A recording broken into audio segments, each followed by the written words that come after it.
Hello. Welcome to Tuesday, as if you haven't been here already.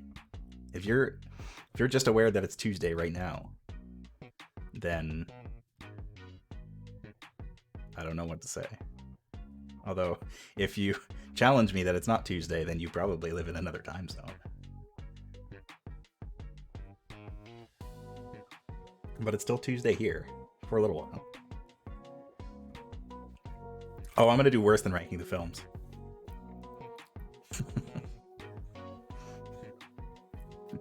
Don't worry, we'll get there. Hello, my name is Zara. Welcome to, I guess this is my last stream of the year. Not the last time I'll be appearing on stream, but my last stream of the year. And welcome. Like I said on Twitter, I figured this is as good a chance as any to get all these hot, spicy takes out of my body and into the internet. And because I just wanted to do a stream like this. I have seen others do these tier lists and they look fun. But I had a problem. I couldn't really think of anything that I was really passionate enough that I could really sit back and rank. I mean, yeah, I could do like food or things like that. But then I thought, I've been obsessing about Star Wars for the last 2 months. Because, I mean, the Mandalorian has existed, and it's very good.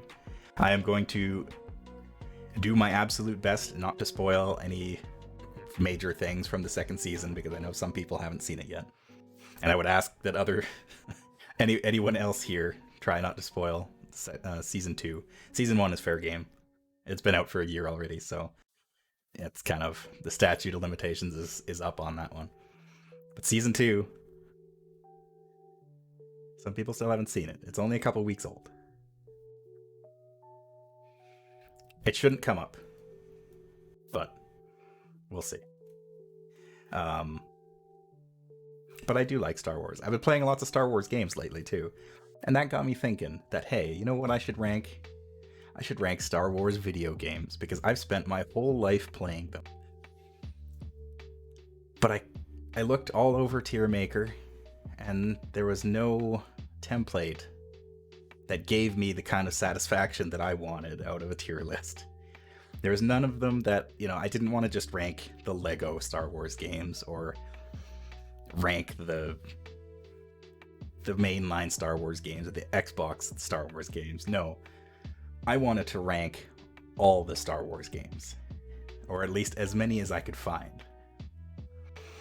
And so, this one probably won't have a lot of disagreement, but we'll see. So welcome to my Tier Maker account. Don't pay any attention to this.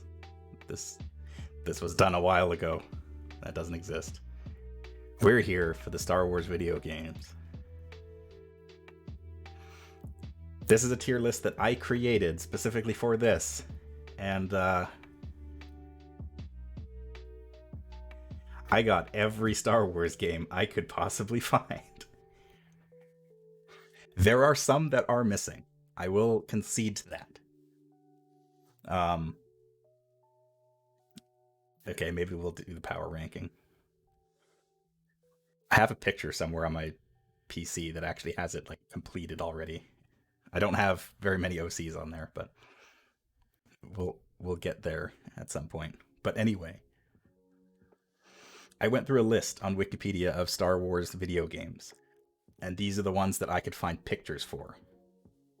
I don't know how many this is. It's a lot. Many of which I haven't even played. But there are some that are missing. There were 2 rules. Well, there was one main rule I set out, and that was that I was going to exclude any of the arcade games or like pinball machines, because okay, whatever. Most people didn't really get chances to play them. There is only one exception, and that is because it slipped in without me knowing, and that is the Star Wars Trilogy arcade cabinet. I have actually played that thing. I remember seeing that in like all the arcades. It was always popular. There was always people playing that. So that one slipped in. That is the only arcade game that is in here. Everything else is like handheld or home console or PC, whatever. 82 games. Some of them are expansion packs, some of them are, you know, sequels or stuff like that. So it's not quite, you know, a complete 82, but I'm wondering also if I should do a tier of I just didn't play it. I probably should. D didn't. Oh, no, wait. That was actually D. I want that. I need a different row. Add row below. That's the one. Didn't play.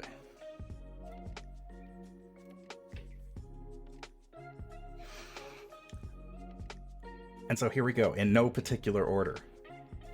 First up, we have the Angry Birds Star Wars games, which I have played only extremely briefly, but from what I've seen, they are just Angry Birds with Star Wars on them, which, I mean, Angry Birds is a perfectly functional game, but it gets old real fast. And they're not good Star Wars games. If you want a Star Wars experience, don't play Angry Birds. If you want an Angry Birds experience, play Star Wars Angry Birds. Apparently there was 2 of them, yes. It's news to me too. I had no idea.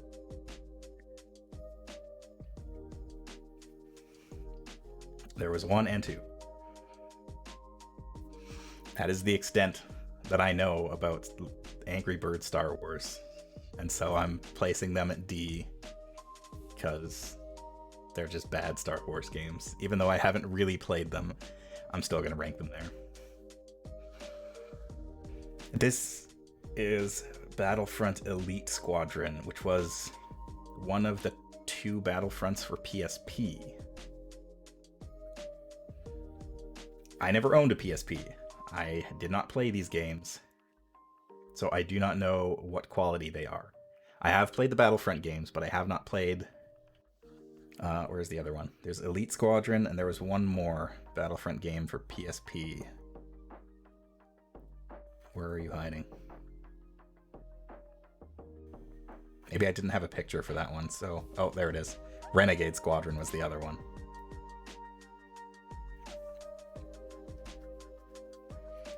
I assume that they were not great because PSP, but that's... I didn't play them, so I'm going to shove them there. Sorry, Battlefront spin-offs. They probably played pretty rough. Next up is actually an expansion pack. Where's the original?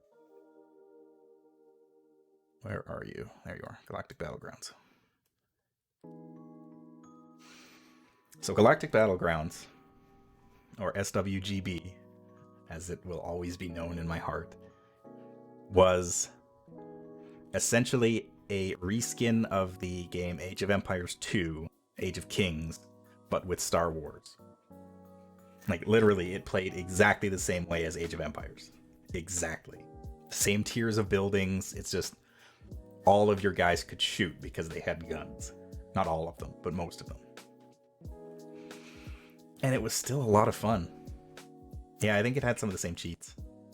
But it was still fun. It was still a really good game. I spent hours in the map editor for this game and the expansion pack.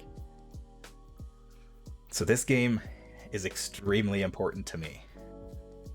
I met some of the people that I've been friends with for like 15 years. I met because of this game. But it's not that great. At the end of the day, it is just a reskin of Age of Empires, which, you know, if you like Age of Empires, it's fun. There were some really great custom maps that were built by people that I know, including one in which I remember playing a game of that on that map until like 5 o'clock in the morning with the same group of people. It was amazing. I loved it. But it's not that great.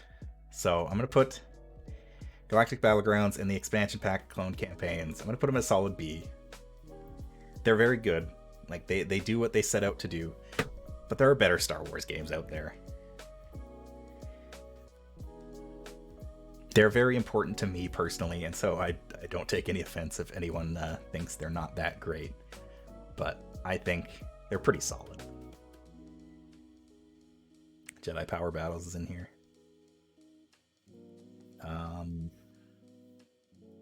Jedi Fallen Order. I just finished playing that on stream.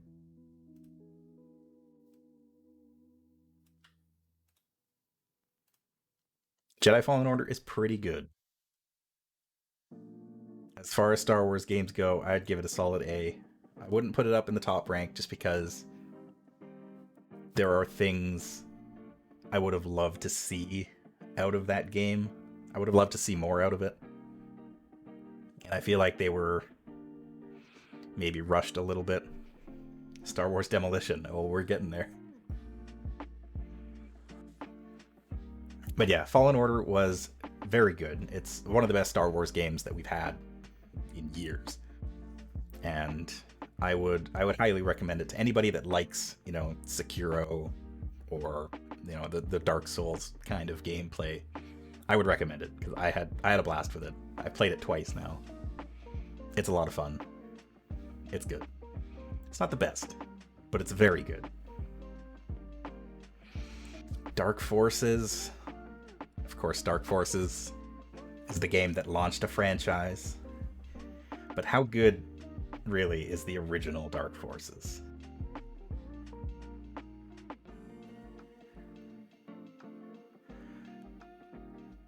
I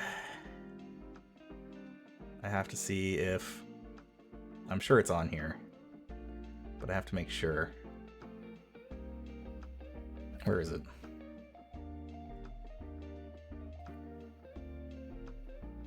Come on.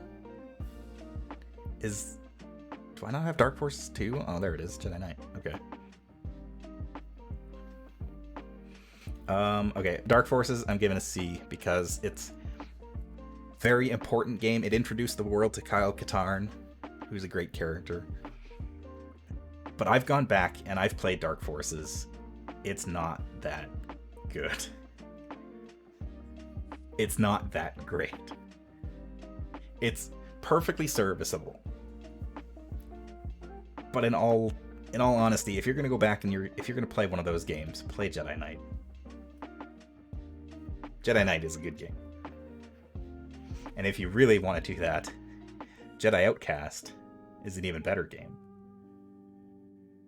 Well, is Jedi Outcast that good? I don't know. I'll keep Jedi Outcast there. And Jedi Knight is going to be my first, or Jedi Academy, I should say. Jedi Academy is going to be my first S rank game because that game never gets old. It took everything that they learned from making Dark Forces all the way up to Jedi Outcast, and it made the best Jedi simulator up to that point. Like, it had amazing multiplayer, it had great single player, it was fun, great modability, just fantastic all the way around. I'm sure there are still people out there that play Jedi Academy to this day online, so that one holds up without a doubt.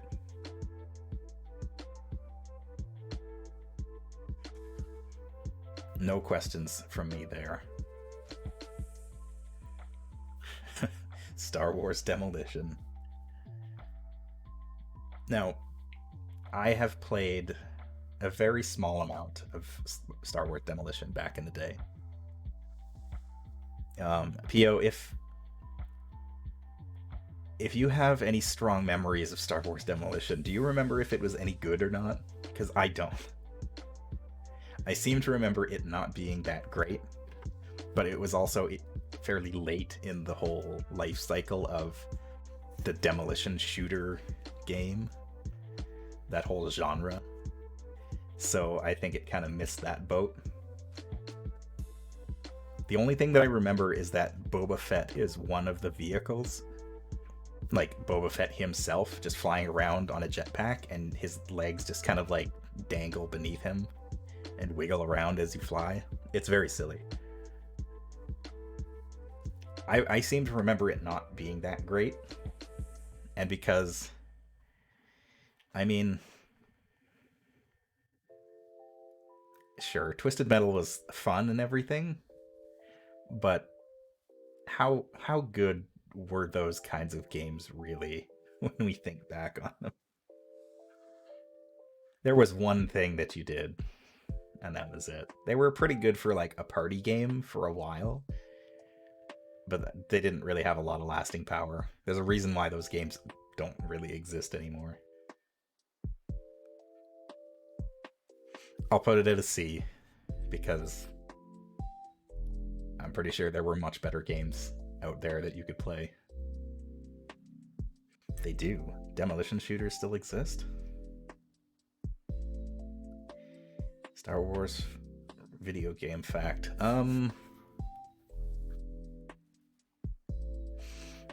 There's I guess not related to Demolition, but in Jedi Knight, the guy that played, because Dark Forces 2 Jedi Knight had full motion video cutscenes that were actually pretty good. They were quite high quality for the time. This was like 1998. And the guy that plays Kyle Katarn, his name was Jason Court. That guy became the model of Kyle Katarn for the rest of until he was rendered non-canon by Disney. That guy became Kyle Katarn from then on out. Every other version of Kyle Katarn looked like he did in Jedi Knight. Which, that's pretty cool. Good for that guy. I don't know what he's doing now these days, but good on him.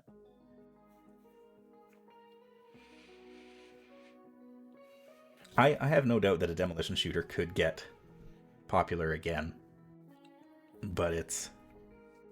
Well, didn't Twisted Metal try to do a new game, like, not that long ago?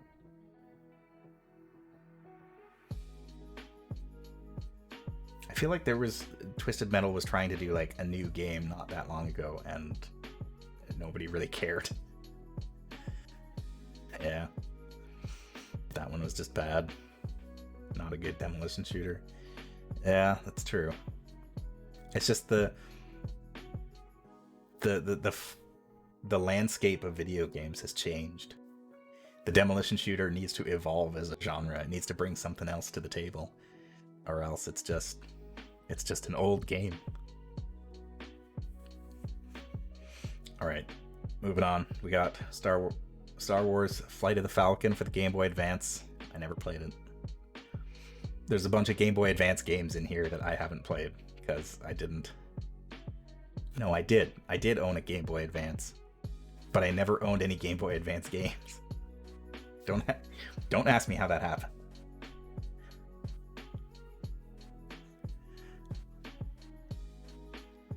Force Unleashed 2. Did I ever? No, I never did play Force Unleashed 2. I played the original briefly. I have heard that the sequel to The Force Unleashed was not good. I guess I didn't play it, so I don't have a personal opinion, so I'll put it down there. But I will take Force Unleashed up here, so I can do that one too.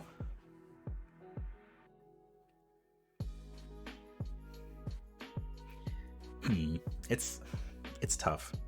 I didn't play that much of Force Unleashed, but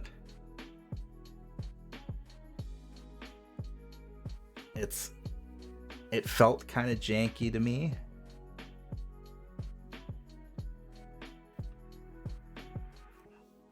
I think I'd be willing to put it at an A rank because the game felt really janky to me, but also I was streaming it. I'd never played it before, and I didn't really know what I was doing, so I'd be willing to give it the benefit of the doubt that it probably gets a lot better than how I was playing it.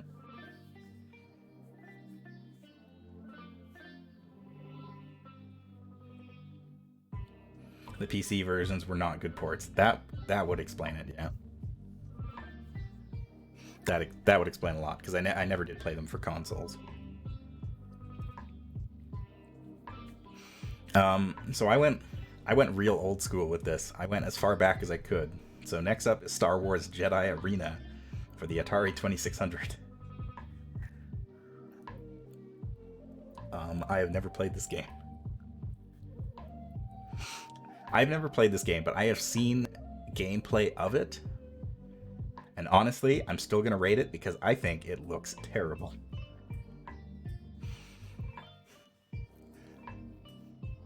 Like, sure, it's Commodore 6, or, it's Atari graphics.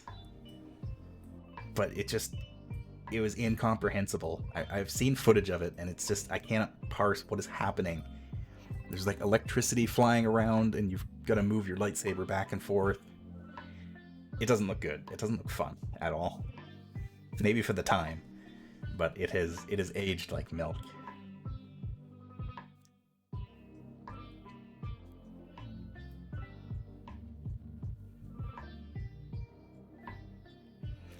Jedi Power Battles. Jedi Power Battles was pretty fun, actually.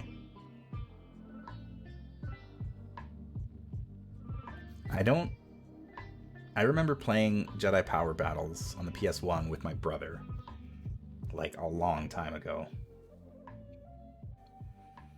This was even before Episode 2 came out.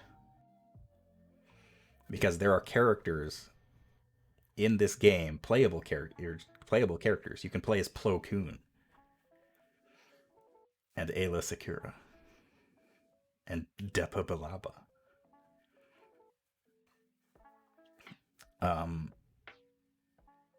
Star Wars Kinect is here.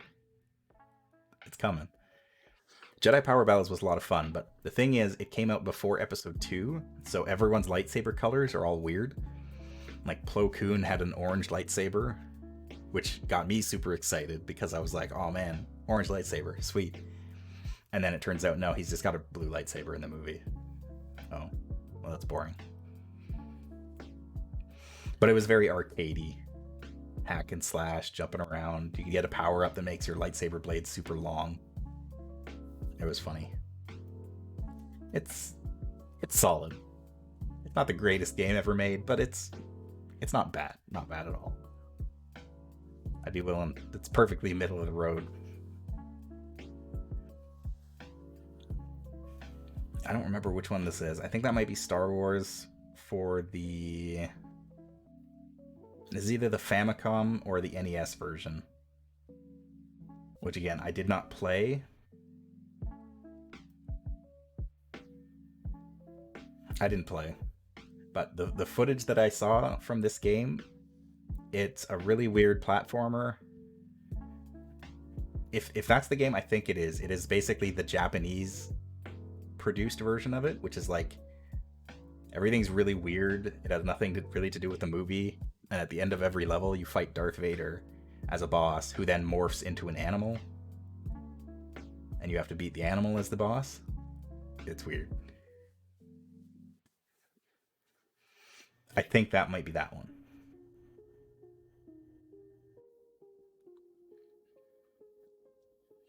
Kinect Star Wars, again, I did not play, but I think I know enough about it to put it solidly in where it belongs.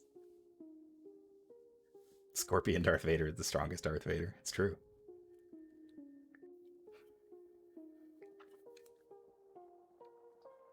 I think it's safe to say that Star Wars Kinect...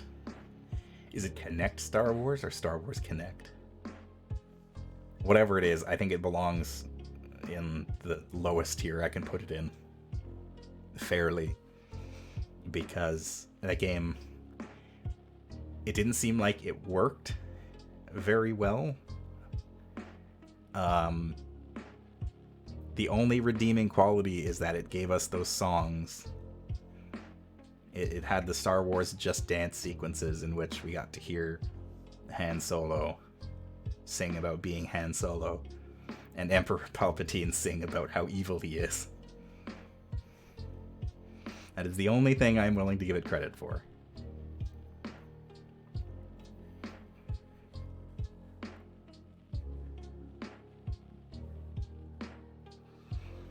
And now, Knights of the Old Republic.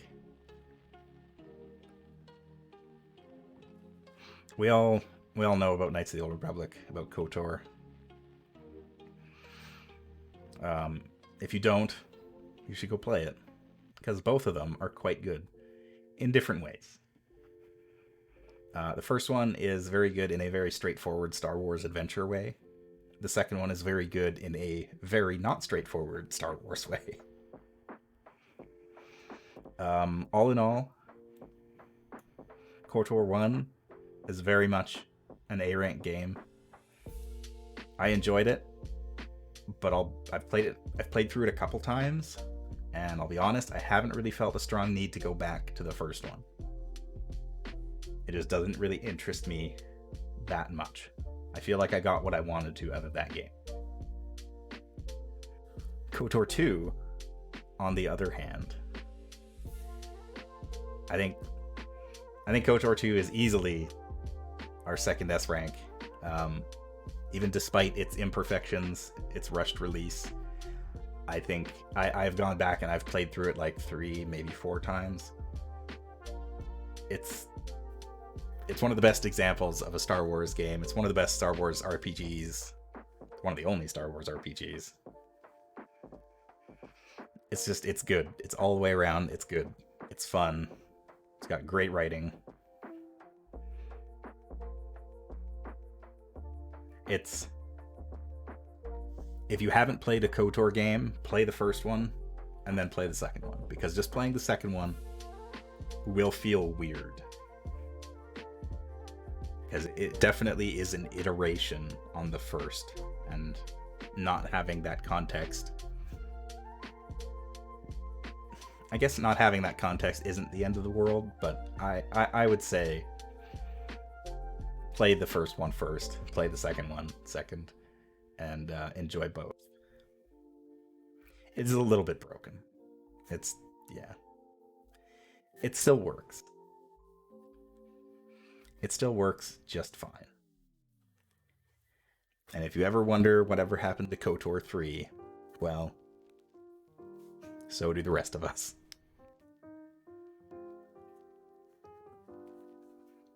There is some jank, more so in the second one.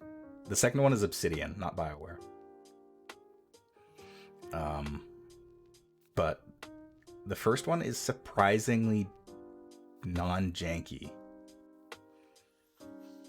It's not like it won't change your life. It's not like a huge revelation. It doesn't have like, S-tier writing. It's very straightforward. But I don't remember ever running into like any major bugs or anything with it. It works pretty well. And it laid the groundwork for Mass Effect, which that's kind of cool, I guess. KOTOR 3 did eventually end up becoming the Old Republic, yes, unfortunately. But at one point, there was a KOTOR 3. She did. I don't know exactly what happened in Tor, because I never got that far, but yeah, I do remember that the Jedi Exile got... it's depressing. Also, they gave her the worst canon name ever. Her canon name is Mitra Surik, which is terrible. It's awful. Anyway. Let's put these in order here. There we go. She shows up as a ghost for a little bit. Yeah, that's kind of what I read. Lego Star Wars, the original.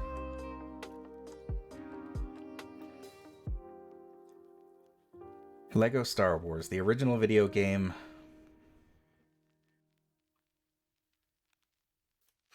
Honestly, probably C. It's not a bad game, but there's not really any reason to play it anymore. Same with the second one, because the Complete Saga has both, and it's refined, and it works better. So, if you only want to play the first 3 movies, you can do that, and you can just stop.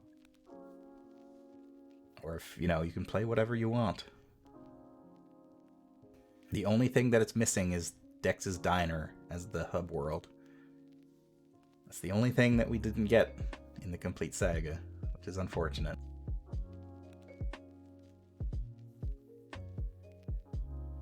But then, I don't even think in the original game, Dexter Jetster, I don't think was a playable character that you could unlock, whereas he is in the complete saga. So that just automatically makes it a better game, no matter who you ask. Lego Star Wars 3, I think, is better. I think it's a pretty decent Lego Star Wars game. Is it at that same level? Yeah, I would say it is. It takes the formula from the original games, refines it, cleans it up a bit, adds a bunch of new stuff, and just makes it a better experience to play, in my opinion. I haven't played it in a long time, but from what I remember, I enjoyed it a lot.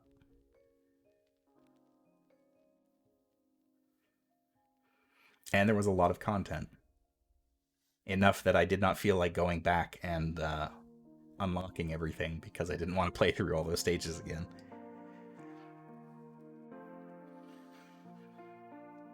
And speaking of Lego Star Wars The Force Awakens, I haven't played. Not even a little bit. Surprisingly. I should, but I never really got around to it. We'll see. We'll see how good it is. We'll get there eventually. I also put the Skywalker Saga on this list because it's not out yet, but presumably when it does get released and someone stumbles across this list, then they can rank it. But for now, Skywalker Saga, alas, does not exist. Well, somewhere it exists on someone's computer and they're playing it. But I'm not.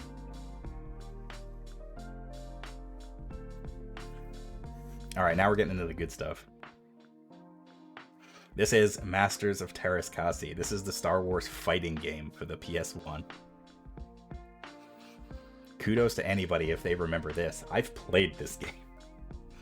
I remember renting this game from the video store and playing this on my brother's PlayStation.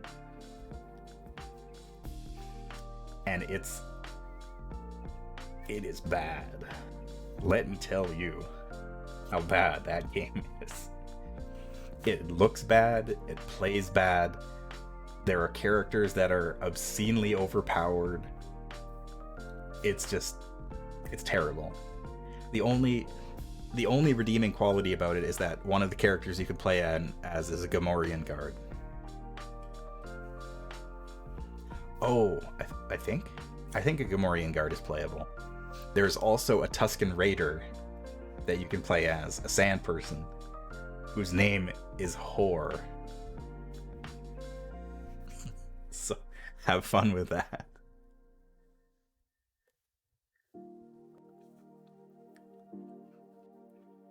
That's Masters of Teräs Käsi. It's kind of, I guess it kind of looks like Virtua Fighter. I don't know who the developer was. But I think you could do like ring outs and stuff like that, and I don't remember much. But I remember it just being not fun to play.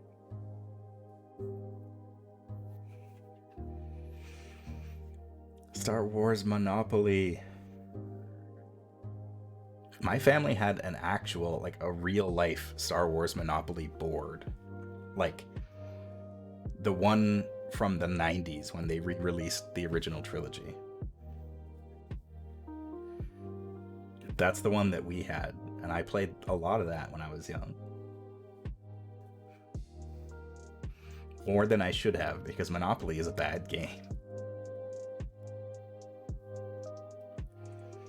I'll put it in C, because it's... I don't know... I never played the PC version, so I don't know what that entails, but at the heart of it, it's Monopoly. And Monopoly is a functional game, but C-3PO is the banker. Again, it could be.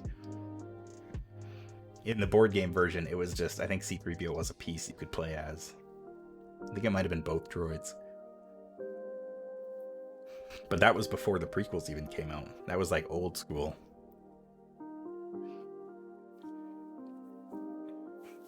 Stands for capitalism. Lots of Star Wars flair and animations. That's kind of what I figured. So, I don't know. I'm sure it's perfect. Again, it's Monopoly. It's pretty hard to screw up Monopoly.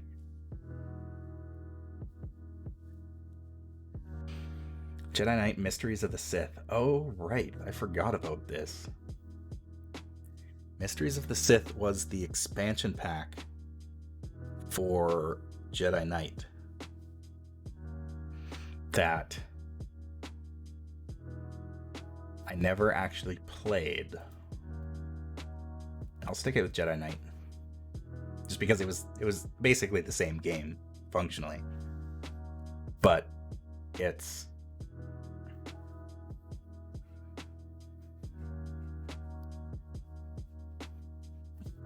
hard to screw up, even harder to make fun. It's true. Yeah, you know what? If Angry Birds gets a D rank just because it's not very good Star Wars, then Monopoly Star Wars does too. But yeah, Mysteries of the Sith was the expansion pack for Jedi Knight, in which you played as Mara Jade, who was Kyle Katarn's apprentice and would later become Luke Skywalker's wife in the old EU. She doesn't exist anymore. Thanks, Disney. Probably one of the more interesting and cooler female characters in the expanded universe, and now she's gone. Cool. But yeah, you played as Mara Jade with a purple lightsaber, and you had to go and find your master, Kyle, because he got corrupted by the dark side. I actually recently found out that the plot of that expansion pack is the reason why Kyle is like cut off from the Force and has to reconnect in Jedi Outcast. So it is actually explained. I never knew that until recently, but that's how that happened. But from what I know, Mysteries of the Sith was just kind of more of the same Jedi Knight.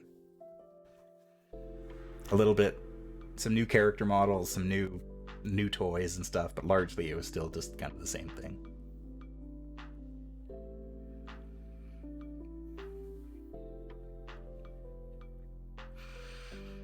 Another Game Boy Advance game, the New Droid Army. Never played it. Back when Episode 2 came out. So I've got Rebel Assault 3 on here.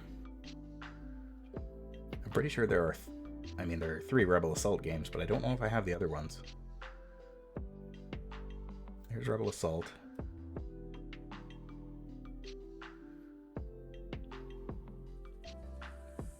I don't think I have Rebel Assault 2 on here.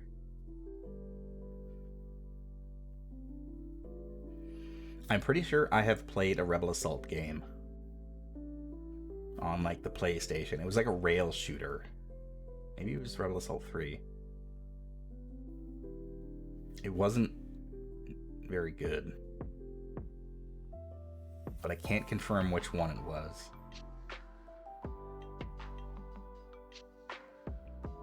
I keep wanting to say it was X-Wing Alliance because I thought it was a TIE Fighter game or like an X-Wing game when I originally rented it, and then when I played it, it was not that at all. But I'm pretty sure it was a Rebel Assault game. Might have been Rebel Assault 2. I don't know. I'm gonna put these in that didn't play because I honestly don't remember if it was Rebel Assault 2 or 3.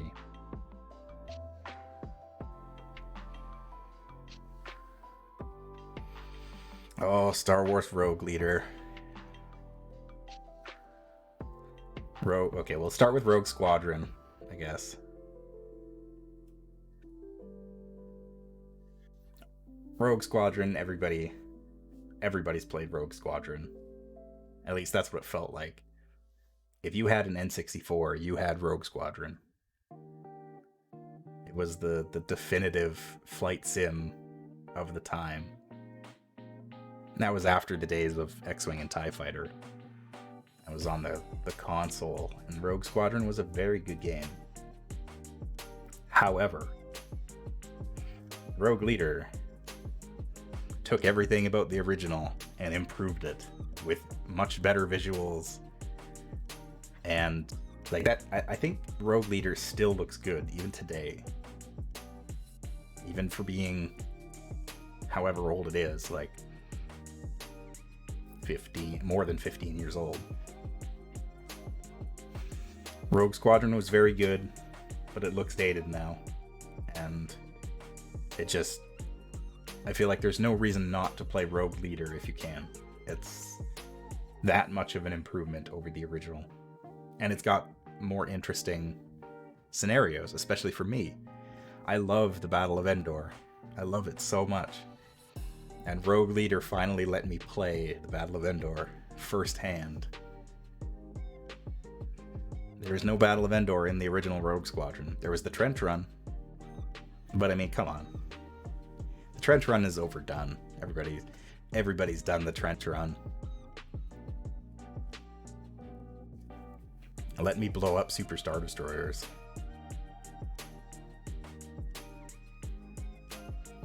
Plus, Rogue Leader had, like, it introduced the targeting computer. It made just completing the missions a little bit easier on you. More interesting scenarios. Just all around, Rogue Leader was better. That also leads me to... Where did it go? I know it's in here. Rogue Squadron 3, Rebel Strike. I never played it. All I remember hearing about Rebel Strike is that it was essentially more Rogue Leader, but worse. There was a lot more segments when you were like running around on foot, which seems weird for a Rogue Squadron game. But yeah, I did not hear a lot of good things about Rebel Strike compared to Rogue Leader. So, unfortunately, I never bothered to play it because of that. I didn't end up having a GameCube in my life until many, many years later. So I never got the chance to actually play. I didn't get the chance to own Rogue Leader until much later after it came out. So at the same time, I never bothered with Rebel Strike because I heard bad things about it.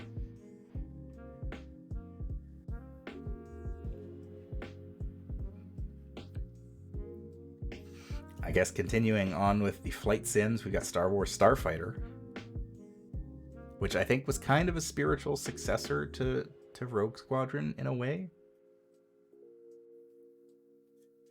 I think. I don't remember if it came out before Rebel Strike or after, because it was kind of right around the same time, but it was looking to capitalize more on the prequel era stuff than the original trilogy. And I'm going to put it as a B because, again, I remember playing it. I played it on Xbox. And, well, Starfighter was also released on PlayStation 2 and Xbox, whereas the Rogue Squadron games were GameCube exclusives. They never did get ported. Rebel Strike might have. But Starfighter came out for the other consoles. I think it came out for GameCube too. Jedi Starfighter was 2001. Oh, so Star Wars Starfighter probably came out before Rogue Leader did. Weird. Or right around the same time, anyway. Interesting. Jedi Starfighter was 2002. Yeah, I think Jedi Starfighter came out like a year after. Yeah. I played very little of Jedi Starfighter, but everything I have heard is that it was pretty much better than the original in most ways. The original Starfighter felt a little bit clunky to me. Rebel Strike came out after both of them. But yeah, I have played a little bit of Starfighter, and it was okay, but it wasn't great. It introduced some interesting characters who were fun, but it was also in that era of like glut of prequel stuff when the prequels were really hot, and I just feel like it hasn't aged well. Jedi Starfighter, I don't remember very much, but I remember hearing that it was just basically better.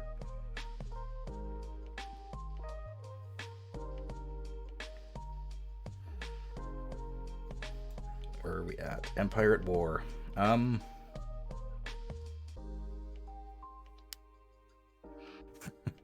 Having them as two separate games. Well, because Jedi Starfighter came out before Episode 2, and then Episode 2 came out and introduced the Jedi Starfighter as a vehicle, and they were like, "Hey, that's cool.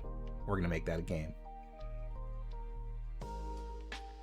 Got to cash in on gotta cash in on things while they're hot.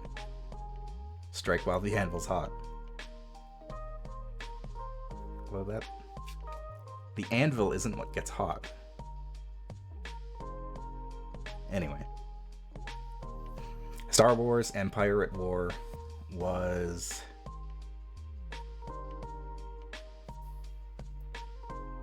where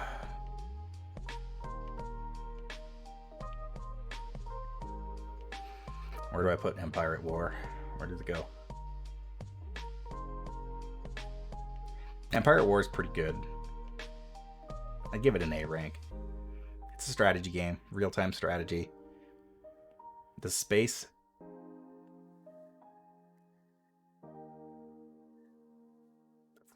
The version of Rogue Squadron on Steam is called Rogue Squadron 3D.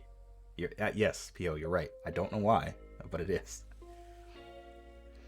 Empire at War was pretty fun. The space battles were cool. The land battles were an extreme game of rock, paper, scissors that drove me insane sometimes. But the space battles were great. It's also one of like 2 games that actually had an open-ended campaign map, which is pretty cool.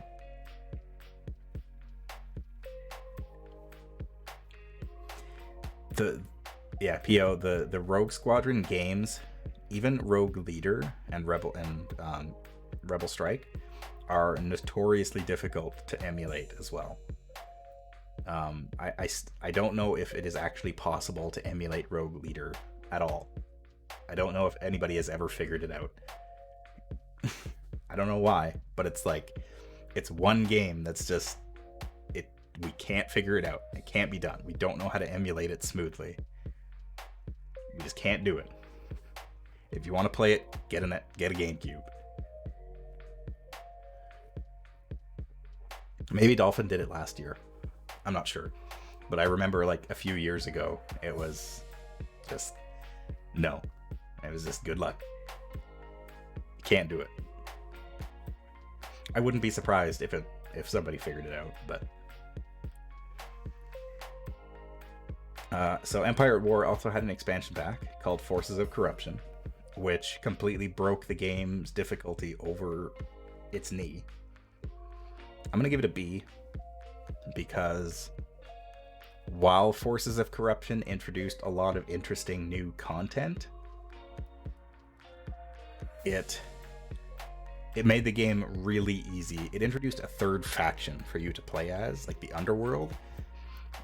And that campaign was so easy because your units were kind of just better than everybody else's in subtle ways, and it just felt like there was no challenge in that campaign whatsoever. And as much as I hate the ground battles in that game, because it's literally just like everything has a hard counter, and if the enemy has that hard counter, then your units just get wiped out. Like, you don't stand a chance at all. In space, it's different, but on the ground battles, it was brutal. Forces of Corruption kind of addressed that, but it just made your units more powerful than everything else, which in retrospect wasn't that much fun.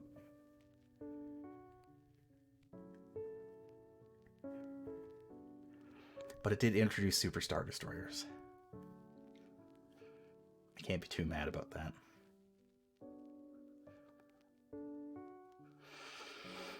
Oh, Republic Commando. Oh, Republic Commando.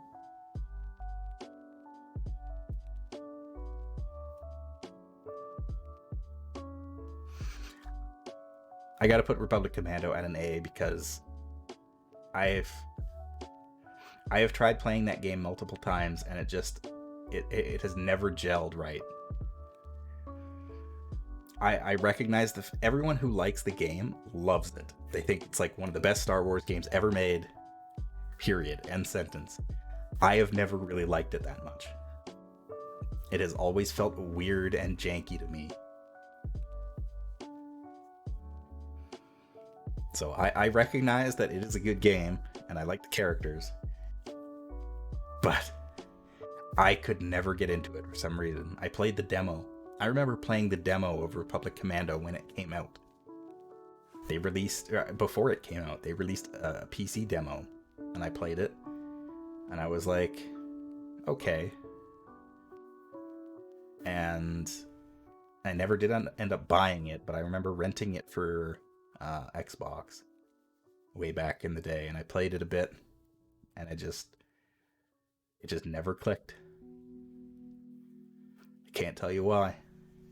I think I was I was deep into the Star Wars marshes back then, and especially around the time of like episode 2, episode 3, I was so sick of clones. I wanted anything else. I was so sick of clone troopers and the Clone Wars, and just I couldn't do it. And I think that was in no small part why I didn't like Republic Commando that much. Alas.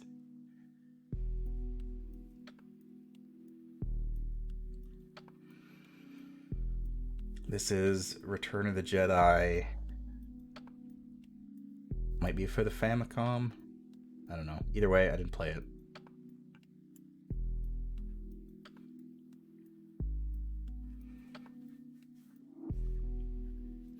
Shadows of the Empire. Now there's a video game. Shadows of the Empire.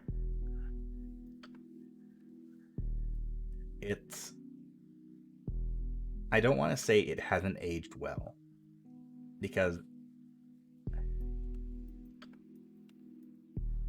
it hasn't. Some of it hasn't aged well.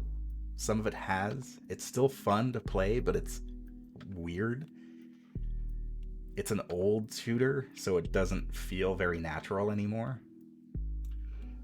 I'm still going to put it at S rank because it's still good. I played it a few years ago when I was doing my 12 Days of Star Wars, and the main character of Shadows of the Empire is Dash Rendar, who was basically Han Solo, but even more of a jerk.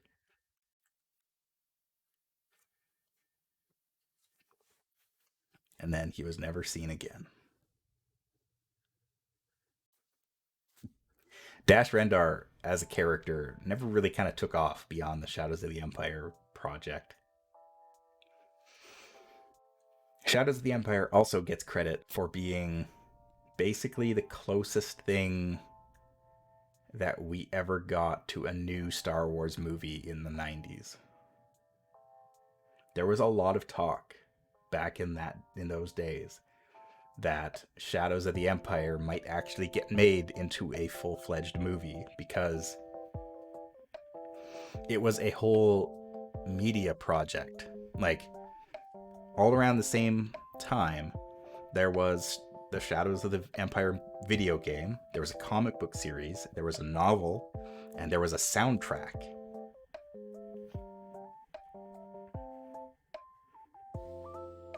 He's a running joke character. Yeah, a little bit. Oh, everybody remembers the Hoth stage in Lyme. That stage has come up in several different video games, but Shadows of the Empire did a pretty good job. But yes, Shadows of the Empire there was a whole media project. There were toys as well. I had some of them.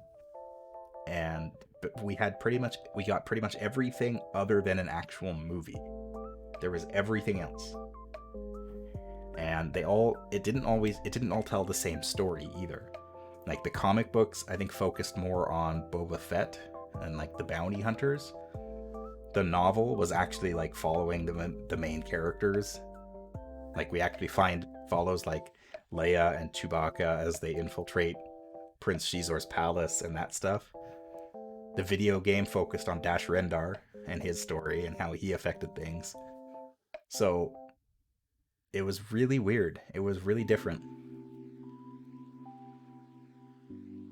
A very ambitious thing that came about. Most people only remember the video game, but there was a lot of stuff. There was a lot of stuff that got released around the same time that told the whole story. And it's kind of a shame that we never did get that movie, because I think it would have been pretty cool.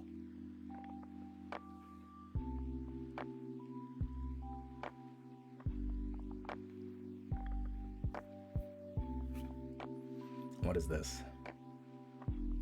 Star Wars The Clone Wars DS game. Never played it. Speaking of Star Wars, The Clone Wars. I think this was a PS2 game. I see this game's cover, and I immediately remember seeing this game. I remember playing this game, but I have absolutely no memory of it.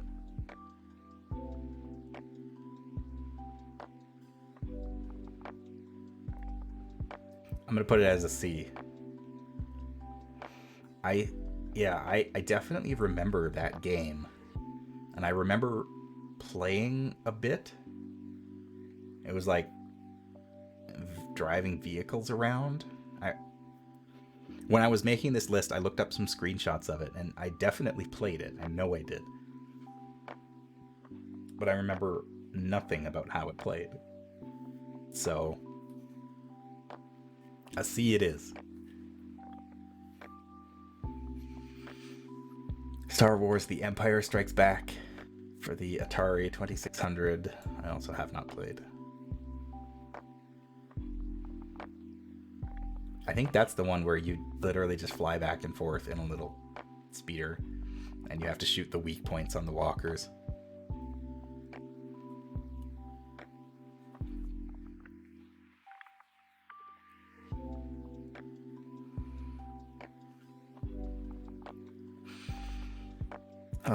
Alas, what could have been.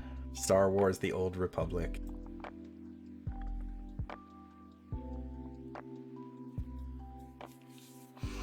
I want to give The Old Republic a decent rating, but I hate what it did to that universe.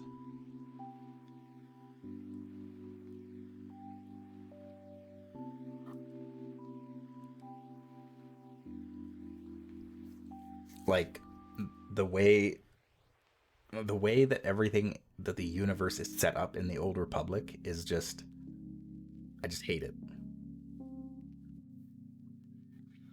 Because it's everything to do with like the Sith Empire and all that stuff. It's just, I didn't like it. I hated it. Like, all that we know in KOTOR 2, we find out that Revan left the galaxy because there was some other threat, and he was going to seek it out in the unknown regions and find out, the real danger, the real Sith. And that painted all kinds of interesting pictures in my mind. And then the Old Republic came out, and that Sith Empire invaded the galaxy, and it turns out, oh, it's just a bunch of dudes. It's the the Sith Emperor is just an off-brand Darth Vader, and all of his henchmen are just people, and it's the real Sith Empire. And I'm just, oh, it's so stupid. As far as history is concerned, there's been like that Sith Empire in the Old Republic is like the fourth Sith Empire. It's stupid. I really don't like it. Hated it. Anyway, PO, if you were to play Jedi Outcast and Jedi Academy, what's the order to play them in? Jedi Outcast first, then Jedi Academy.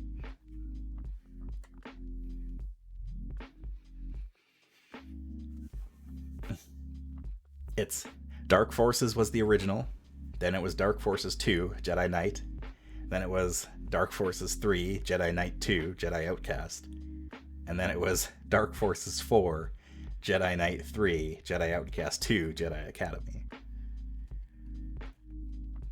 That's not actually what they were called, but that's kind of the joke in that game series.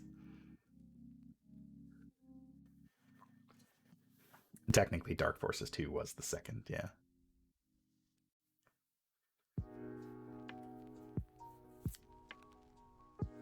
But yes, Jedi Outcast first, then Jedi Academy. And Jedi Knight first, technically, if you want to go back that far. The Jedi Knight and Jedi Outcast both star Kyle Katarn.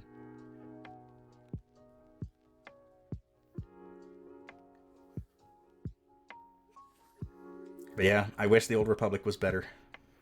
It's not bad. It's clunky. It could definitely be polished more. And it's kind of old now. But it's alright. I just hate the story. I hate the whole setup and what they did to the characters from the original games. Just nah. Nah, not a fan. X-Wing Alliance, I never played.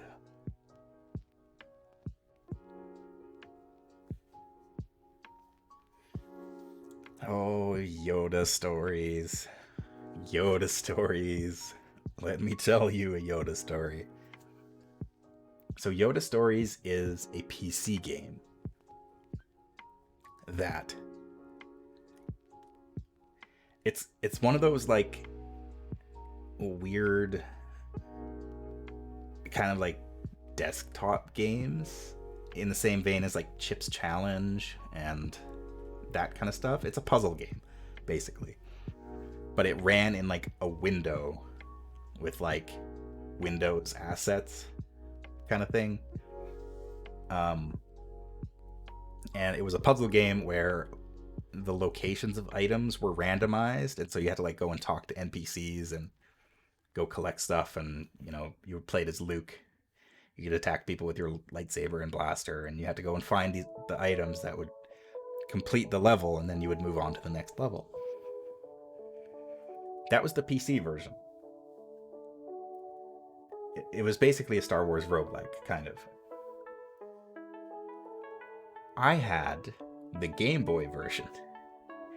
The old school Game Boy version. Like black and white, no color, nothing. That game was hot garbage. I don't care what anybody else says about Yoda Stories. The Game Boy game that I played of Yoda Stories was awful.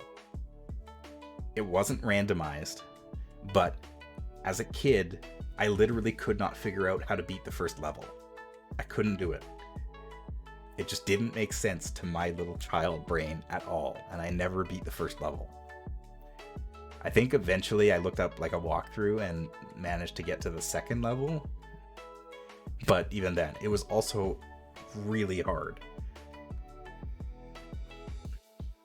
Like, you would go and attack, I think the first level was Tatooine. and you would go and attack the Tusken Raiders, and they would just beat the crap out of you, and you didn't stand a chance. I hated that game. I tried playing it so many times and being like, okay, I'm just gonna sit down, I'm gonna play through it, I'm gonna beat this game, and I could never do it. And I have such a disdain for that game. And the worst part is it came in like a black cartridge. Like, it looked cool.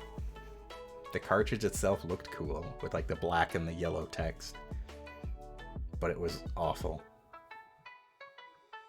I could do without ever seeing that game again. I'm sure the PC version is acceptable, but the Game Boy version was not good.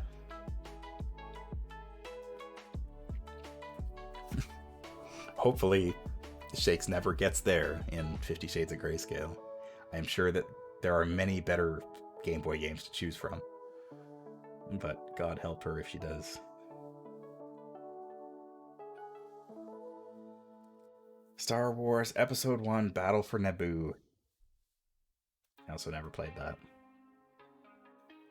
I remember it existing, but I never played it. That also reminds me of one of the games I forgot to put in this list. I can't remember what it was called, but it involved like raising animals on Naboo. What the heck was that game called? Or like it was like the Gungan Frontier or something like that. I remember seeing gameplay of it, and it looked like a simulator game where you basically had to like make a habitat for these animals because the Gungans were like trying to colonize a moon or something like that. And the interface was all like designed like Gungans, and I don't think it was very good, but I remember seeing it, seeing pictures of it. The Gungan Frontier, yeah. I don't have that game in this list. For some reason, I must have skipped it when I was looking through the rest of them. But, yeah, I remember that game was not good from what I remember.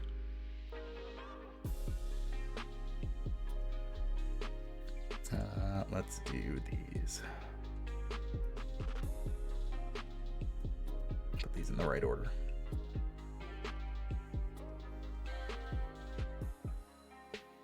Regular Wikipedia doesn't appear to have it in their list. That's why I would have missed it.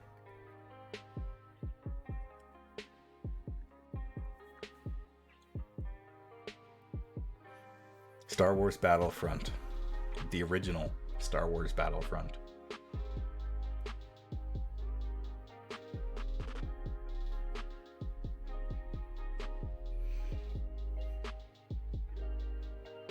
I would put the original Battlefront at a B. Fairly average. Again, it paved the way for very important games in the future, but on its own, it wasn't that great until Battlefront 2 came around. I never played a lot of Battlefront 2 when I was younger, but I recognize that it was a very good game for what it did. And there wasn't really anything else like it at the time, other than like the Battlefield games, obviously, same developer. But as far as Star Wars is concerned, there was no other game like Battlefront 2. And there were a ton of people who played it. And there were people who modded it, and it had a huge community. It was a very important game. And from what amount of it that I did play, I enjoyed it. And then, when was that? 2015, I think? Battlefront. EA released Star Wars Battlefront, which is their own take on it. Which I never played the original.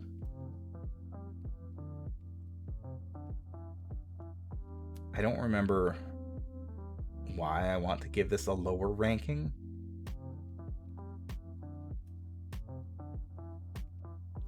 I'll put it at B. From what I saw, the original Battlefront was pretty decent. But again, it was kind of like the original Battlefront in that it was decent, but it didn't really offer that much on its own until the sequel came along. And Battlefront 2, putting aside the whole loot box fiasco and how the game was handled, because that was garbage. Like, EA will never live that down. Aside from that, and the whole star card system and everything like that, that's also garbage, because it makes it so that the people who have been playing longer than you are better than you. And that's not fun. It never feels like it's a fair fight. And that sucks. But the state that Battlefront 2 is in, I haven't played it in a while. But from what I've seen, the state that it's in now is a lot better than what it used to be. And the people who are still playing Battlefront 2 are enjoying it. There are fun game modes. There's lots of characters to pick from. There is an obnoxious amount of like unlockable cosmetics and stuff like that.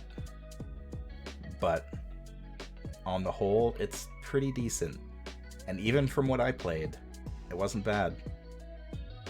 Until Squadrons, it was the only flight sim that we had seen in Star Wars in like a decade. And it was fun. It wasn't bad at all. The ground battles were kind of mostly because I wasn't very good at them. But the space battles were cool. There's a lot of different people all flying around. It was like a big space battle, and just... Have you considered Tor space fighting? I've never played Tor space fighting. I never got that far. Or maybe I did, and I just have no memory of it. Wasn't it like a rail shooter?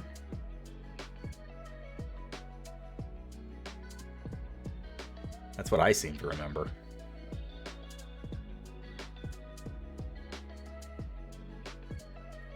I know in the original KOTOR, it was a rail shooter. They did proper space fighting later on. I must not have ever actually played that then. That's interesting.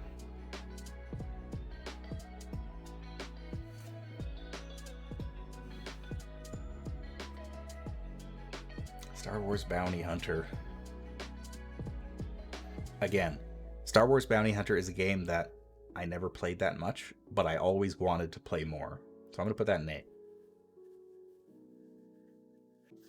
Because it was cool. You got to play as Jango Fett.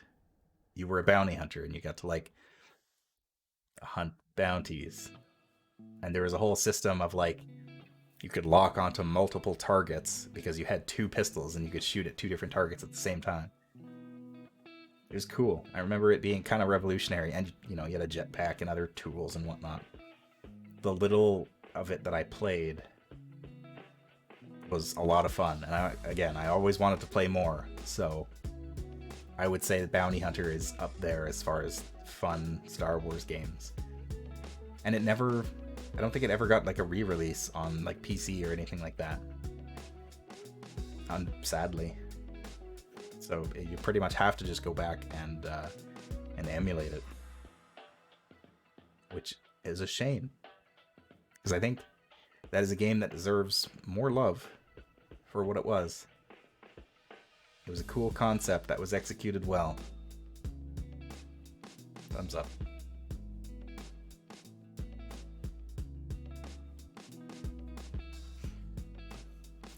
The Software Toolworks Star Wars Chess. Star Wars chess is chess. However, I am willing to bump it up from being awful because it has animations for every character killing every other character. Because every character, like every chess piece is represented by a different character, and they're different for like the rebels versus the Empire. And there are like silly little animations for like C-3PO defeating the Emperor and Darth Vader, and vice versa. I'm pretty sure there's one animation where C-3PO just gets like hacked into pieces by Vader or something like that. And there's animations for everybody. Everyone across the board gets an animation for every other character. It's crazy. There's a lot of love that went into that stupid chess game. So I'm willing to give it that bump up, because some of those animations are a lot of fun. Star Wars Droid Works. I'm almost certain that I've played this game.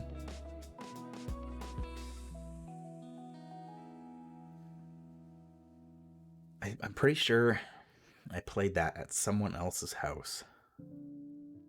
I'm gonna give it a C.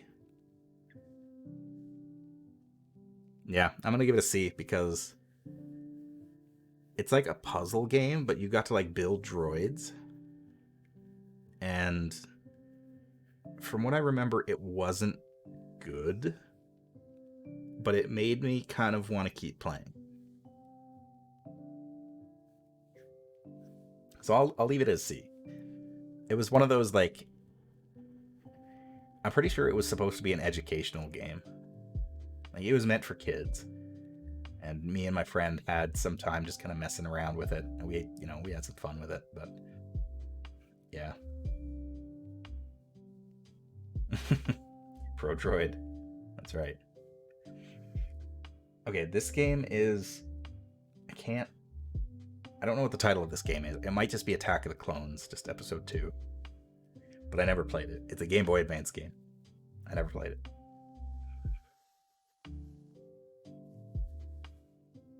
Episode 3, Revenge of the Sith, the official video game. I played this. I played and finished this game. It's very repetitive. From what I remember, it is extremely repetitive. I'm pretty sure it came out before the movie did, just like Lego Star Wars. And it's like an action game. I think you played as Anakin. You ran around and beat up droids and stuff like that. The only thing I remember about this game is that there were droids who had like big buff shoulders who would like grab you, that were really annoying because they kept throwing them in, and the further you got into the game, the more and more of those droids would show up. And I remember getting really frustrated with those stupid droids.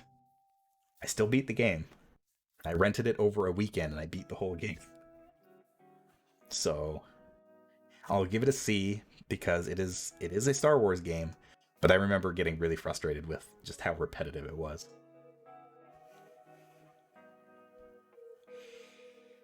Star Wars Obi-Wan's Adventures for the Game Boy Color. Sorry, I didn't play a lot of handheld stuff. Force Commander.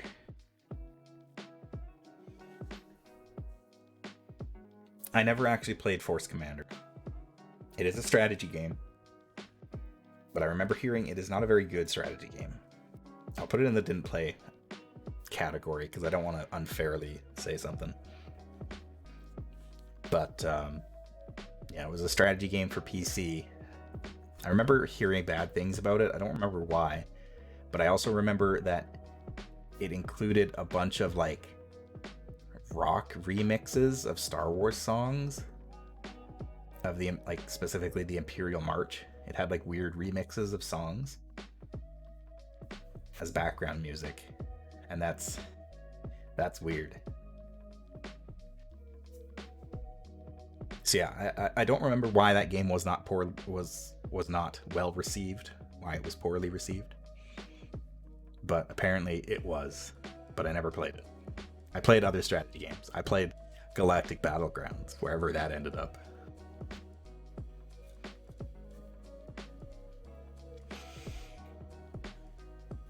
Next up is a game very close to my heart. Star Wars Galaxies is very easily an A rank for me. Is it though? It hasn't aged well. Is it an A rank game? No. Honestly. No. Oh, well, of course, this is personal. Yeah, whatever. I'm going A rank. Galaxies is an A rank. And this is pre-combat upgrade. This is old school Galaxies, because that's the only one that I played. The original Star Wars Galaxies, back when it was all player driven, was amazing. There was no other MMO like it. Well, there might have been, but it was the only Star Wars MMO at the time, and it did things a little differently. And then World of Warcraft happened and ruined the whole MMO market. But, you know, whatever. I'm not bitter. I've never played World of Warcraft, and I never will. I'm not bitter. God, there was nothing like Star Wars Galaxies. I just remember being in the cities in that game, and again, like, everything is built. The whole game was built from the ground up to be all about the players, all about the community. So you walk into a city and you go into a cantina, and there are players there who are, you know, selling stuff. There are players there who are dancing and playing music as entertainers, because those were jobs that you could take. You could be an entertainer as a job. You'd go to the hospital because you needed your wounds healed. There would be players acting as doctors in the hospitals who would heal your wounds.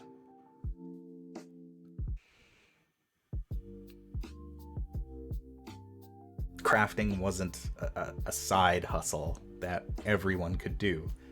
It was something that you had to spend your character points on to be good at. But you could craft all kinds of stuff. You could build vehicles that you could then sell to other players, or that you could use yourself.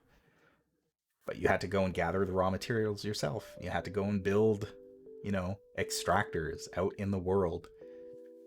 It wasn't just, you know, walk up to a mining node and click on it. No, you had to actually, you had to get a scanner. You had to go and find the resource that you're looking for, find like a node of it on the map, and then build a structure there to extract it, and then come back to that structure to collect your resources. It was a whole procedure, a whole process. You'd be the special mayor class. Yeah. You could found player-built towns and cities. You could have your own store on the map. A building in which you furnish it, you build your own like store terminals, you could sell all your stuff there. Players could come in, buy your stuff, and off they go. The whole economy was player driven. It was crazy. And then, as if that wasn't already cool enough. Oh, and don't even get me started on Jedi. There were Jedi in the game. You could become a Jedi in Star Wars Galaxies. But I think you needed to master every other class in the game. And there was like 16 classes, I think. Something like that. Like, there was a lot. You would have to spend a long time doing it. But you would unlock the ability to be force sensitive, and then you could become a Jedi, get a lightsaber, force powers, everything. And it was really difficult. It was really difficult to become a Jedi, and the entire time I played, I think I only ever saw 2. It was crazy. And when you become a Jedi, you automatically get entered into some bounty hunting terminals, and so players who are playing bounty hunters would get you as their bounty, and so you would actually have other players as bounty hunters hunting you down because you're a Jedi. Like, it's just crazy stuff like that, just to make people interact with each other. And then the combat update happened and made it so that Jedi was a starting class. Thumbs up. They just completely ruined the whole mystique of it. Because back in those days, a lot of people didn't even know how to become Jedi. There wasn't a lot of information documented, so it was just like, how do you do this? I don't know. I think this is how, but, I don't know for sure. It was the Wild West. And then they ruined it. But before they ruined it, they released the expansion pack Jump to Lightspeed, which was amazing. Jump to Lightspeed it introduced space combat and made it so that you can, basically every planet was then given a space region as well. And so you could get a ship and you could enter the space region from the spaceport in your ship, and then you can fly around freely. And it was free. Like, it was freely. You could fly around anywhere you wanted in that region. Go to the spaceport, go to hyperspace to go to a new region, whatever. But if you were in a fighter or a ship that didn't allow it, that's pretty much all you could do. But if you were in a bigger ship, like a freighter, like, a YT-1300, like the Millennium Falcon, or the one that I had, which was a luxury yacht, you could actually get up from the pilot seat and walk around inside your ship while it is in space. So you could actually have like a party on your ship. You can invite a bunch of people up onto your ship and have them as like your crew, or just have a party on your ship. Or you could have them, if you have gunners or turrets, you could have other people playing as the gunners on your ship while you pilot it. Again, there's no other game I've ever played. Well, that's not true. It's the only Star Wars game that has ever done that. It's very, what's the word I'm thinking of? It was very impressive, very ambitious. And unfortunately, the fan-hosted servers for Star Wars Galaxies, none of them have been able to get Jump to Lightspeed to work. So that world, there's no other game I've ever played. It's true. But that world of Jump to Lightspeed doesn't exist anymore. You can't play that. It's gone. Because all the Star Wars Galaxy servers, I'm pretty sure, are shut down. All the official ones. And the fan-made ones can't get it to work properly. I haven't checked recently, but the last time I checked, earlier in the year, I think there might be one server that claimed to have it working, but I remember reading into it a bit, and it was like partially working, or it wasn't working correctly. I don't remember. I haven't looked into it in a while, in several months, but I shouldn't say that it's the only game like that I've ever played, because games like Sea of Thieves and Pulsar, Lost Colony are very similar to that, where you're all playing a crew coming together on a single ship and working together to make it run, which is what really appealed to me about the original Galaxies and Jump to Lightspeed. Even though I didn't really have any friends who played the game, so even if I wanted to like get a crew together to go do stuff, I didn't really have anybody I could call on. I had friends, but none of them had Galaxies, and certainly none of them had subscriptions to it. So I was a little alone in that regard. SWG Legends heavily advertises its Jump to Lightspeed having. I might have to look into that, because that would be cool. The other cool thing about Jump to Lightspeed is that you could basically, to become a pilot, you would either sign up with the Rebel Alliance, the Empire, or like space pirates, basically. And depending on who you signed up with, you got a different ship. And if you signed up with the Rebels, you actually got like the orange flight suit.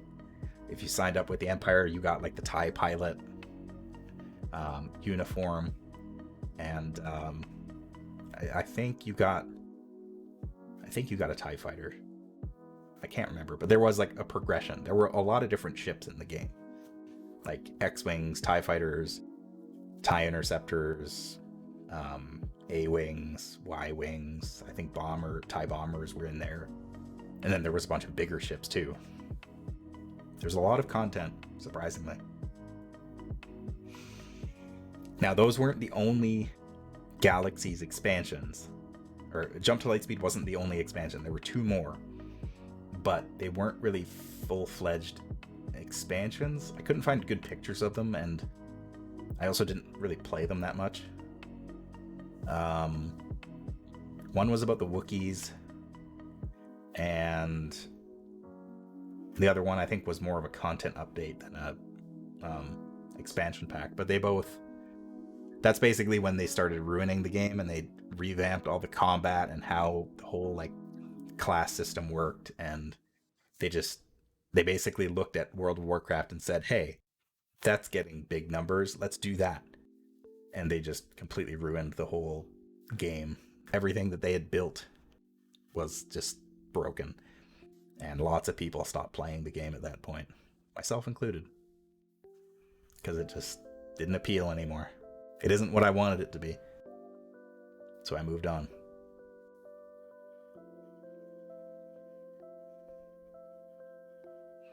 Speaking of moving on, we have here Star Wars Obi-Wan for the original Xbox and PC, I think. Maybe. This game, I'm pretty sure this game came out before Jedi Outcast, because it has a very similar lightsaber combat system where your right thumbstick actually controlled the direction that you swung your lightsaber. And so you would actually use that to attack with your lightsaber instead of like move the camera around. I remember having a lot of fun with it. It looked terrible. The graphics were just awful. But I had fun with it. I'm going to give it a B.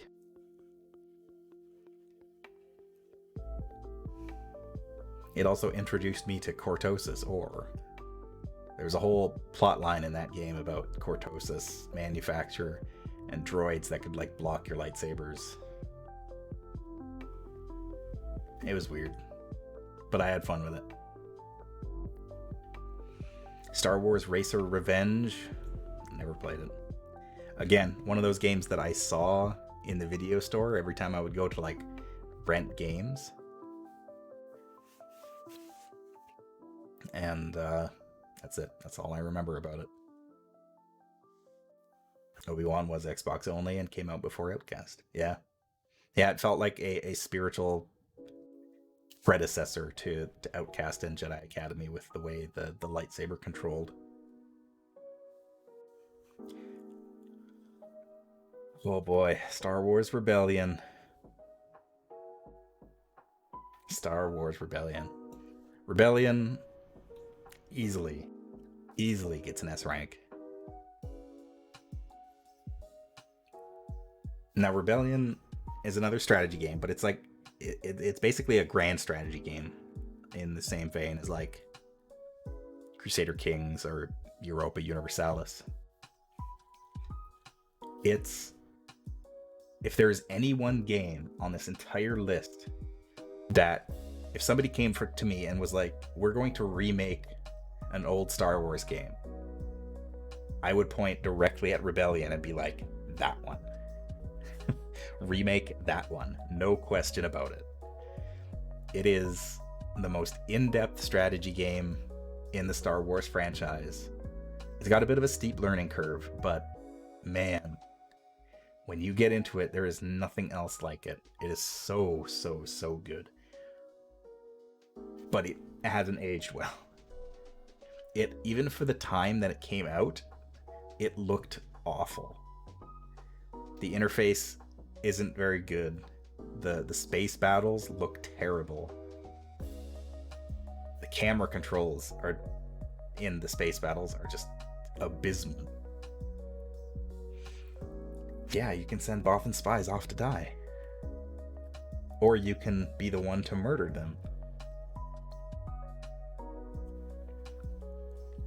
Now, the only caveat is that I would say if you're going to play this game, it's got a steep learning curve. However, Fantasy Flight Games released a board game version of this. There is a board game version of Star Wars Rebellion made by Fantasy Flight Games. Fantasy Flight makes good tabletop stuff. The Rebellion board game is fantastic. I have played it several times. I have it here in my apartment. I have a physical copy of it. It's amazing. It takes everything about the game, the video game, boils it down, streamlines it, makes it real easy, but it still feels as in-depth as the video game does, in a weird way. It's a fantastic board game. I highly recommend it to anybody who likes that kind of stuff. Like, if you're the kind of person who likes playing Risk or like strategy games, Rebellion is one of the best board games you can spend money on. It's expensive, but it's worth every penny. It is fantastic. Please play Star Wars Rebellion with me in Tabletop Sim. It is so good. It's so good. I can't recommend it highly enough. So, unfortunately, the video game may not be as good as I remember, but the board game is extremely good.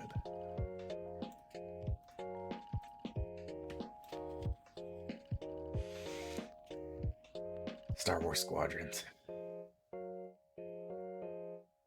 Where do Squadrons go?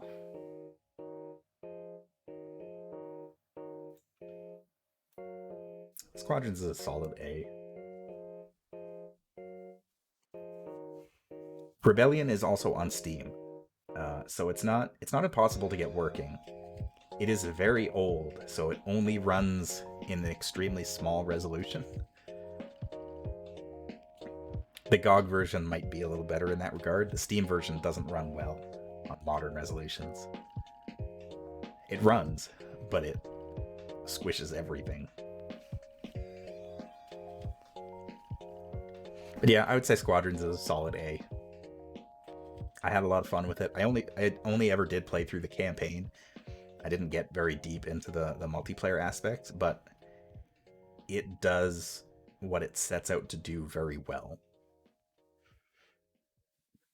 It's not mind-blowing, but it's like Battlefront 2. It knows what it's doing. It's pretty solid at it. It has some issues, but it's the best Star Wars flight sim on the market. Well, I shouldn't say that. Maybe not the best flight sim on the market, because you can get the older ones, but it's the best modern Star Wars flight sim, hands down. And it's pretty good. And the story is even pretty enjoyable.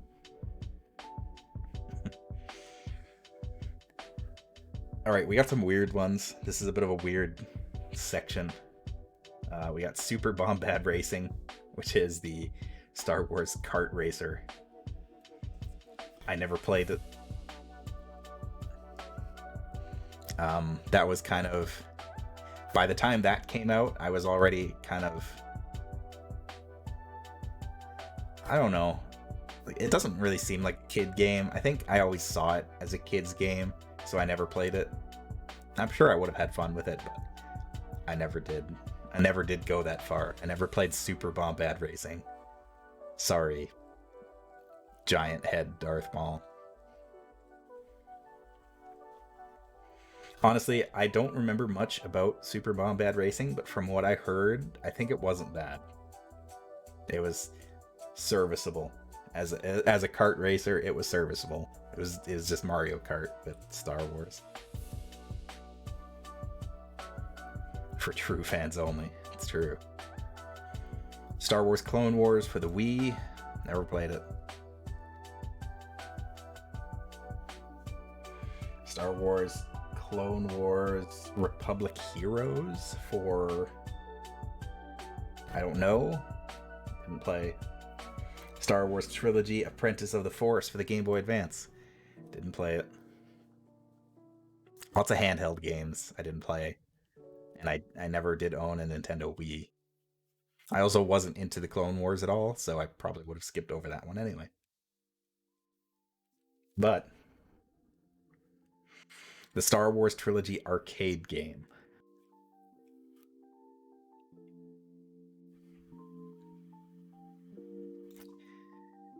I gotta give a B, I guess. The Star Wars Trilogy arcade game. Anytime I went to an arcade, there was always like a lineup to play this game. I think I only ever actually got to play it like twice in my life, because there was always somebody on it. And it was long too. Like, you played through all 3 Star Wars movies with like several different levels in each movie. And some of them were like flying around and doing stuff. Some of them, I remember one was like you going down the corridors of Hoth, of Echo Base, as you're escaping. And you've got to shoot like wampas and stormtroopers that are coming after you. It looked really cool for back in the day. It was an arcade game, and it was exciting because it had all the Star Wars noises, and people would like stand around and watch you. It was always a big centerpiece arcade machine. It was fun, but I think if I were to go back and play it now, it probably wouldn't feel as good as it did back then. Wouldn't be as impressive.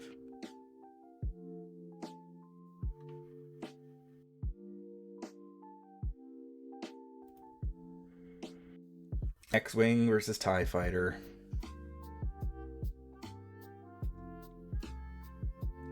X-Wing versus TIE Fighter was the multiplayer version.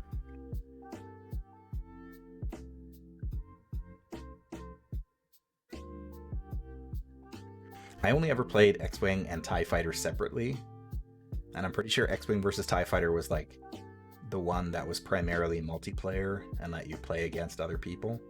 So I'm going to stick them all in the same little tier, right up at A here. Because X-Wing was like the original Star Wars flight sim. And I tried to get it working while streaming, and I couldn't do it. But I have played some of it on its own, and it still holds up fairly well. Same with TIE Fighter. So those get A ranks because they're all pretty solid.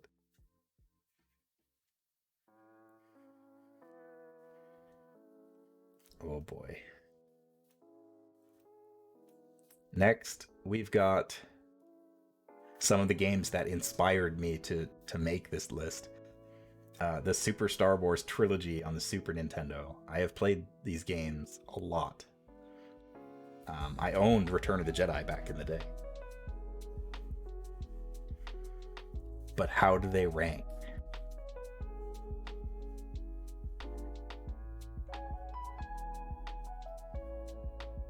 These games were very important to me as a child. I played a lot of these games, but boy, they're not good games. They're punishingly difficult. The original Super Star Wars doesn't even have a password system. I don't think. I think it's like you have to beat this in one sitting. I think you have unlimited continues, but I don't think it had a password system. I think it was like, yeah, you play from start to finish, or that's it. I'm gonna put them into C. Because they are Star Wars games, but boy, howdy, are they're not good Star Wars games. They're not even good platformers, really. There's so much happening on screen at all times that it is rage-inducing when you're trying to beat these games. Lots of instant death traps. Return of the Jedi isn't as bad. I've actually played through and beaten Return of the Jedi on its own, like on an original console too. But Empire Strikes Back especially, is extremely difficult. They can be kind of fun to go back and play, but if you're like, I'm looking for a good experience, I'm going to play Super Star Wars, you're probably going to have a bad time. Next up is another PSP game, Star Wars Lethal Alliance. Lethal Alliance was a weird game. I never played it, because handheld. But it introduced this character. She was a Twi'lek with like red skin, and she was like a covert rebel operative. The whole game was about stealing the plans for the Death Star, because they went over that like 3 times in the old expanded universe. And I remember the buzz about it because it was a new Star Wars game. It had like new platforming challenges and a new character and all this new stuff, and then it happened and no one cared. Yeah, this game had a really big marketing campaign, but nobody had a PSP, so nobody cared. And it just completely disappeared from under the radar. Twi'leks aren't Bothans, but it was never confirmed that Bothans are the ones who stole the plans for the original Death Star. They stole the plans for the second Death Star, and many of them died. But the first Death Star, before Rogue One, it was never confirmed who actually stole the plans. Originally, it was Kyle Katarn in Dark Forces. There's also this lady from Lethal Alliance. I don't know. Many Bothans was just the name of some dude. Maybe. That also was never confirmed. So yeah, I never played Lethal Alliance. I don't know anybody that did. It just kind of happened and it happened. Star Wars Episode 1 Racer.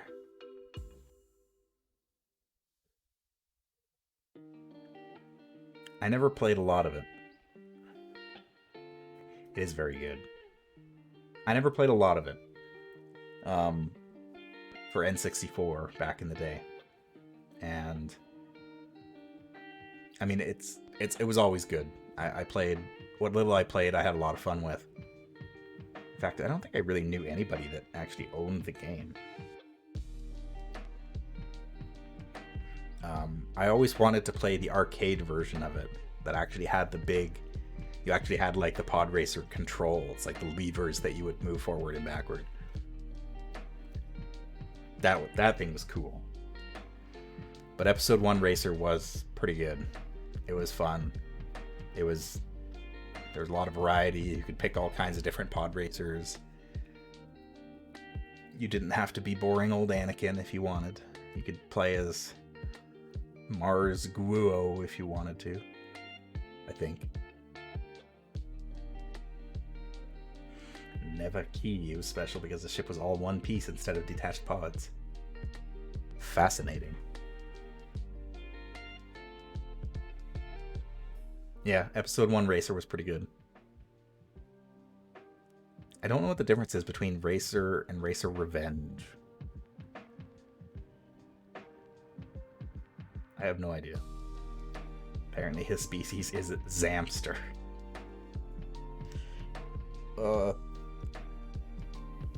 Of course it is. Star Wars, the Episode 1,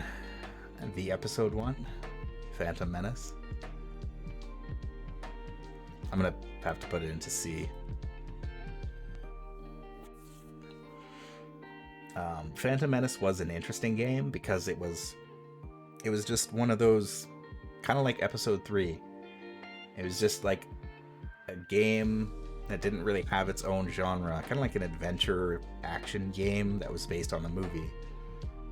I remember playing it on PS1. The graphics are terrible. Like, the graphics are absolutely awful.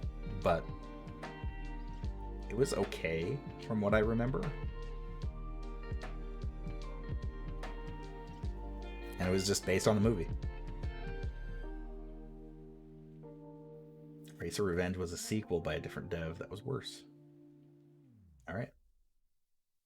A Zamster from the planet Zagobah, apparently. I've heard of Zagobah before.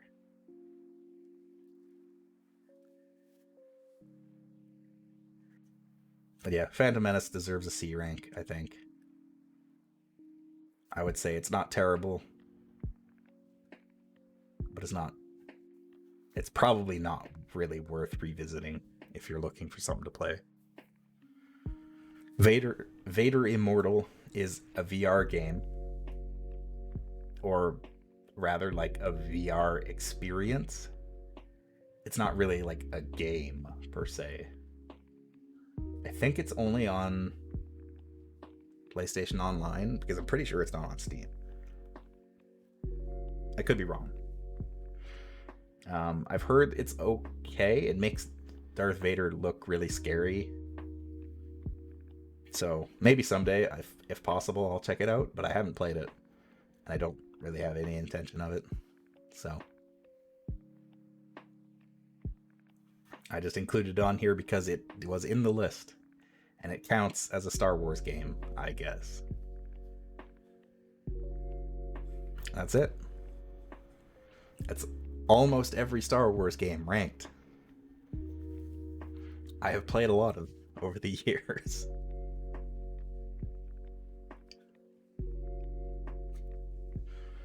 I also have not played a lot of them. There's a whole bunch in the not played list. But this is my definitive list of Star Wars games. So hey, if you're looking for Star Wars games to play, try these ones, except for Jump to Lightspeed, because you can't really do that anymore. Maybe. Also, Episode 1 Racer, I think, is also kind of hard to get your hands on. You don't want to force myself to play it. Exactly. Most of the ones I haven't played are just handhelds. Like, there's a bunch of Game Boy Advance games. There's like 4 or 5 of them in there.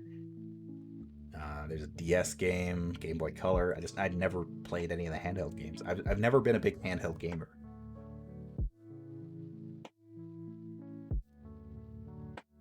Racer got a remaster recently, I think you're right. I do believe you are correct in that regard. Shadows of the Empire is on Steam. Battlefront 2 is on Steam. Rebellion is on Steam. KOTOR 2, Jedi Academy. Most of the A-rank games are on Steam as well. There's an awful lot of Star Wars games out there. These are some. These are some that I have played and some that I've enjoyed.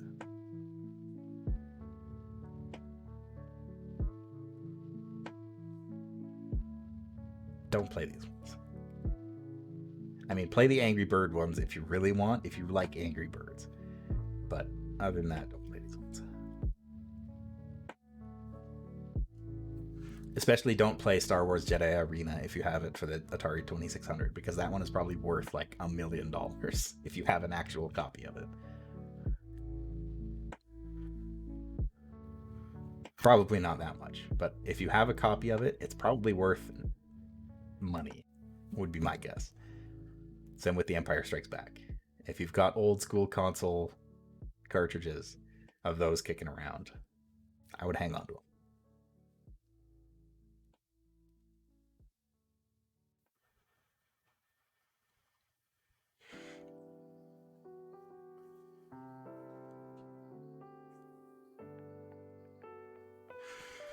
Dark Forces 1 and Tor you'd put higher. That's fair. The only reason Dark Forces 1 ended up this low is because I think each of these games is an iteration better than the previous one. Like, I think Jedi Academy is better than Outcast, Outcast is better than Jedi Knight, and Jedi Knight's better than Dark Forces. Because I've gone back to play Dark Forces, and it's kind of rough. I would much rather play Jedi Knight than Dark Forces if I had the choice.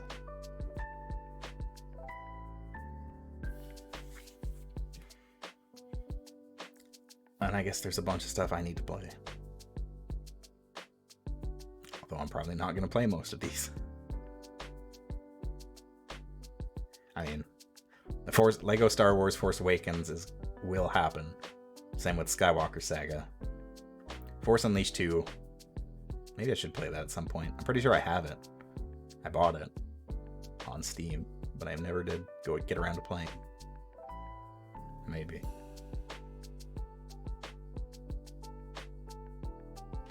Alright, well, that is it for that one. I'm just gonna save an image of this.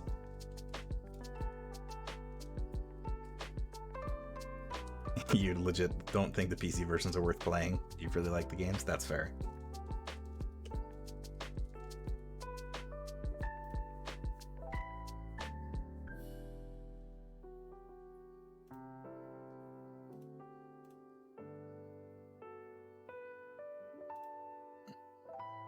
Alright.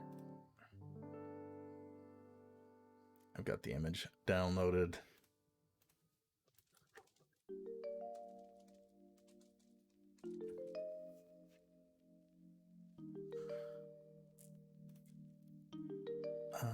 Let's see where it was, the one I was looking at. There was another list that I wanted to do.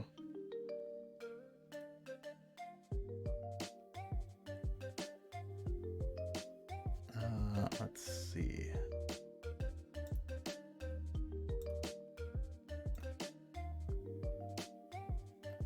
Yeah, that one.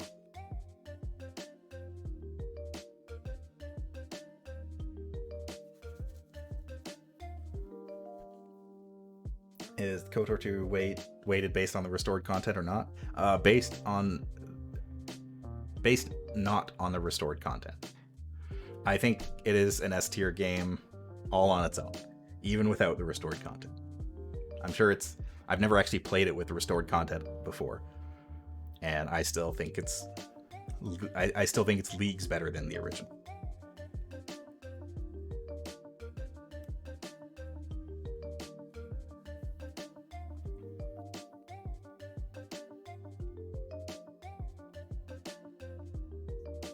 Problem with the restored content mod, Droid Planet.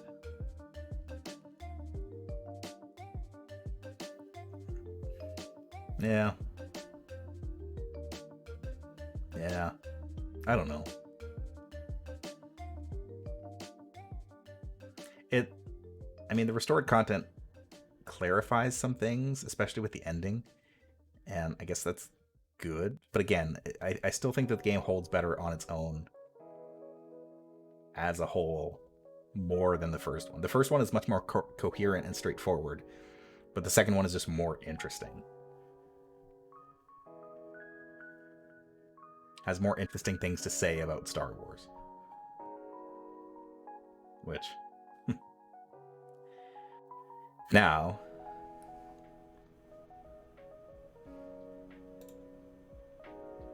There's another list that I found that I think is also interesting.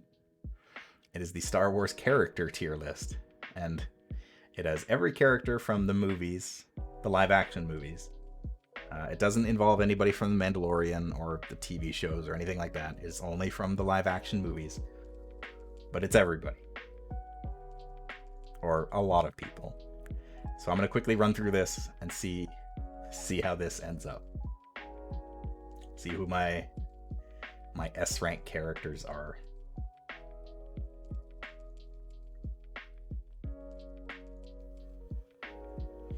Planet was cut for a reason. It shouldn't have been restored. There was a period of time there was separate mod for the planet, but at some point they changed that.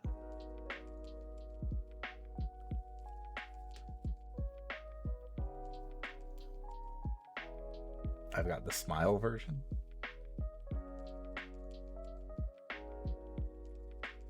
I didn't know there was a different version.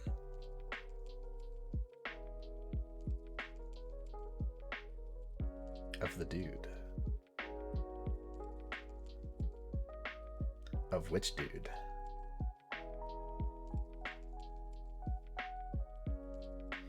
Second row, first picture. Oh, Kit Fisto. Of course. What's the best picture of Kit Fisto? He's so happy. Alright. Anakin Skywalker. Episode 2, Episode 3. Adult Anakin, basically.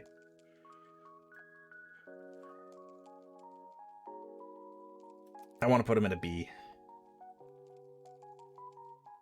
Because I like the concept of Anakin, but in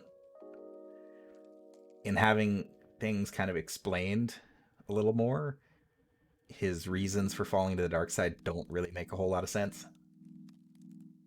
I had it explained to me that Anakin didn't fall to the dark side because he was already a bad person. There wasn't really a fall because he was already a jerk. So, kind of not wrong. Ewan McGregor, Obi-Wan. I would say either an S or an A. Ewan McGregor knocked it out of the park as Obi-Wan. And he was pretty much right about everything. Obi-Wan did a lot of work in making the Anakin and Obi-Wan relationship work in Episode 3. So I like him a lot because I like the relationship that they had in Episode 3. And I think Ewan McGregor as Obi-Wan probably did more work there than Hayden Christensen did. Not that Hayden Christensen's not a decent actor. There were other reasons for that kind of stuff, but, you know, whatever. Qui-Gon Jinn. Qui-Gon Jinn was a nothing character. Yeah, Ewan's coming back for the TV series. That should be exciting. I don't know. Supposedly Hayden Christensen's coming back for the TV series too.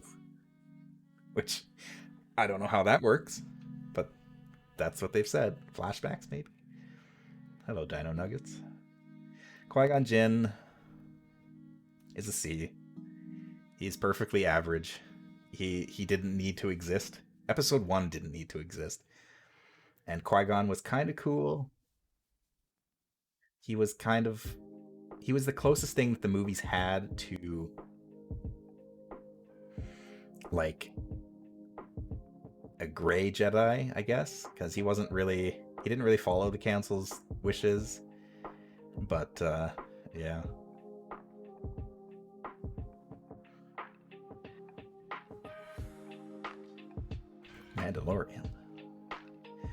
Mandalorian. The Mandalorian characters are not in this list. There is a Mandalorian, though. Hi, Boba. In fact, there's several, if you want to get technical about it. Padme.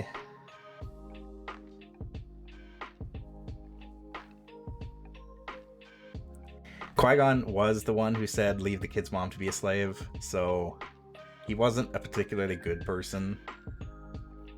He wasn't a particularly bad person, but he was very set in his ways of, like, I know best, so I'm gonna do what I'm gonna do because I'm smart. And he kind of was, but Qui-Gon's, it's true. Gotta let Qui-Gons be Qui-Gons. Padme, Natalie Portman is a very good actress, but she's not very good in these movies. And Padme herself is kind of they had no chemistry in those movies. The scenes with them together in Episode 2 are hard to watch. She wasn't that great. R2-D2.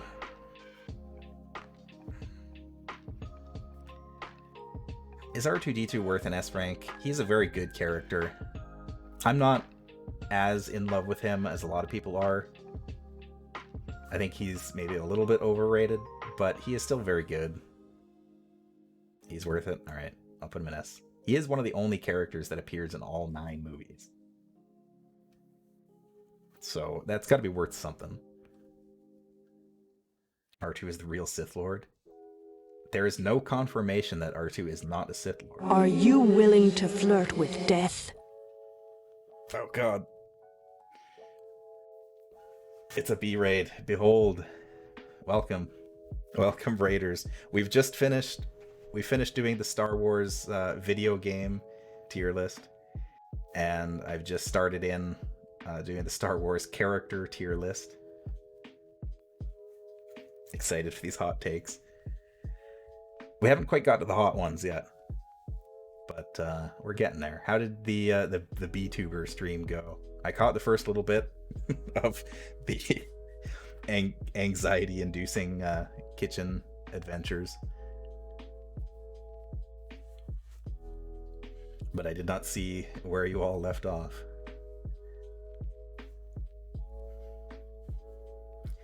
.3PO. You're master chefs now. I don't need to confirm if it's true. I mean, hey, if you say so, I'll take it. I'll take your word. I don't really have that many hot takes. The hot takes are probably gonna start coming in right about here. I'm gonna say. But we'll get there. Naked 3PO. Wait. Oh, he is a different character. Naked 3PO. Naked 3PO was kind of a D. He didn't need to exist. A dog smiled at their cooking multiple times. Yeah, Naked 3PO was not good. Making 3PO a droid that Anakin built was weird. So I'm gonna say that's a D.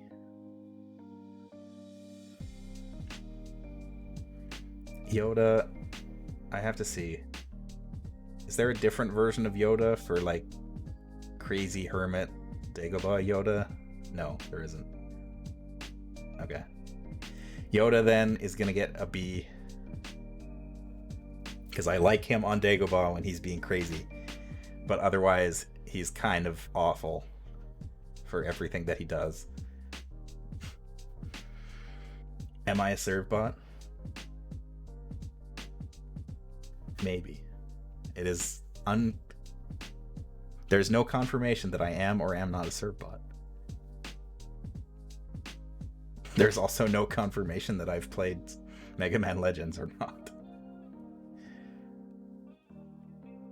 Clone Wars animated Yoda. Yeah, that's true. Yeah, I'll leave him there. Jar Jar, I mean, yeah, of course.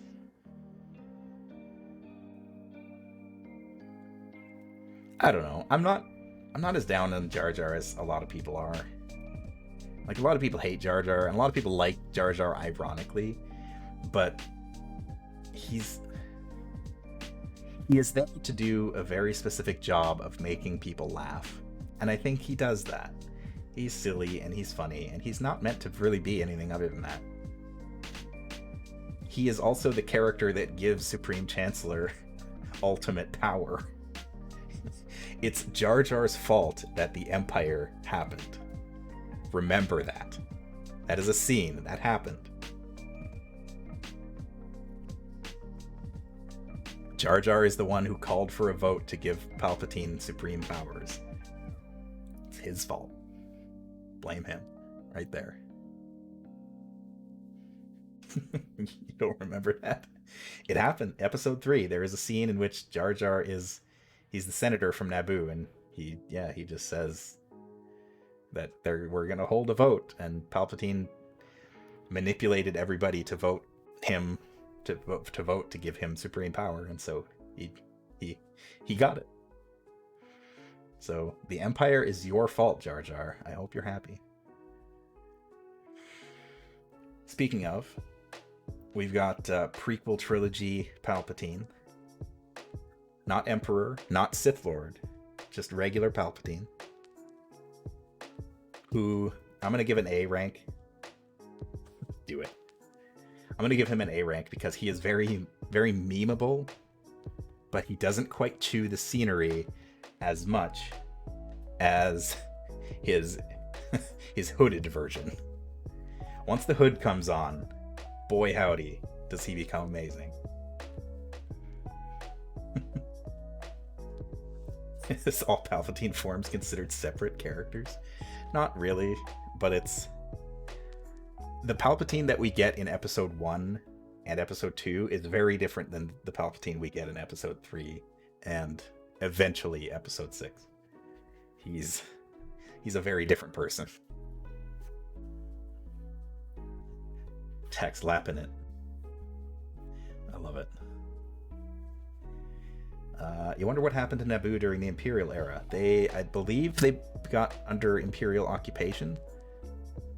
They basically got captured by the Empire, and that was pretty much it.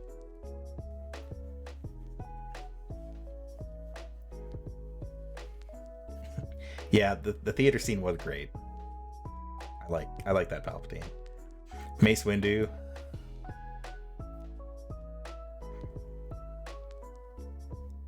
Mace Windu is... Everybody loves Mace Windu because he's, again, a very memeable character, but he's also probably one of the worst people on the Jedi Council. Like, he is one of the most arrogant, stuck-up, like, sticks in the mud on the entire Jedi Council, and nobody ever convinces him otherwise. And it's a large part of his fault that the Jedi fell.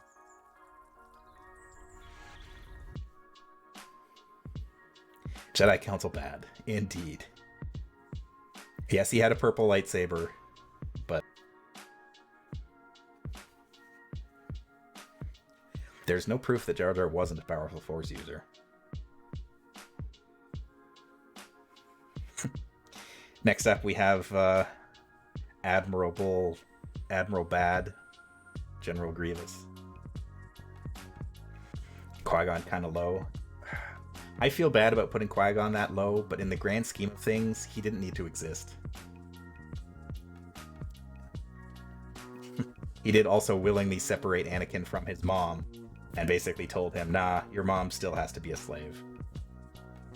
It's kind of hard to vouch for that. General Grievous. General Grievous is what a prequel trilogy marathon feels like. I'll put him in A because I can't put him in S tier because he's just too stupid. I'm sorry.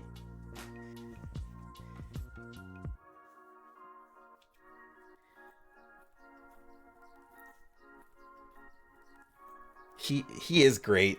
He's a very stupid character. Like, I love General Grievous. I love almost everything about him. His fight with Obi-Wan is ridiculous.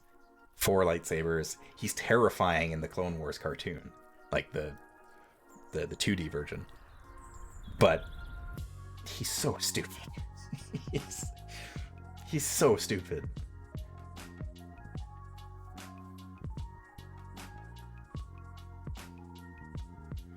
Darth Maul is another nothing character. I have seen that clip where they give him 40 lightsabers. It's a lot of fun. Yeah, he is better in Legacy. Same with Darth Maul. Well, not even in Legacy, in canon now. Darth Maul on the screen is like the biggest nothing burger almost in the series. But as a character, he has been fleshed out so much more through the cartoons that Darth Maul's pretty cool, actually. I would say Darth Maul is a solid B.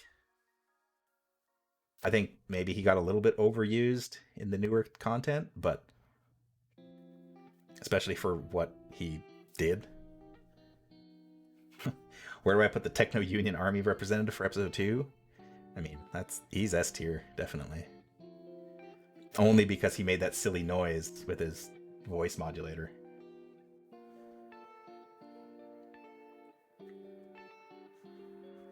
Dexter Jetster.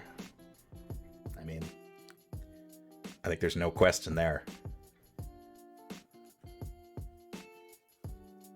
The weirdest thing about Dexter Jetster is that he has a mustache.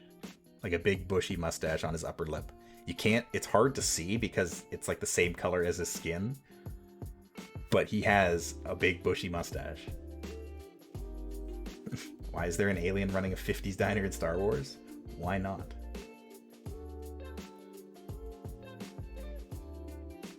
Why not?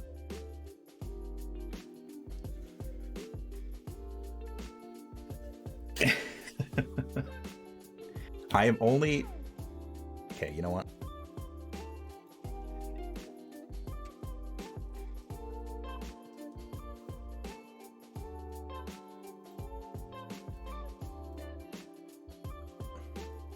Oh wait, no, that should still be A. I have to edit this one first. Hang on. There we go.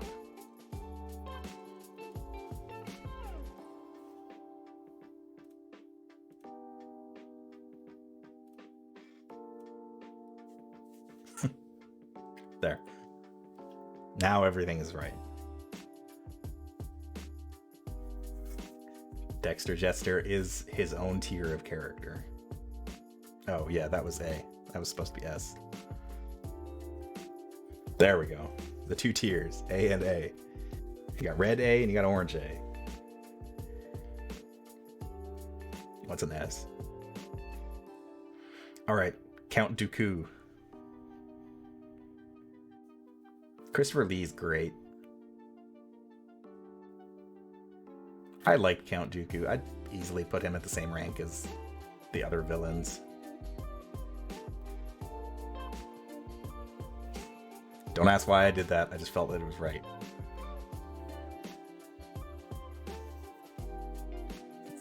Yeah, Obi-Wan just knows this guy. Who wouldn't want to be friends with this guy?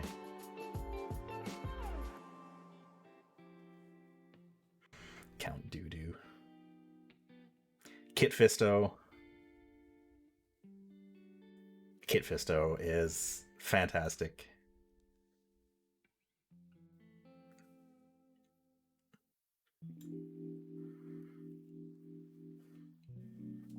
The only problem I have with putting Kit Fisto at S rank is that he gets killed by Palpatine in like one hit. So I gotta demote him for that. Otherwise, he's pretty cool. He's one of the only Jedi who has a lightsaber that operates underwater. Because he can breathe underwater. He's a fishman. The Sex Haver Jedi is Ki-Adi-Mundi, this guy. He's got the big head.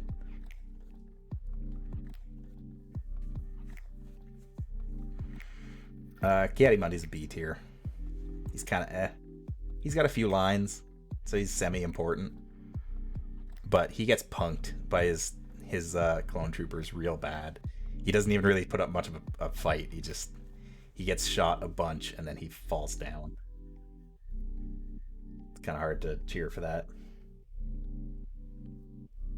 Dexter Jester feels like when you're playing a tabletop game and have a background suggesting you should be able to get word on the street from someone, but the DM didn't prepare any NPCs to talk to, so he makes one up. Yeah. Yeah. Well, okay. So I am pretty sure that Dexter and his diner exist only because George Lucas wanted to reference the 50s, because he made American Graffiti back in the day. So I am like 99% convinced that George Lucas just wanted to reference American Graffiti, so he built that diner and put Dexter there. And that was it. That was his only justification for it.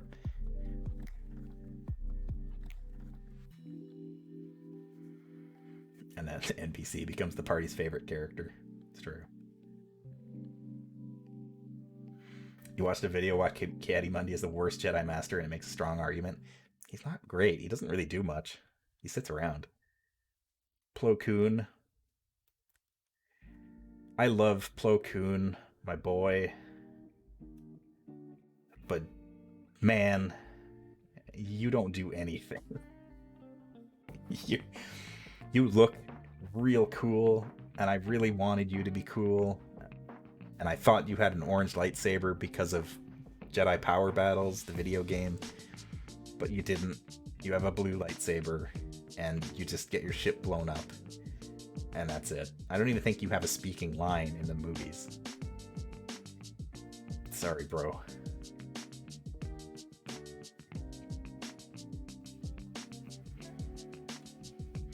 One of those NPCs who's supposed to stick around for a side quest, and then, what do you know, the party is taking them halfway across the world.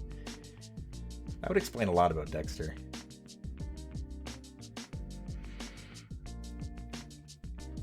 Ayla Secura. Ayla Secura is the designated girl Jedi Master. Although I don't know if she actually sat on the Jedi Council at any point during the movies. I think she was in Episode 3, but not... She wasn't actually sitting on the Council, because she was on a mission. She was the designated sexy Jedi. I don't think Yaddle is in this list, unfortunately. Or maybe fortunately. The less that is known about Yaddle, the better. But yes, Ayla Secura was the big boob Jedi. Jedi Master Booba.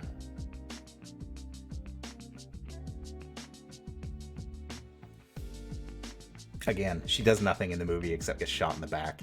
She doesn't even put up a fight. She ignites her lightsaber and then just gets punked by her clone troopers. It's awful. And what's especially funny is that she is huge in the expanded universe. Like, she's got all, like, she was in comic books and novels, and she was a big, like, fan favorite character. And in episode 3, she shows up on the big screen for the first time for like 30 seconds and gets shot in the back. And wow, was that a letdown for a lot of people. I was never that big into her. I never really saw the huge appeal of her other than her boobs. So, yeah. She's pretty huge on screen, too. I get it. Newt Gunray. I always kind of liked Newt Gunray as a character, but he is also a racist caricature. So I need somebody to put in the D rank, so there. Go there. Go away. Don't let me think about you anymore. I like the concept of Newt Gunray as this, like, little leader who's not really that important, but gets manipulated. But, yeah, no. Go. Then he gets killed by Anakin. Shrug. Newt Gunray. Jango Fett. I always thought Jango Fett was overrated. Like, he was very much trying to capitalize on the same fame as Boba Fett, which it's the same person in, retrospect, but yeah, that's a good point, Spider.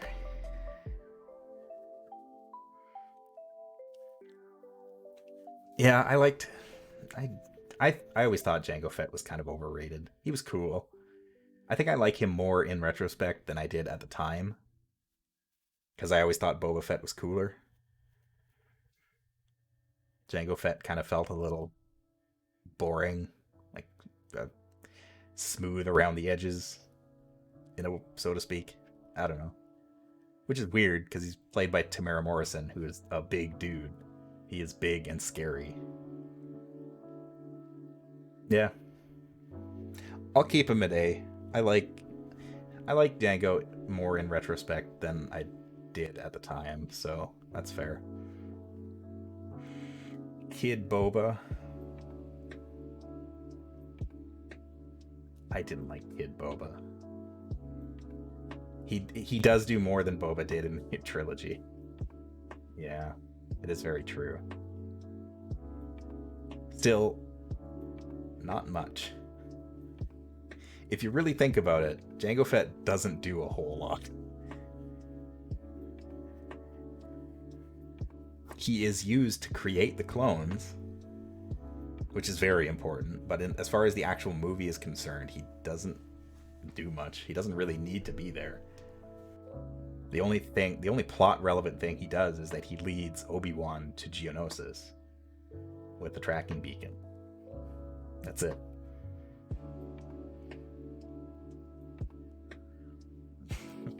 Okay, experience sharing. Yeah, now it all makes sense. Kid Boba, I'm putting you with Newt Gunray because I don't like you.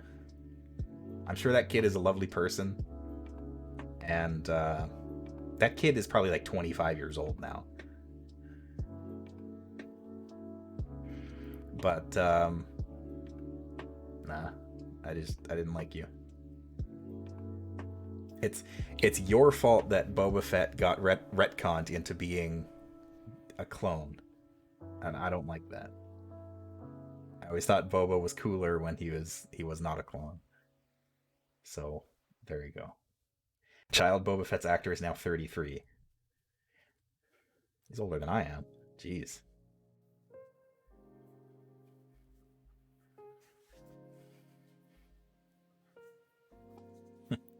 Yeah, same Pio.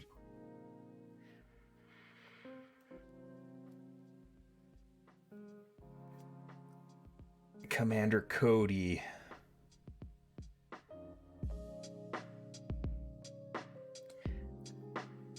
Some of the clone commanders are pretty cool, and they're worth checking out. Commander Cody was extremely boring. He was very boring in that movie. I mean, all the clones were boring in that movie, but I don't know. Commander Cody I never looked at Commander Cody and was like, I need to see more of that guy. Child Boba's actor was in Sharknado 4. Yeah, I never held any ill will toward Jake Lloyd. Let's put him next. Like, again, I wouldn't say it's his fault. Like, there are a lot of really good character, yes, Commander Cody was this clone trooper with the yellow. He was one of Obi-Wan's clone officers serving under him during the Clone Wars. Commander Cody. But yeah, like, there are a lot of really good actors in Star Wars who gave terrible performances.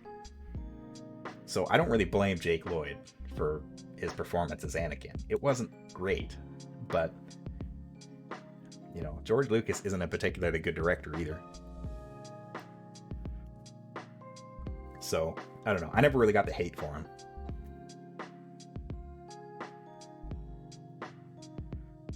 Still, as a character,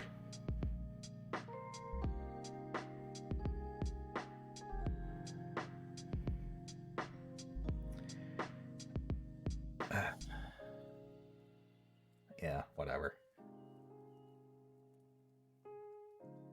Shmi Skywalker, Anakin's mom. I'll put you with Anakin, sure.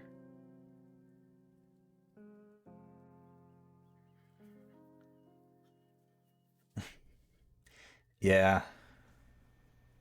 Commander Cody. Oh, here we go. We got Poggle the Lesser.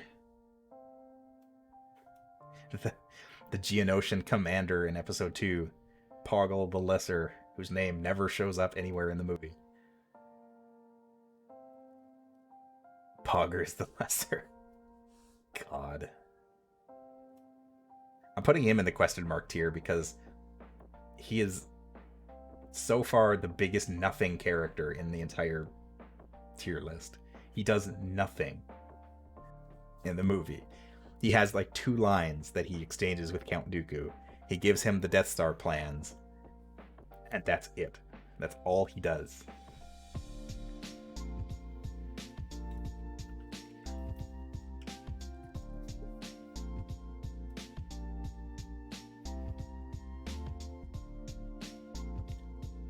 Pog's the lesser. Yeah, exactly. I don't know what his deal was. And again, he showed up in a bunch of stuff. Like, he was in video games, and like, they tried to make him a thing, but he didn't do anything. He was just the leader of the Geonosians, and he walked around with a cane, and his name was Pog. I don't know. It's weird. But anyway. Speaking of almost useless characters, Captain Tarples from episode 1. Captain Tarples is at least as useful as Jar Jar. I always kind of like Captain Tarples. He had a good head on his shoulders. He knew what he was doing in the Battle of Naboo. Captain Tarples is the kind of Gungan that you could look up to and be like, yeah, that guy knows what he's talking about. And he had the cute little whiskers. Yeah, exactly.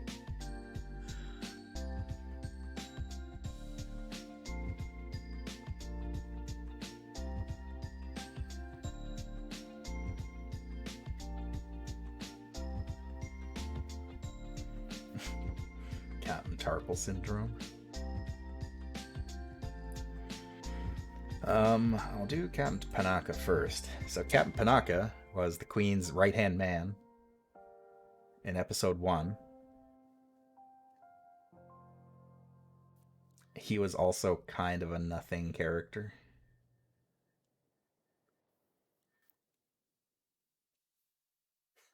Tarple Tunnel syndrome? Oh, I don't like that. I don't like the way that sounds. Yeah, Captain Panaka was at least as useful as Captain Tarples, I would say. Again, he was pretty useful in the Battle of Naboo. I don't know what happened to Captain Panaka, but in episode 2 he was replaced with Captain Tycho, who it feels like they just... Yeah, so this is not the same character. And it might seem that way because it's like they just kind of replaced like one black guy with another black guy. But no, these are different characters that for some reason Captain Panaka wasn't around anymore in episode 2, and so Captain Tycho was there instead, who has the eye patch. I don't know why, but he's not as useful as Captain Panaka. I can't put him on the same tier. He didn't really do anything. He's got a good eye patch.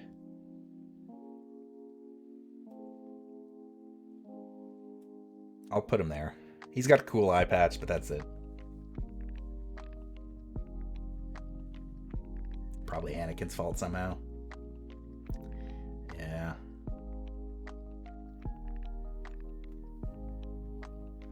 Oh, you know what I just realized?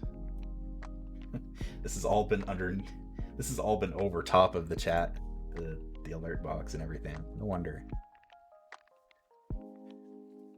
Only 2.5 hours in. Just noticed. Cool.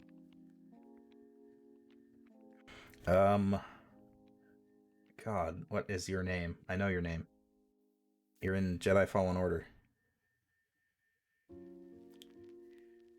Wookiee leader. What is your name?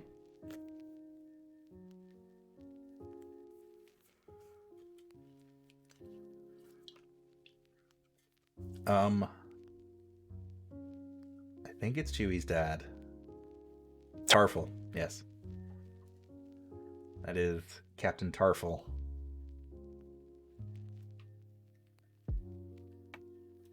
Sorry, Tarful, you're going to D. You do nothing.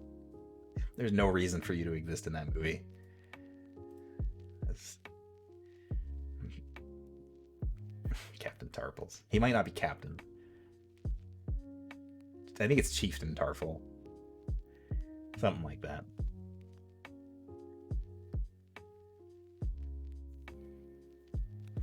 Panaka worked for the Queen. He retired when Padme became a senator, but got Typho, his nephew, to replace him. Oh, okay.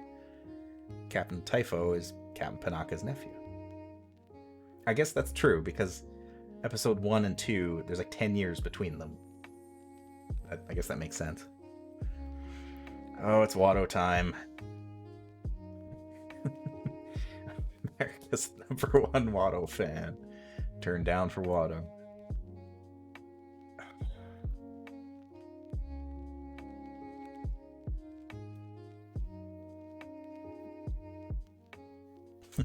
I don't want to put Watto in a high tier because, again, racist caricature. But he's so...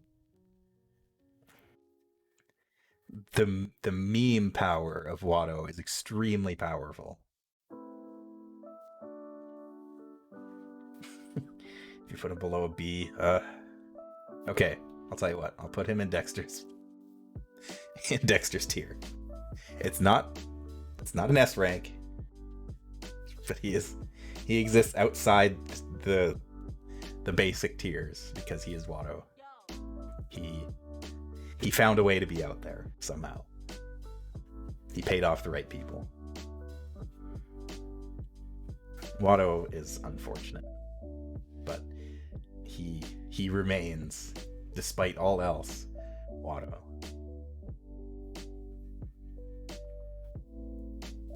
The tier where the character in our head is the one we love much more than the character that appears on screen. That's a good way to put it.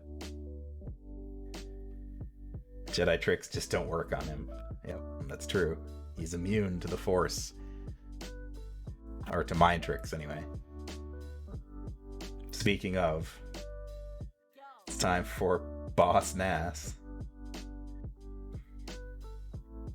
Also very memeable. And his jowls, jiggling cheeks.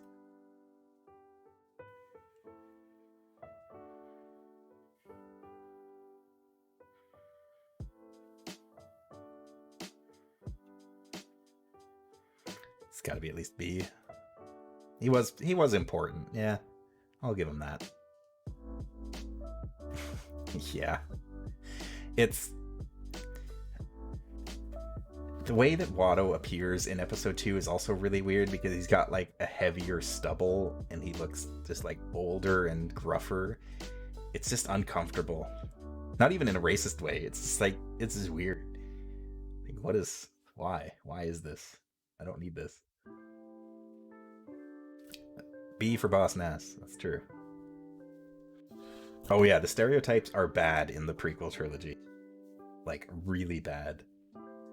Like, you can pretty much point at any one of them that appears prominently and be like, that's a racist caricature. Doesn't matter who it is.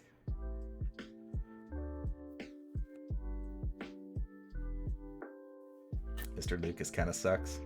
Yeah.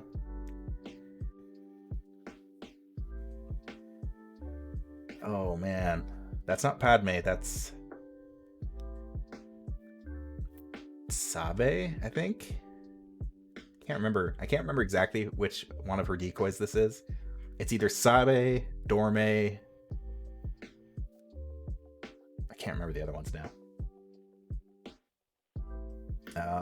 I don't know if this one in particular was Keira Knightley, but one of her handmaidens was Keira Knightley. Yes, Sabe. I mean, she's got to be lesser than the Queen. Sorry. Probably had a better career path. Keira Knightley did. Sebulba. Is Sebulba's depiction racist? I don't know. Maybe it's better I don't find out. It feels like it should be if it isn't. And if it is, yeah. Keira Knightley feels like she did more than Natalie Portman after Star Wars. They've both done well for themselves, absolutely. And they're both great actresses, I should say. But it feels like Keira Knightley did more. Although I guess she wasn't in all 3 Star Wars movies, so that makes sense. It was kind of, the Pirates of the Caribbean movies were kind of releasing a little bit toward the tail end of that, so I guess. I don't know what I'm talking about. Anyway, it's Sebulba time. Sebulba is B. No, A. Sebulba's an A. Natalie Portman did get a scientific paper published. That is very true. She is very smart. Sebulba gets an A only because he's got a really cool pod racer. I love his orange pod racer with like the V engines, the sideways V engines. Those things are rad. Any chance I got to play as that, I did in a video game or with the Lego set. There was a Lego set that had Sebulba's pod racer, and that thing was sweet. Hey, does everybody remember this character, Chancellor Valorum? The guy that gets voted, the guy who gets a vote of no confidence against him in episode 1? No, of course you don't, because he's awful.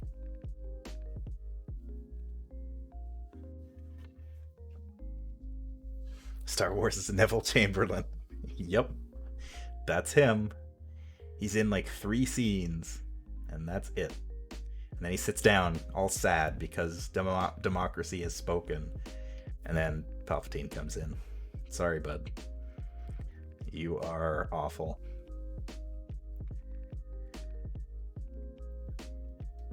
Speaking of old people, here is another old Jedi character who is extremely arrogant. This is Jocasta Nu. She was the archivist in the Jedi Temple who told Obi-Wan that the planet he's looking for doesn't exist because it's not in our records. And then she walked away.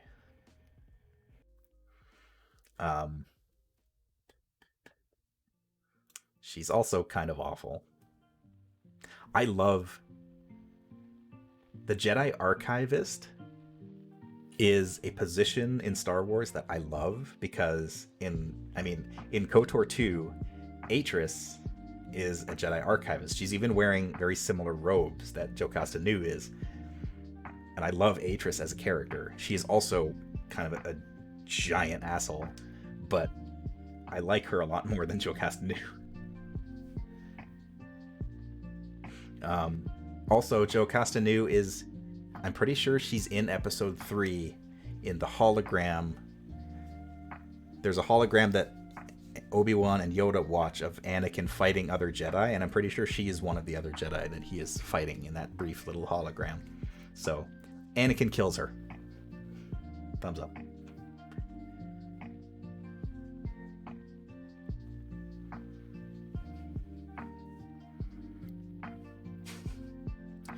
I am not familiar with the lightsaber blaster.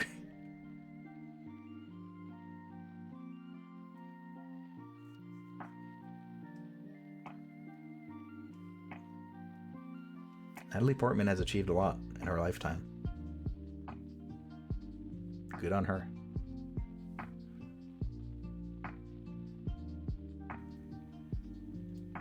Also, P.O., for some reason, I feel like that is true, that she was seduced by Count Dooku. Again, I have no confirmation of it, but there's a part of me that's like, yeah, that sounds right.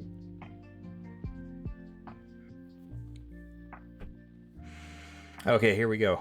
That was the prequels, more or less. There might be some other characters sprinkled in here, because they're in kind of a weird order. Yeah, definitely.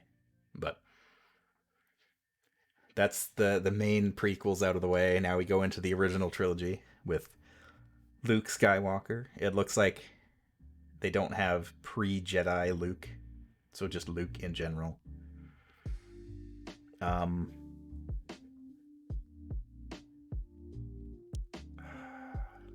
Okay, this might be where the spicy takes start. I am a Luke fanboy. I always have been. Luke is one of my favorite characters in the original trilogy.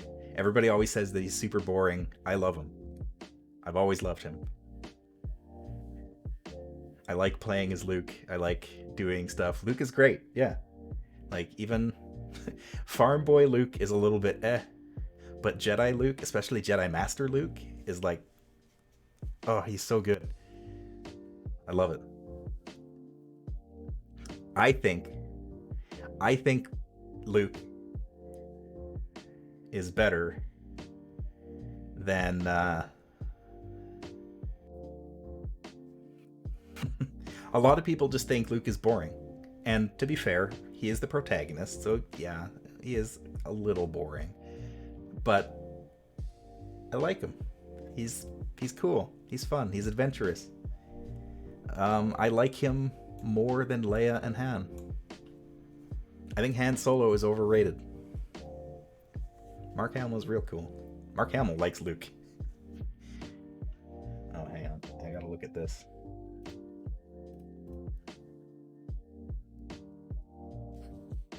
That is quite the image. The lightsaber rifle.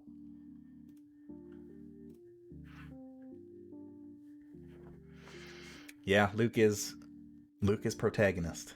So I understand why people think he's boring, but I like him.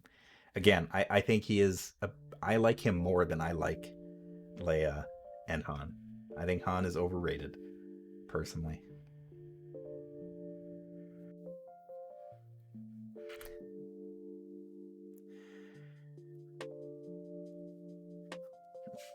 Yeah, I like that too.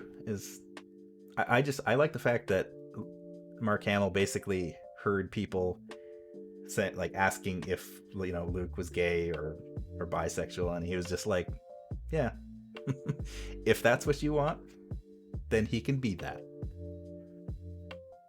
It's like, yeah, cool. For a character that you played, the fact that you're so cool about that kind of thing is neat. Are we going by hand shooting first or second? I mean, what happens on screen is hand shoots second, but hand should have shot first. Because I don't think like the original version of the movie is like sacrosanct. I personally think the 90s remake or remaster, I guess, is a better version of the movies. Even some of the changes that the DVD versions made were pretty good. So I am not the kind of person that's like, the original movies are the best. They'll always be the best. They should never have been altered, blah, blah, blah. Like, no, screw that. The original Star Wars looked terrible. Like, the remaster, the 90s remasters look a lot better than people give them credit for. So, as far as I'm concerned, the movie tells me that Han shot second, and he shouldn't have. It is very unnecessary. Because just because Han shoots first doesn't make him a bad guy. Like, he's sitting across from someone who just admitted, I'm going to kill you if you try anything. If you don't come with me to turn you in as a bounty, I'm going to kill you. I think it's pretty reasonable to shoot him first.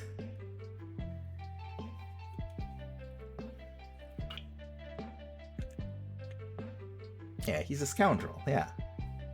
It helps that, and it helps for the ending too, because it means you've got that question hanging over your head of, is he really going to come back?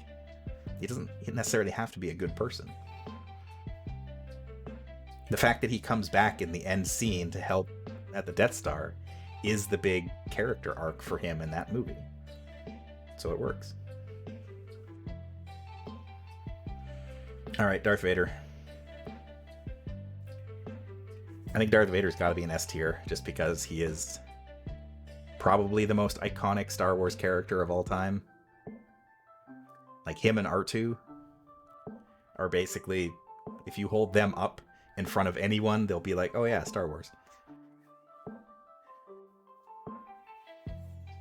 Yeah, the whole McClunky thing is weird. That is one change that is legitimately strange and just mind-boggling. Like, there's no reason for it. It was never in any of the other original versions. It's just there. It's not even there to cover anything up. It's just there. They just added it because it's weird. Yeah, I don't know. The Star Wars movies are a weird example of creator.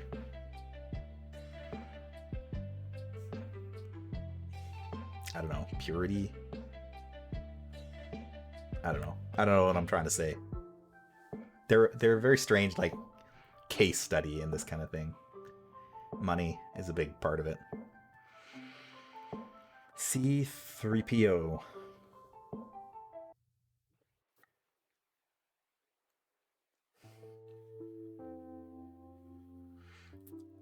I'm willing to give 3PO a lot more credit than I think other people are. I think 3PO, especially in Empire Strikes Back, I think he's got some really good lines. I mean, Empire has some of the sharpest writing out of all the movies, but 3PO gets some really good lines in Empire. And the whole like misfit crew of like him, Chewie, Han, and Leia escaping from Echo Base, that whole sequence and leading into Cloud City is really good.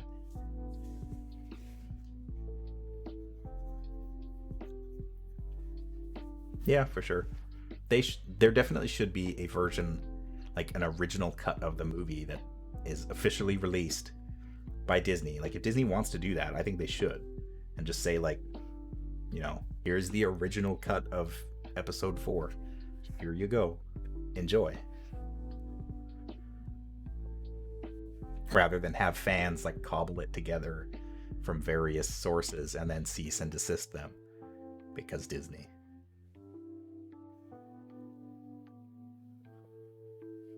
There was a version of Episode 4 going around that fans basically pieced together from like 15 different versions of the original Star Wars that was as close to the original cut as possible without being like janky special effects and stuff like that. And I remember watching that with my roommate at the time. Oh, it was an official thing. There might have been a re-release of it. Interesting. But yeah, they should just put another version up on Disney Plus that just says, yeah, this is the official version, the original cut. That would get people to subscribe. Maybe.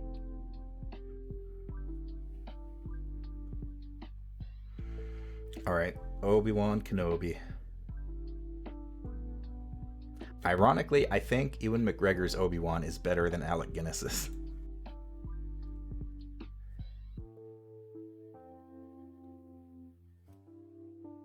Alec Guinness's performance in Episode 4,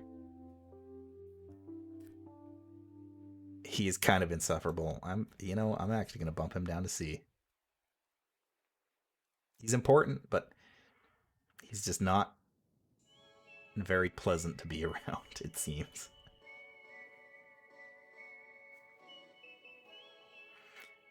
His performance is pretty stiff. It was a different time. It was a different time, by which I mean like it was a different acting style, and Alec Guinness was an actor from an older generation, so all right, I'll give him B.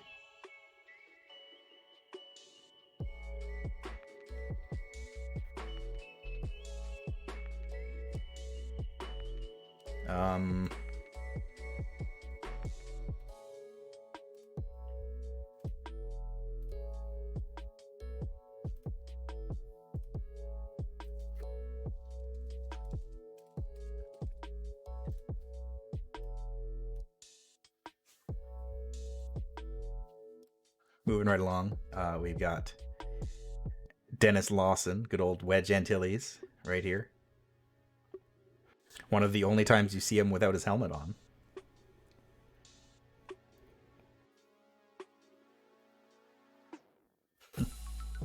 Yeah. There were some weird decisions that they made with the prequels and the Jedi.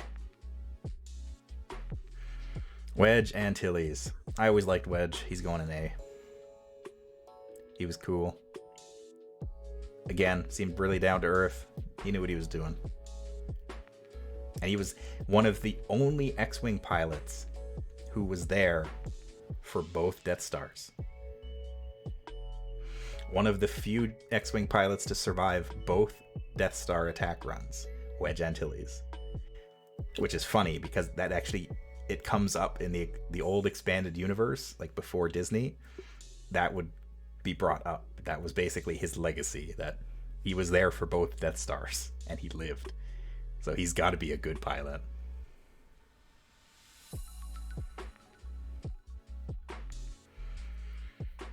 Who else do we got here? Is Biggs Darklighter. Spider, I know you've been playing Final Fantasy VII, and there are also characters named Biggs and Wedge in several Final Fantasy games. There are characters named Biggs and Wedge, and these are the characters that they're based on. Wedge and Biggs. I think it was FF6 that started the trend. And FF6, FF7, I know has it. I'm pretty sure 8 does. It's a weird reference that carried along in the series. But Biggs and Wedge, there they are. Oh, Biggs. B for Biggs. No, C for Biggs. Biggs was kind of dumb.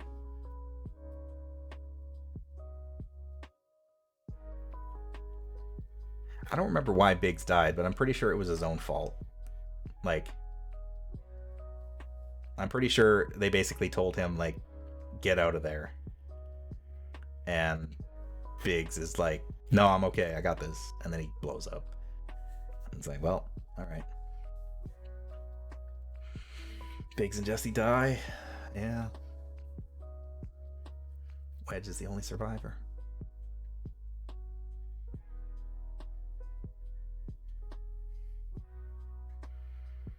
Alright, we got some weird ones in here. Cat demands treats. Alright, cats demand treats. I'll return in a moment with treat bag.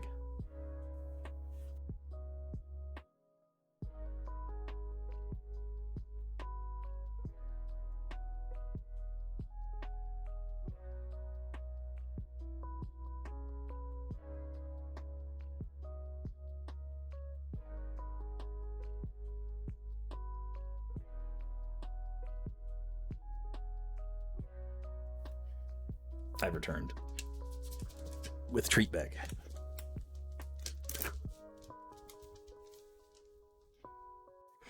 Got to double up on treats too. That's for Oreo. And that's for Toby. A Biggs fact. Here's a Biggs fact. There was a deleted scene in the original Star Wars Episode 4 in which Biggs comes to Luke and talks to him about leaving to go to the Imperial Academy. And he's got like a cape on. He looks ridiculous. But there was a deleted scene where Biggs comes and talks to Luke and says like, hey, I'm going to the Imperial Academy. You should come with me. And Luke is, like, oh, I'm kind of stuck here. I can't do that. And that's where Luke gets the idea to go to the academy that he talks to Uncle Owen about later in the movie. But that scene was cut, which is weird because we have no idea who Biggs is until the end of the movie in which they are reunited. And then it kind of acts like we should know that he's Luke's friend. But we have no idea who this guy is. Part of me wishes that they would have restored that scene because that's a cool scene. I like it. It gives more characterization to Luke, and lets us know who Biggs is, so we feel worse about how he dies later in the movie. Also, P.O., I have thought about that. I have thought about doing like multiple webcams of having cats in multiple places. They don't sleep in the same place though. They almost always sleep in 2 different places. So I'm like, I'm only really gonna have like cat cam on one place, or I'm gonna have cameras all over my house showing where these animals like to sleep. but I intend definitely to do a cat cam at some point. That's very important. Replace Biggs with Big the Cat. Hey, they did it with Java. It can be done. Don't tell me it can't. Did I see Mark Hamill's latest tweet? Which one was it? I've seen a couple of his recent ones about... Oh, is it the one where he's standing in front of Tashi Station? Because I have seen that one, and it's really good.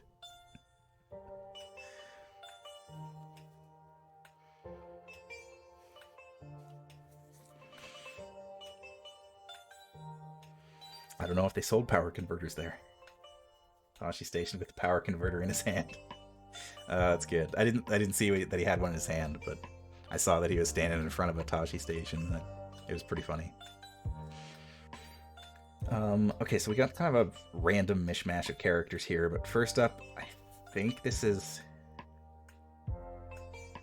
I can't remember if this is which... Like, I know that these two guys, their names are Chirrut and Baz, I think.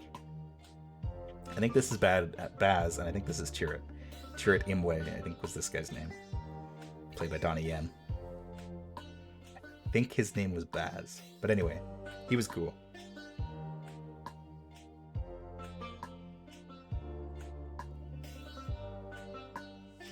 Where do we put Baz? I liked him.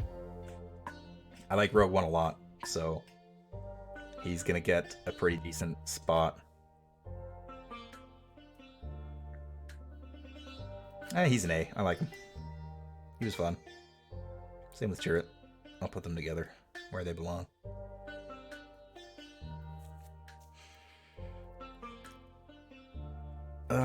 BB-8.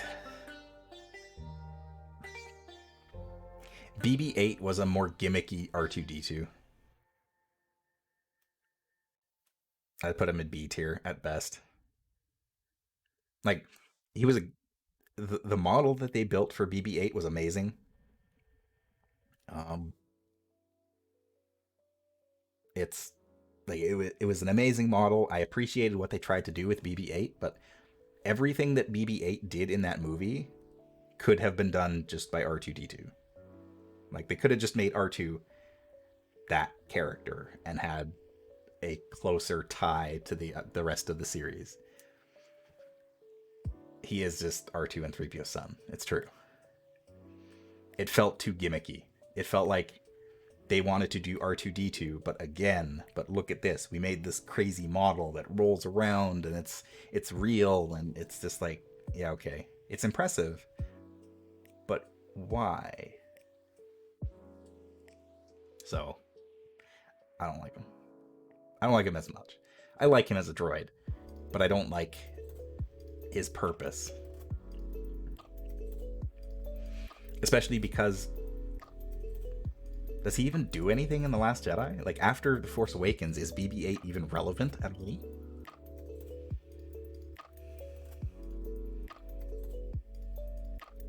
Oh yeah, I guess Kenny Baker did just die right around that same time. That's true. But I still can't shake the feeling that it was more of like, yeah, like a toy gimmick kind of thing to it. So, I don't know. I'm pretty sure BB-8 does next to nothing in the other two movies. Anyway, moving right along, we've got Woody Harrelson. I don't remember what this character's name is. He's just Woody Harrelson. But, you know, I liked him. I like Solo. Like, other than it being about Han Solo, and yeah, no, I even like the guy that played Solo, like that played Han. I like that movie. I think it's a lot better than it deserves credit for, I guess, or it's better than what it gets. Beckett, that was his name, Tobias Beckett. Yes, I liked him. I liked the whole crew. Like, there wasn't a single character in that movie that I didn't really like. which is surprising because I went into that movie thinking like, oh man, this is gonna be a trash fire, and it wasn't bad at all.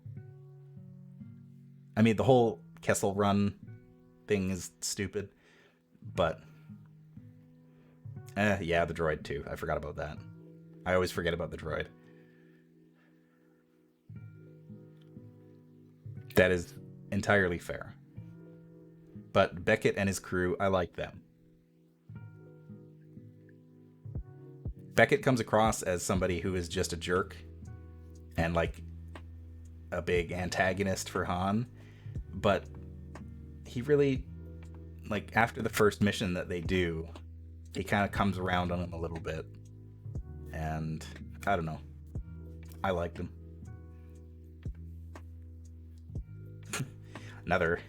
another cornerstone character of Star Wars, moving along to Aunt Beru.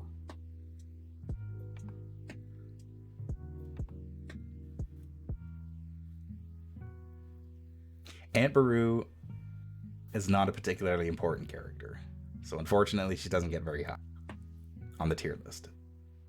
But she's still better than Uncle Owen. Well, that's where it gets weird, because she was understanding of Luke. Like, she listened to Luke complain, and she said, like, yeah, I get it. And she was kind of more understanding than Uncle Owen. On the other hand, Uncle Owen was trying to protect Luke. He knew who Luke was. He knew what was waiting out there for Luke. And so the reason that Uncle Owen is so hard on him is because he knows that if he gets out there, bad things can happen. But I don't know. Where's Uncle Owen?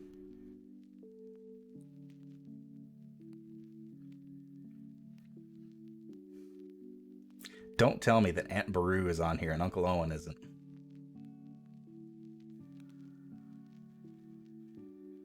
Oh, that's a dirty move, tier list.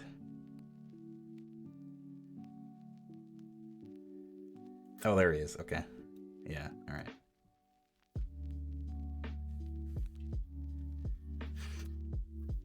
The concept of droid rights originated with Star Wars creator George Lucas in the early 2000s.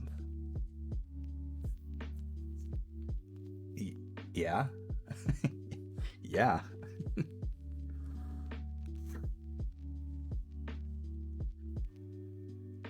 Did the tier list forget that? Yeah, they did forget that droid too. They did forget Elite. Sad. But anyway, Uncle Owen, I'm putting a tier below Aunt Beru just because the way that the actor plays him, he comes across as a jerk, even though I know that he's trying to protect Luke. He comes off as jerky, so.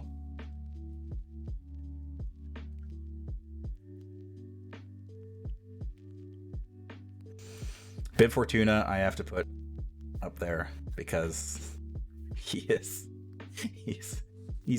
a stupid character, but he's a favorite of mine. He has no right to be rated high at all because he's weird and creepy and doesn't serve any real purpose. But I like him. I like how weird and creepy he is. Especially because this was the first time that we'd ever seen a Twi'lek before. And then the rest of Star Wars made them into like very just normal people. But Bib continued to be just this. I always thought that was funny. He's a strange man.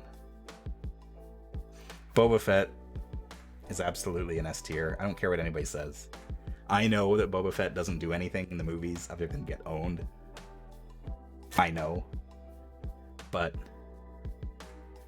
I am a fan of old expanded universe Boba Fett, where he was awesome. And in light of some more recent things, he is still very awesome. So I'll say it that. Boba Fett is great. He remains great. He is everything that, you know, I always wanted him to be. He is a cool bounty hunter. That's it. He's just a cool bounty hunter. Plus, the guy who originally played him back in those days, he died recently. So to honor him, Boba Fett gets an S rank. He is the only bounty hunter who accomplished anything in the movies. That is true.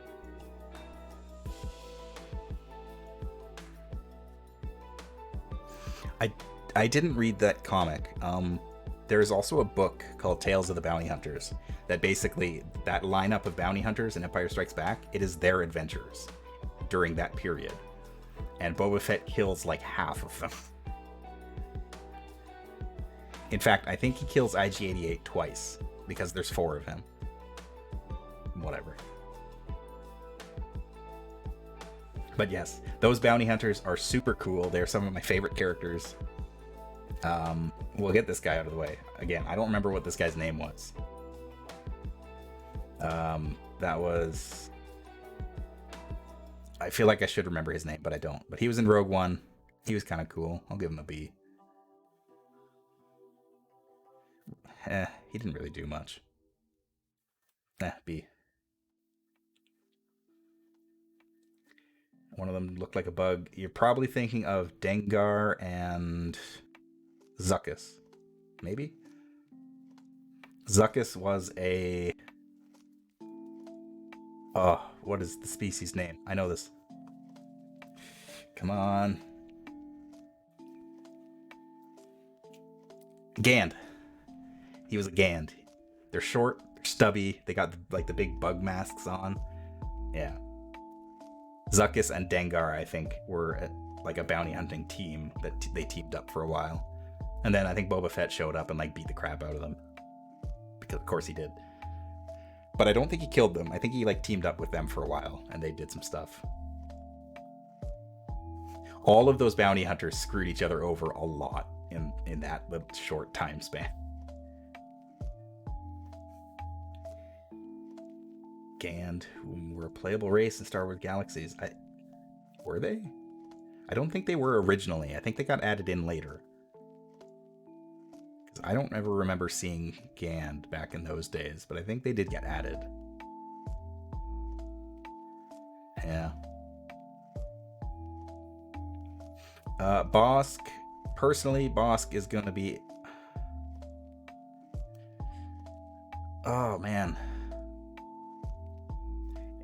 Nope, Bosk is an S rank. Same with IG-88. Where are you? You're in here somewhere. They're my bounty hunter bros. Every one of those characters that are lined up there, I love them all.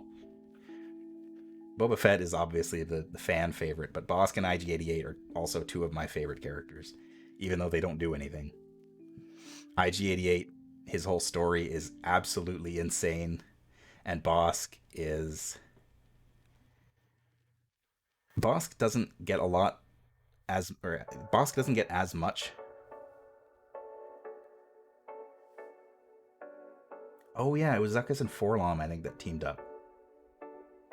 Forlom was the droid. The other droid. I think you might be right about that.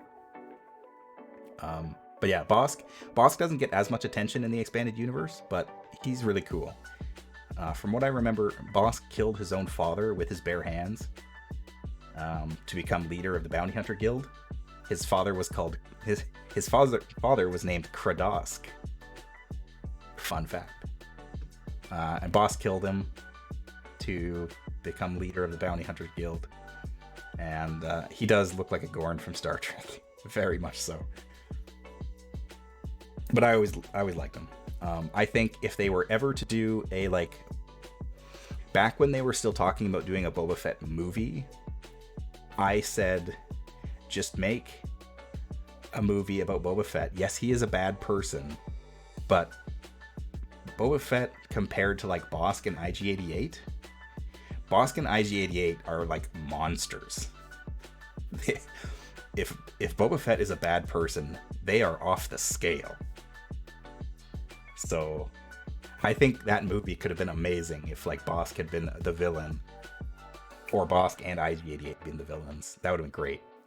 I hope, fingers crossed, that we see some more Bosk at some point in the future. Maybe in Mandalorian, maybe somewhere else. I don't know. I want more Bosk. IG-88 would be great, but we did already have IG-11 in season 1 of The Mandalorian, so I feel like they wouldn't tread that same ground. But Bosk would be great. Give me more Trandoshans, please. Forlom and Zuckuss buddy movie. From what I remember, Forlom was super weird. Like, he was just a very strange person. He was a droid, but like he was weird even for a droid. They were both super weird. Yeah. Lando Calrissian, original trilogy version. I mean, he's at least an A. I always liked him. What do I mean, even for a droid? Sorry. Usually droids aren't weird. Like, you wouldn't consider, like, a droid behavior weird, but Forlom was strange. Not what you would expect from a droid, I guess. I could be wrong. No, of course not. Yeah, so Lando in A tier, I think that's pretty safe. Cassian Andor, I don't know why you are getting a TV series, because I didn't think you were that interesting. Yeah, you're a B.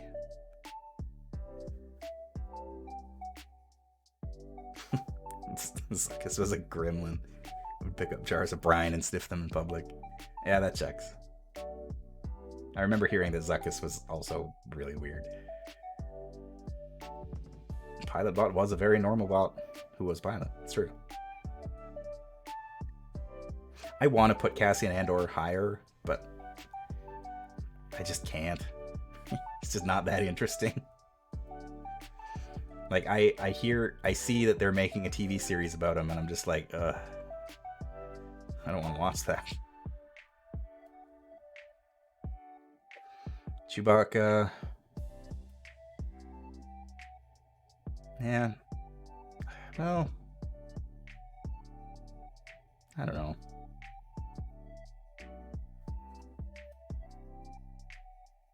Is Chewie an S tier? Is he really? Yeah, he's got a bowcaster. He's an S tier.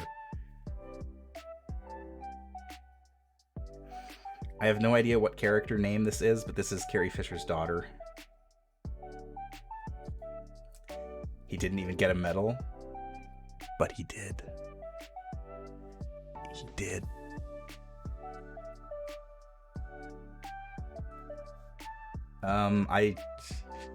This character is like next to useless. Sorry. Sorry, Carrie Fisher's daughter, whose name I can't remember. Billy something? I think so. But again, I don't remember anything that you really do other than be around.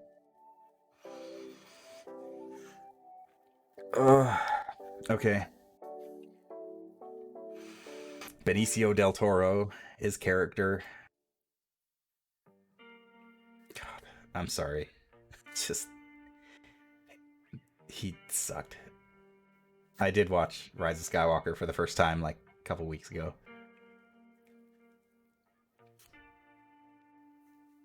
Billy Lord, character named Haydel Kokonix. Yikes. I don't think her name is ever mentioned in the movies. But I do appreciate that she's there. I think she doubled for Carrie Fisher in one of the scenes in Rise of Skywalker. In the Jedi training scene. I think she doubled for Carrie Fisher. And they just superimposed the face over top. So, it's weird, but good on her. Oh, she auditioned for Rey? Interesting. I haven't seen enough of her acting to tell if she would have been better or not, but cool. Kind of a shame that she didn't get it. That would have been a nice little passing of the torch. But yeah, Benicio del Toro's character is also kind of a nothing burger. Sorry. He does have that one scene where he talks about, you know, like the arms manufacturers supplying to both sides, but that's also kind of cringy because it's like, it's literally just taking a theme and spelling it out for the audience in words in front of you and being like, look at this. Isn't this interesting?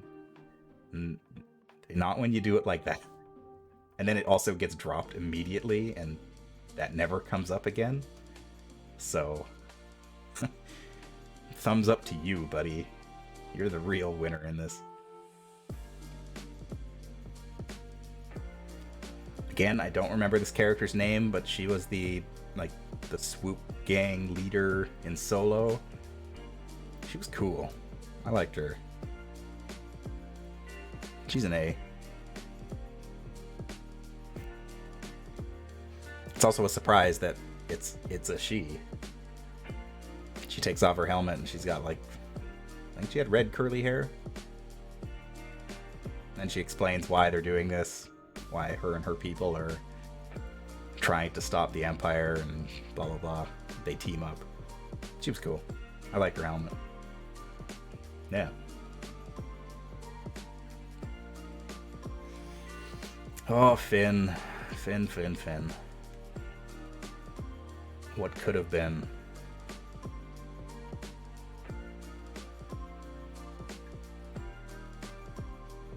Finn, unfortunately, is he a C rank? Nah, he's at least a B. Finn could have been a much better character. They could have done so much more interesting things with Finn, and they didn't. And that's why he only gets a B. I would love to put him higher, but yeah, he got robbed in that trilogy. Hardcore. So, sorry, buddy. Enfys Nest, that's her name. Yes.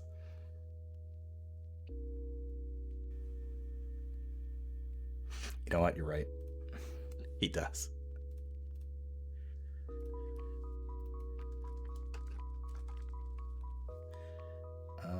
Let's go.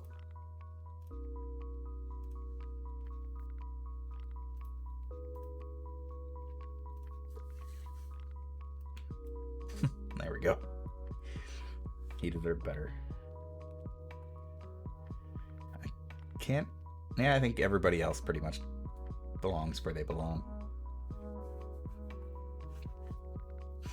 Mads Mikkelsen, Galen Erso from Rogue One. I mean, Mads Mikkelsen is a fantastic actor. I liked him in Rogue One even. I thought he was good. I'd give him an A. I liked his character. I wanted to see more. Plus, it was interesting kind of seeing things through his eyes from like an Imperial officer.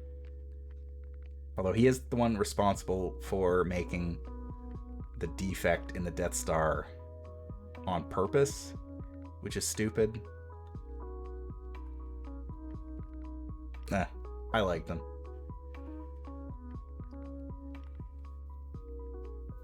Greedo,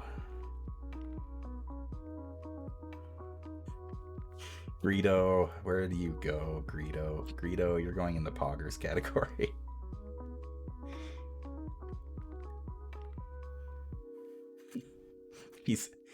He's not really, I don't know. They are constantly pogging. Yeah, alright.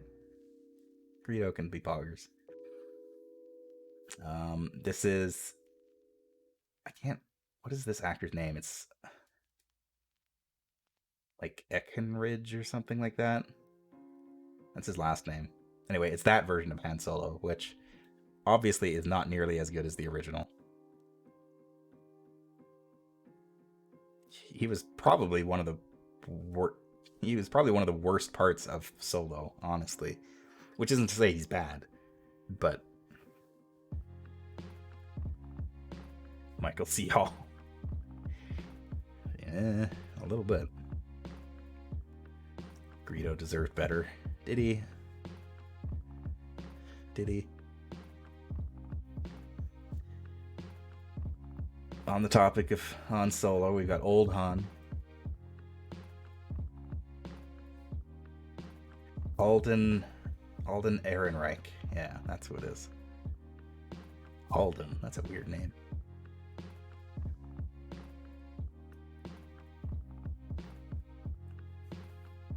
Yeah, he was not bad, but probably one of the weaker parts of the movie,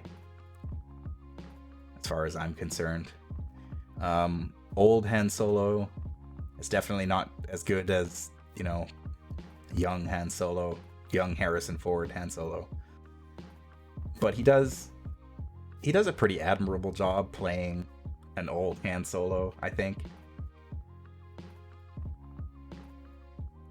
Harrison Ford gets a pretty bad rap for, basically playing the same character in every movie in his old age, which is kind of true. But I think he seemed more full of life as Han Solo than certainly as Indiana Jones. So, hey, I didn't mind it.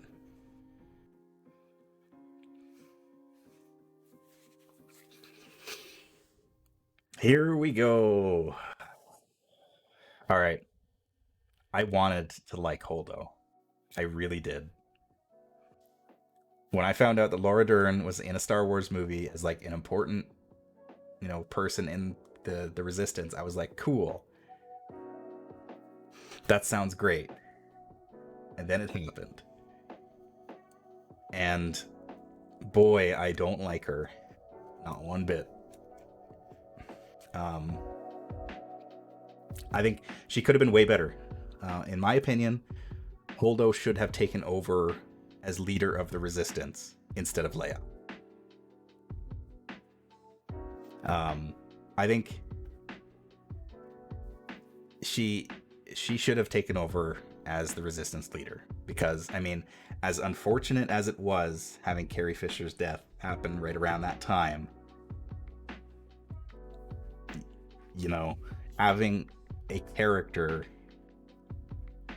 in a leadership role, or at least, like, you don't have to pass the torch in the movie, but the fact that she shows up, she antagonizes Poe for the whole movie. Not to say that she's wrong, because she's not, but from the perspective of the movie, she comes off as an antagonist. She doesn't get portrayed in a good light. And then she dies. Why? It's so pointless. And also, everything about her, we are told how great she is. Like, it's perfect example of tell, don't show. Where we are told how great of a leader and commander she is and how smart she is, but we never see it. Other than, like, the Star Destroyer maneuver. It looks cool, but I'm sorry.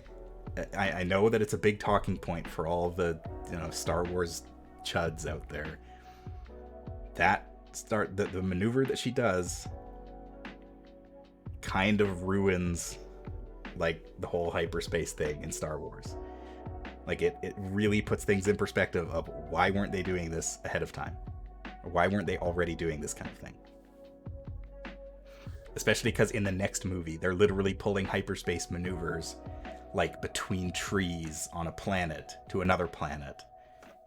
It's weird. It calls things into question that, makes it more difficult to justify. It looked great. It looked fantastic. But it has problems. She could have been a great character, but she just wasn't, in my opinion.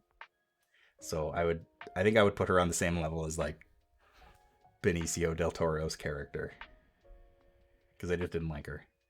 I wanted her to do better. I wanted her to stick around and to be, like, a good leader, rather than have, like, Carrie Fisher's ghost in Rise of Skywalker. There wasn't a single scene in Rise of Skywalker that had Carrie Fisher in it that I wasn't uncomfortable. Like, even putting aside the fact that, yes, Carrie Fisher had passed away, the scenes just felt weird. Because it was, like, the dialogue didn't match up. Because they had to write around what footage they had of her already. It was terrible. It was absolutely terrible. And just think that if Holdo hadn't died, they could have had her in those scenes instead. They could have had an actual person there that these actors could have interacted with, instead of having to write for lines that were already recorded. Ugh. I'm sorry, Holdo. Holdo deserved better too. You know what? Yeah. There. Holdo deserved better than what she got. I don't want to put her that low. Yeah, that movie was a trip.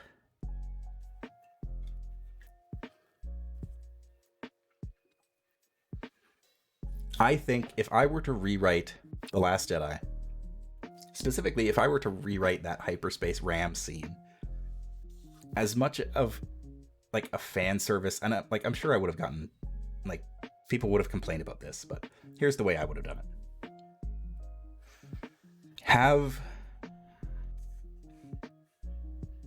I guess Leia can survive. Have Leia basically tell Holdo, you need to be in command. Kind of pass that torch that way.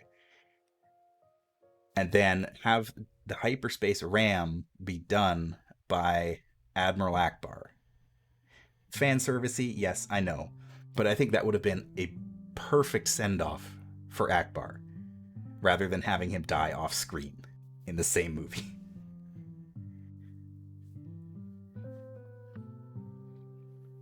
That would have gotten a fist bump out of me. Akbar deserved better too. I don't know. I feel like Holdo was incredibly wasted in that movie, and she ends up getting a lot of hate for it from some people that don't deserve the time of day, obviously. But again, I'm not a fan of her, even though I want to be. There's a lot of those characters. Speaking of,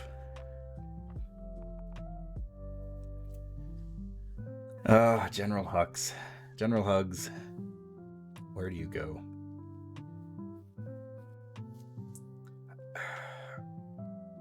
I want to put him in the deserve better category, but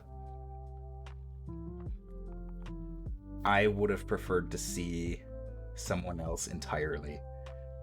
He didn't seem threatening. He didn't seem like a good leader. He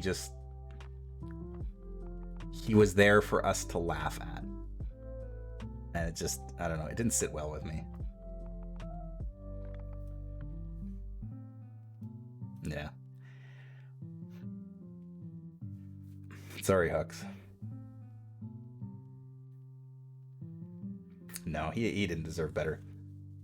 Again, if I was rewriting the sequel trilogy, Hux would be replaced with, like, I would pull somebody from the old expanded universe, like Isard or Dala or somebody, specifically female.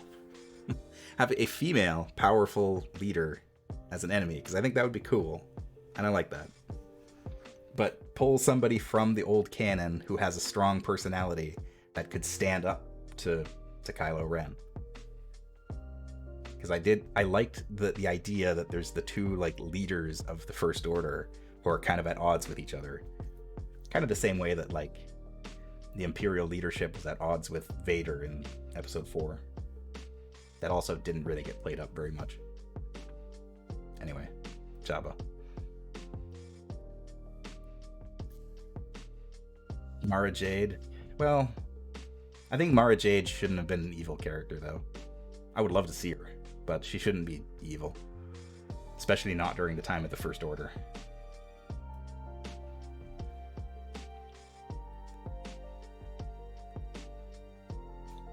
Does Jabba deserve a B rank? Yeah. Sure.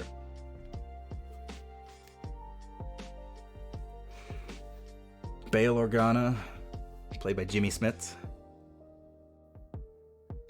He was also kind of a nothing character. He was alright, though.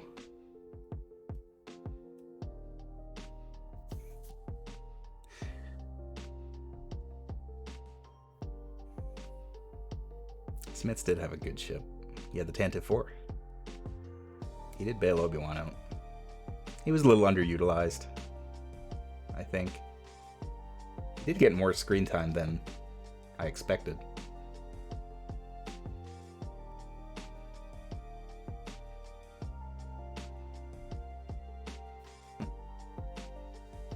My favorite line of Jabba's is the one where he tells R2-D2 to play the message. He tells them to proceed, but he says Boshuda and just like leans back. I like that one. Also, Carnios, you were wrong. She's right here. They included L337, I think. She's right there. But first, it is Jyn Erso. I like Jyn. I like Jyn a lot, actually. I liked her more than Rey.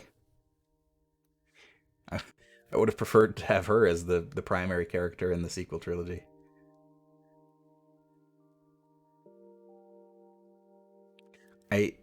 I don't think she was compelling enough to be an S rank, but I like Jyn a lot.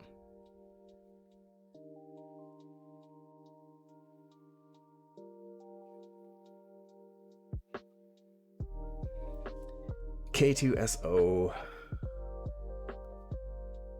voiced by Alan Tudyk. I liked him. I like those droids just in general because they're very tall and lanky, and I have an action figure of one around here somewhere of K2SO, and he's very tall. He's almost as tall as Chewbacca. The unholy are near. Oh. The unholy. They're here. Hello, Wordsy, again. And welcome, Raiders, to the tail end of our Star Wars character tier list. You're unholy. We've just stuck K2SO into an S rank. I like him. He was the one that tipped me off when I was watching the movie. As soon as K2SO died, I was like, they're not gonna make it. I don't know why, but when I was sitting in the theater and I watched the movie, and as soon as he bit the dust, I was like, this is it. They're not getting out of this alive. And so that was cool to me. Director Krennic. Did he deserve better? No, he's a B. I thought Director Krennic was a pretty good villain, and I think he would have been better if the movie had focused even less on Tarkin. One of the main problems with Rogue One is that it focused too much on Grand Moff Tarkin, especially considering he was all CG. Some scenes he looked great, other scenes not so much. And I think Krennic would have been a better villain had Tarkin not been there.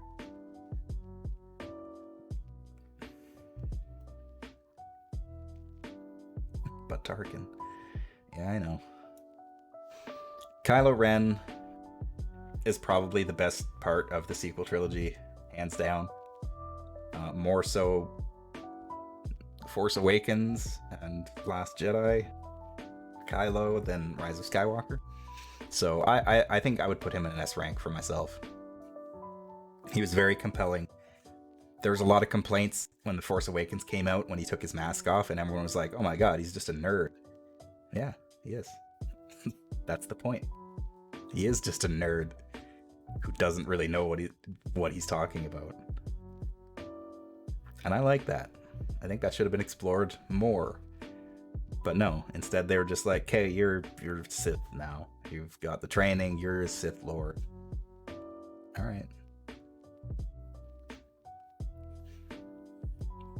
L3, 3-7 deserved better. I think that's safe to say. A nerd built like a brick house. You're not wrong. I loved Kylo Ren's lightsaber. Like, it was... Okay, the side guards were dumb.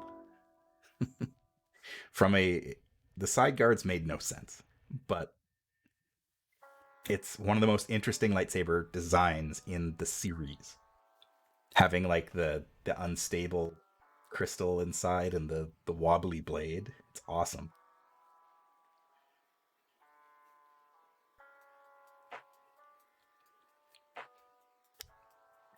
It has exhaust vents.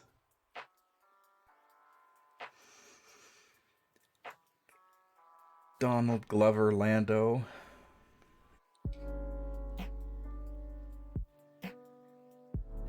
I'd say he was at least as good as Billy D. Lando. Different. He played Lando a little bit differently, but it worked. And he's just a good actor. Is he S tier? I don't know. He had a cape closet. He did. But was he better than Billy D. Williams as Lando? That's the question. Was he better than the original? Yeah, you know what? Yeah, he kind of was. Now that I think about it. Billy D kind of had a habit of slurring some of his words together. So... Sorry, buddy.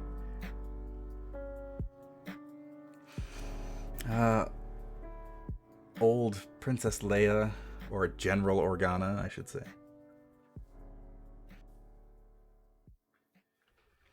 I don't even know where to put her.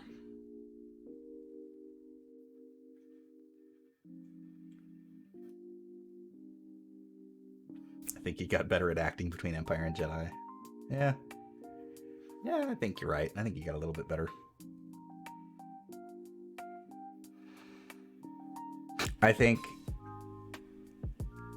again, Carrie Fisher and the sequel trilogy deserve better.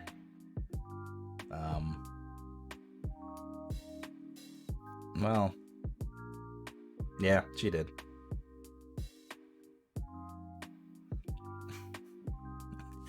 You would think that, old Luke would be next, but no. Instead, it's Lobot. Lobot is definitely going into Dexter Jettster tier.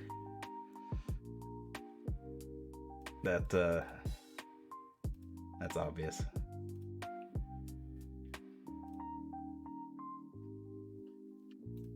Because, again, he is a character that everyone loves for some reason, despite the fact that he does almost nothing on screen.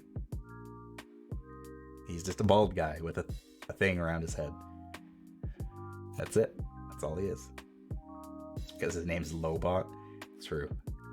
Get Lobot. Oh, Luke Skywalker. Don't get me started.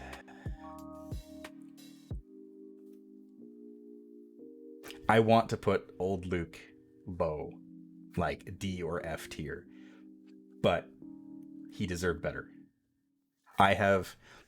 The main problem I have with The Last Jedi is because of Luke. I don't really want to get too much into it, but the main reason I don't like that movie is because of their depiction of Luke, which I know is a big, chud talking point again, but it just, I don't buy it. Green milk out of 10. Exactly.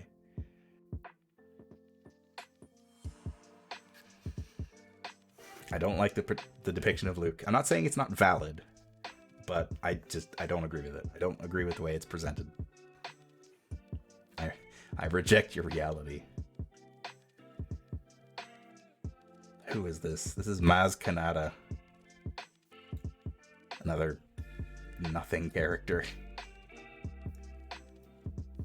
Maz was kind of funny, but again, it was just one of those characters that was like, why? There's so many better options that you could have come up with for that kind of a character, but we got Maz, and she's the one who hands Chewie the medal at the end of Rise of Skywalker, so that automatically just means she's in the bottom half.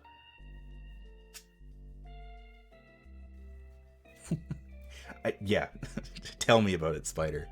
I don't like The Last Jedi, and I hate having to talk about it because of that reason. Because a lot of the reasons are things that those people have said already. And I just it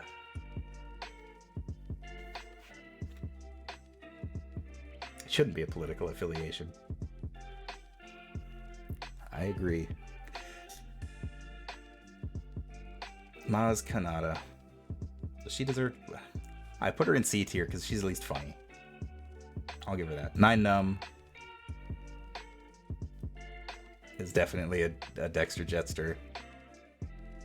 He has achieved legendary status in the fan base solely because he looks and talks the way he does. The Battlefront 2 story where you play as Luke, yeah, wasn't bad. Wasn't bad at all. I could talk more about depictions of Luke, but I don't want to.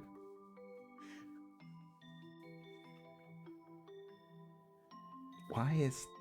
This is... Oola, I think was her name? Oola? She was the dancer in Jabba's palace. She's an F. She's nothing. I almost guarantee you that the only reason that she's on this list is because she's like the sexy dancer. And that's it. Because that's all she was. And then she gets eaten by the Rancor.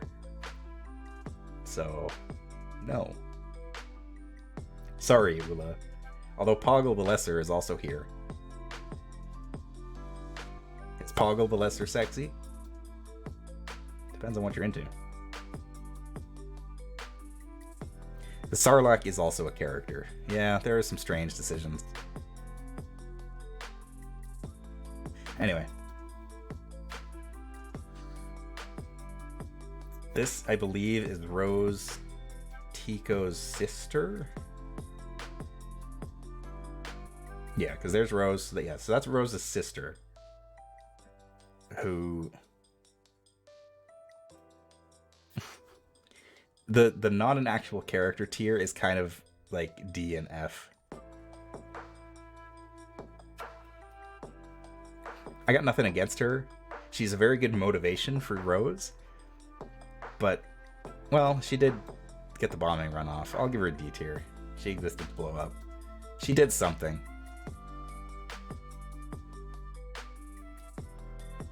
Ula had cut content of her escaping and being a bigger character. They got cut for time and she got eaten by the Rancor. Sometimes you just get eaten by a Rancor. Phasma. If anybody deserved better other than Finn, it was Phasma.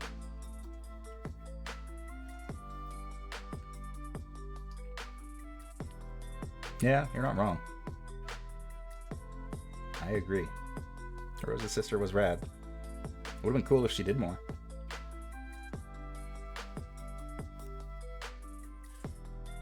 I honestly prefer her to Rose.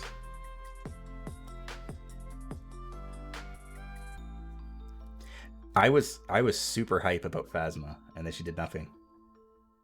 And then she showed up again in The Last Jedi, and she did nothing. And then she was dead. It's like it was the Boba Fett thing. They were trying to do Boba Fett again, except instead of just letting it happen organically, it's like if they took Boba Fett and put him on like the movie poster and in all the trailers and made it like all these toys about him, and then he gets thrown into the Sarlacc pit in the first 20 minutes of the movie. Oops.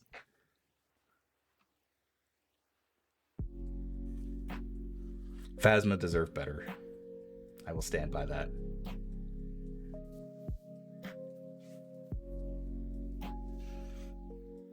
There was a lot of information about Phasma. They were an interesting character. But there was just no room for her in the rest of the movie. There was too much other crap, and they didn't have any idea of what to do with her. Like, she could have had a really interesting character arc, but nah. They almost got there in The Last Jedi with Finn, but they kind of didn't. And then there was already enough garbage happening in Rise of Skywalker that having anything to do with Phasma just would have felt way too much. I almost wish that she would have come back in Rise of Skywalker, though, just completely, like, no explanation as to how she survived for a second time. She just showed up again. That would have been funny. Poe Dameron. Poe is easily an A tier. He's also one of the other characters in the sequel trilogy that I liked a lot.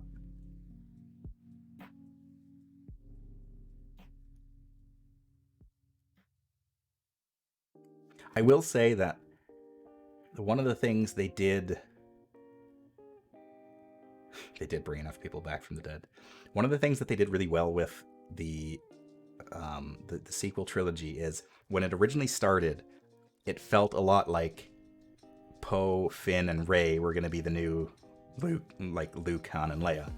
And the idea was like, okay, I was trying to pin like, okay, who is going to be who?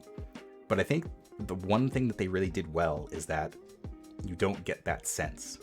Like, Poe, Finn, and Rey, they are the new big three of the sequel trilogy, but they don't feel like they have an equivalent from the original trilogy. Like, it does. I can't look at it and be like, okay, Poe is the new Han, because he's not really. He's an X-Wing pilot. He's more like Luke in that respect, but he's also kind of like a rough and tumble scoundrel, kind of like Han. So I think they did a good job of making the characters feel like their own characters, but they just didn't do enough with that. But I like Poe. I thought Poe was cool.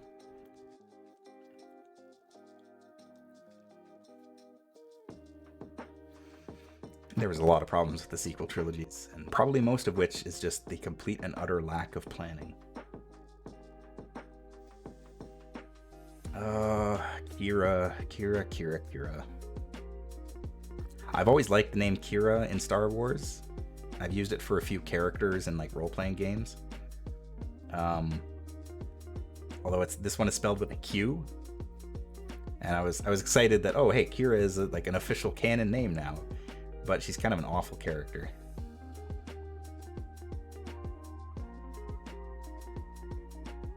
She kind of sucks. I'd put her at a C.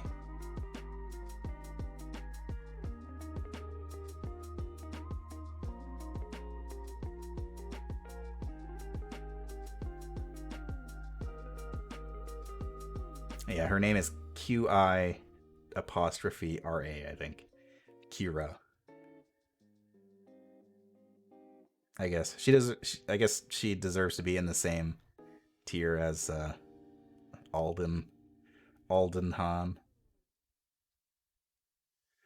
Admiral Radis.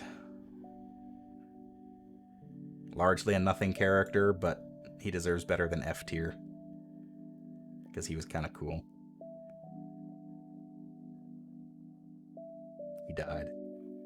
He died so that Admiral Akbar could be Admiral. Yeah, Kira did suffer from twistitis, very much so.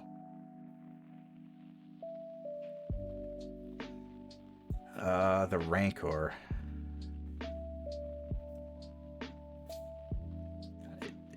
It's not a bad character, but it's not really a character. It's just a thing. It's an obstacle. Kira wasn't Solo, yeah. She was the love interest who shows up at the very beginning, and then like 2/3 of the way through the movie. I would recommend seeing Solo. It's better than a lot of the. It's better than a lot of people have said it is. It got a bad rap when it came out. If it didn't have anything to do with Han Solo, it would be a pretty decent movie.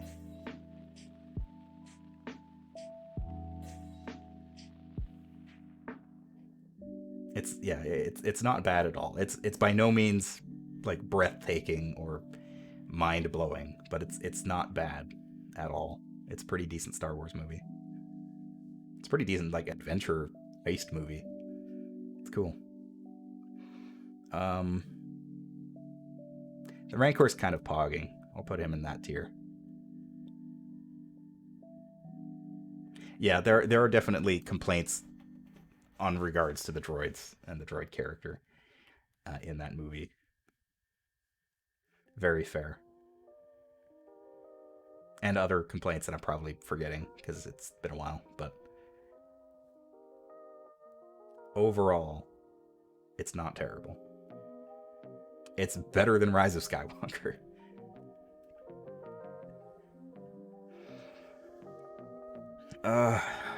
Rey, I would probably put at B. I didn't like her that much.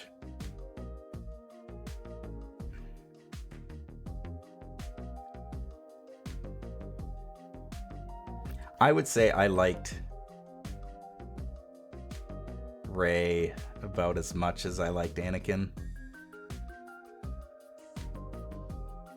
Yeah, I'd say that's fair.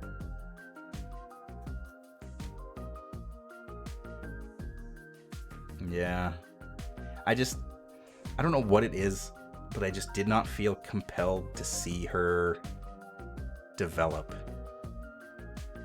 as a character, especially I think that's probably more so it, that like most of her big, well, not most, but a good part of her development has been Rise of Skywalker, and it's just I don't care. I just don't care.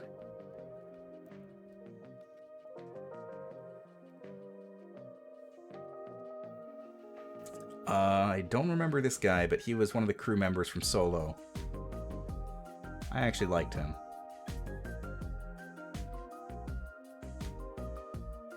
Is he A? No, he's not A. I'd put him with B. He was a B tier character. He was alright.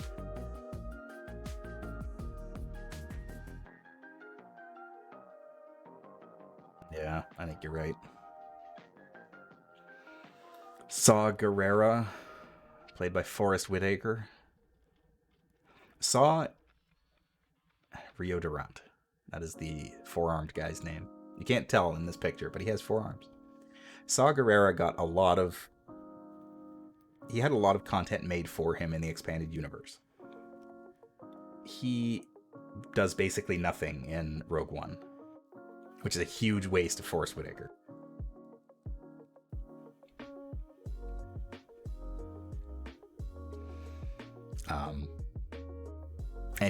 And Saw as a character also kind of sucks. I think he's a compelling character, but he does some heinous things in the name of the rebellion.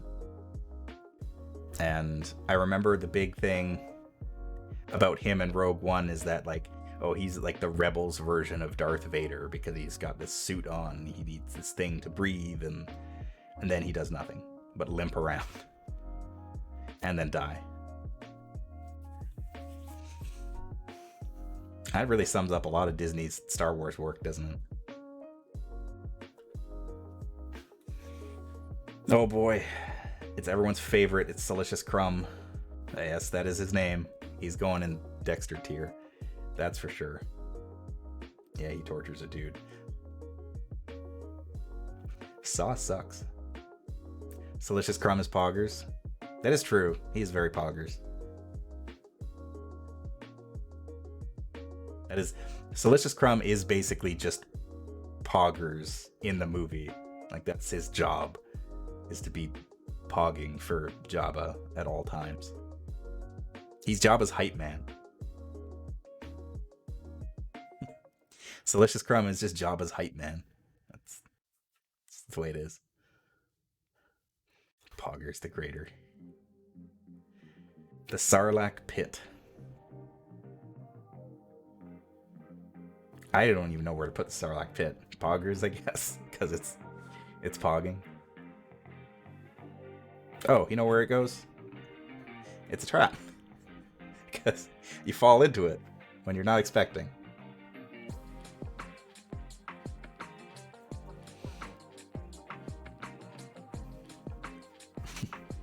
Yeah, I don't know why that name sticks in your mind, but the name Salicious Crumb just locks itself in there. Compared to that face, you just know that's who he is.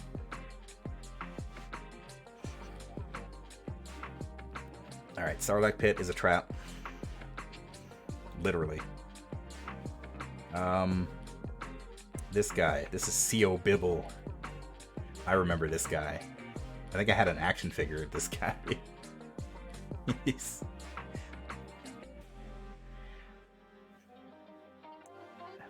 C.O. Bibble. He is the guy who is just always complaining. In every appearance he makes. He's just worried and complaining about everything. Sorry. You must contact me. And he never appears again. No, I think he appears in episode 2, very briefly. And then he's gone forever. Sorry, buddy. You are also just, like, barely a plot device. The Daft Punk Power Rangers dude? Oh, Zori Bliss?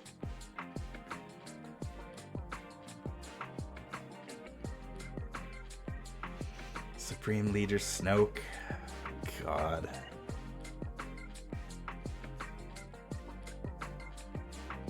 Did Snoke deserve better? No. There deserved to be a better character than Snoke.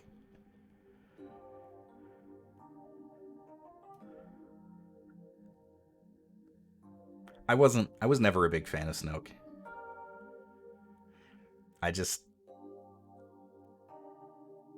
I felt like it was trying too hard to be the big bad guy. Who, like, to be fair, that is basically what his character is, but we never ever get that from him in the movies. Like, he's basically just a guy who is pretending to be, like, a Sith Lord. But he kind of is, actually, because he was put there by Palpatine. But I think it would have been much better than if Snoke had actually just been a pretender. And, you know, Kylo Ren calls him out on that. But we don't get that. He just kills him. And so we never really get the intention that Snoke wasn't what he said he is. I don't know.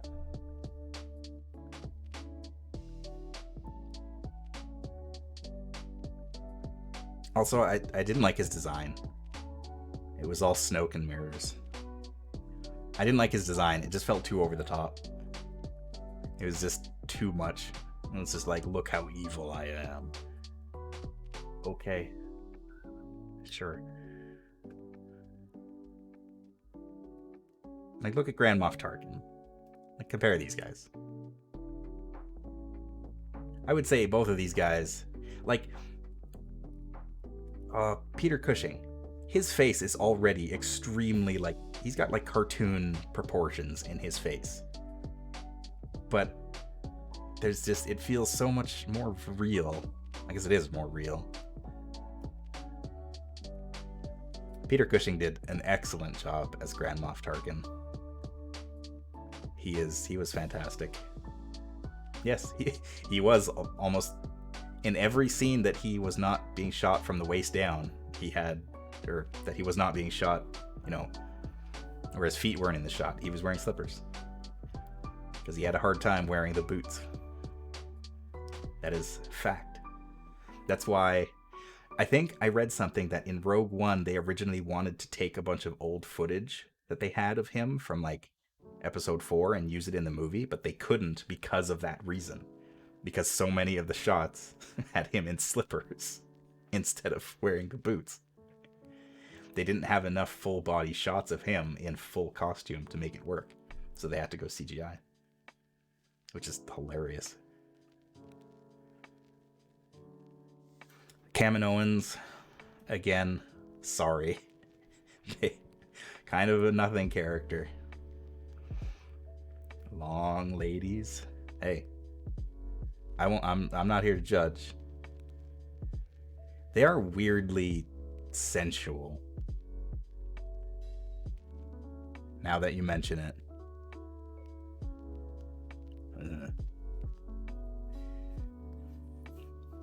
Moving along, we have Rose Tico. Rose deserved better. Yeah, she did. As it is, I didn't like her. I think she could have been a much more interesting character. I shouldn't say that I didn't like her, but it's just she felt underutilized, even in The Last Jedi. There is certainly a trend in these characters.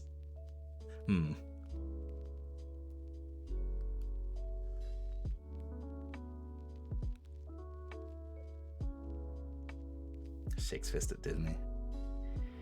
Imagine what a sequel trilogy could have been if they had sat down for like 10 minutes and actually banged out an outline for 3 movies. Imagine.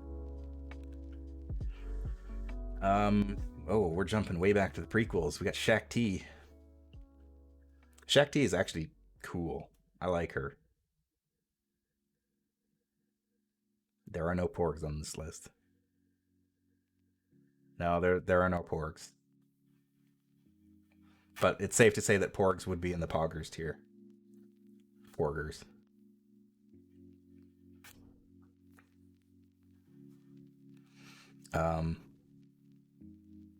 Or had one director directing on the sequels. Yeah.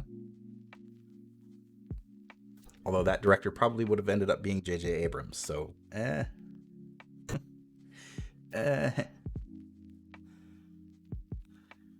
Anyway, Shak Ti is definitely an A. She's cool. I don't know enough about her to feel justified in putting her in A tier, but from what I know, she was pretty cool. She was a cool Jedi.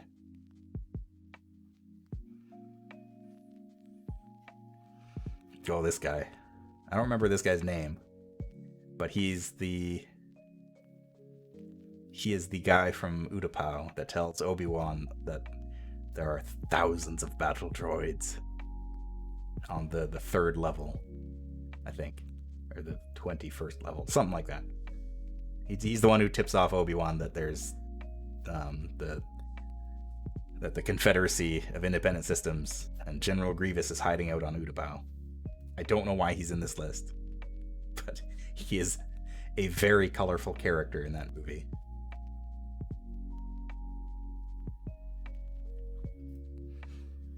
I would put him a step above being completely useless, because he is cool looking.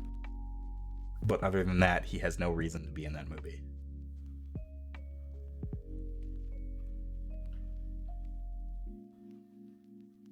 Unkar Pluck, that's this guy's name. Yeah, feels like they tried to make Watto again, but this guy's the anti-Semitism better. He was also kind of a nothing character.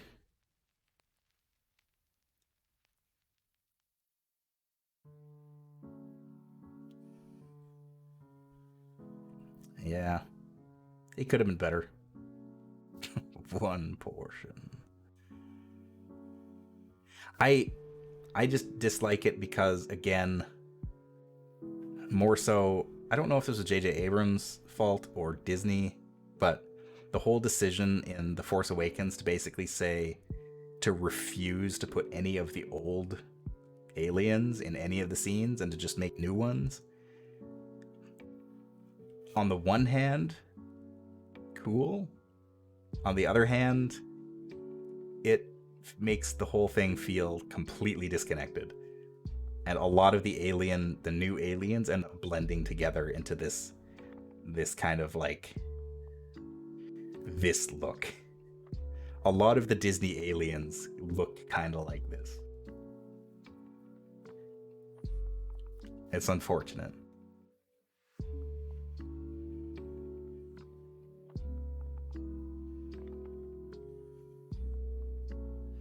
Didn't they do that early one with Next Generation, Worf excluded? No, early on. I don't know. I am not a Star Trek buff.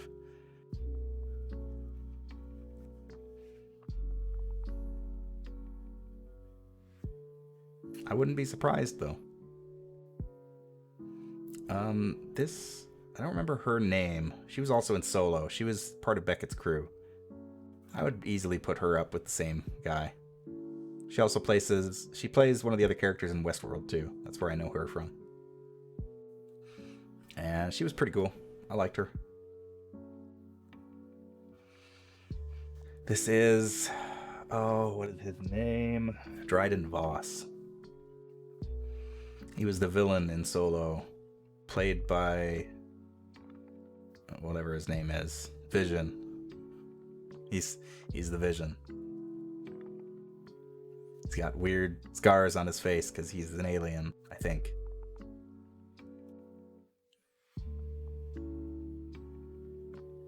C tier, he was pretty forgettable. Nah, I'd even put him in D. He was a very forgettable villain. I honestly, every time that I look up Solo and I get reminded that he existed, I'm like, oh, right, that guy. So, a waste of a good actor, once again. Wampa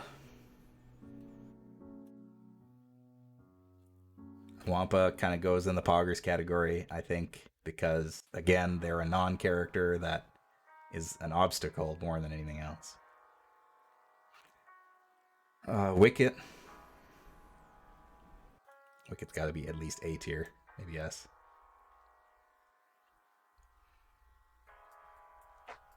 I could put Wicket in the S tier. Well, I'm putting Wicket in the S tier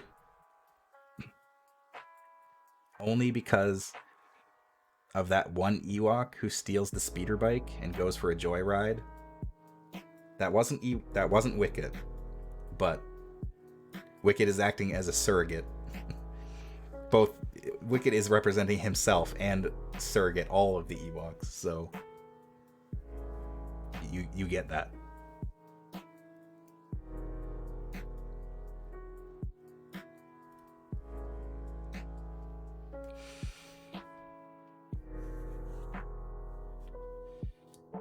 Oh, Snap Wexley.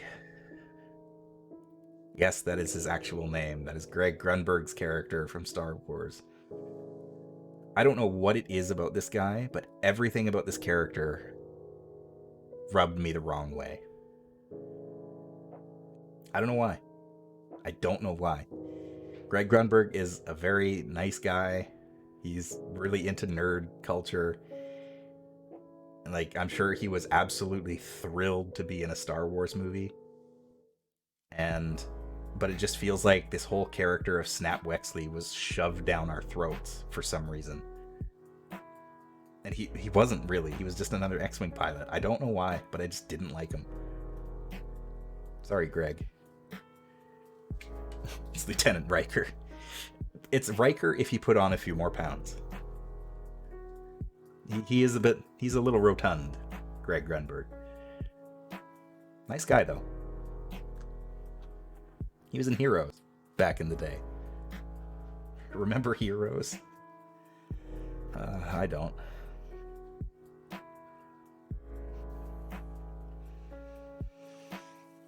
Alright, here's my hot take. Babu Frick.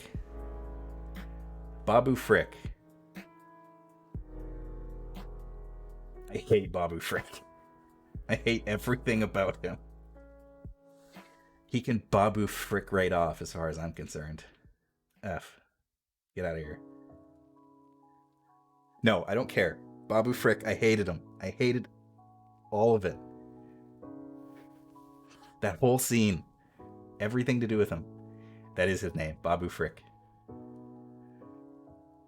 And like he was in Rise of Skywalker. He's a droid technician. He's also like 6 inches tall. Like he's just this tiny little alien. But he, like, the only reason he exists is to make people go, like, to make people think he's cute. And he's not cute. He sucks. He didn't need to exist.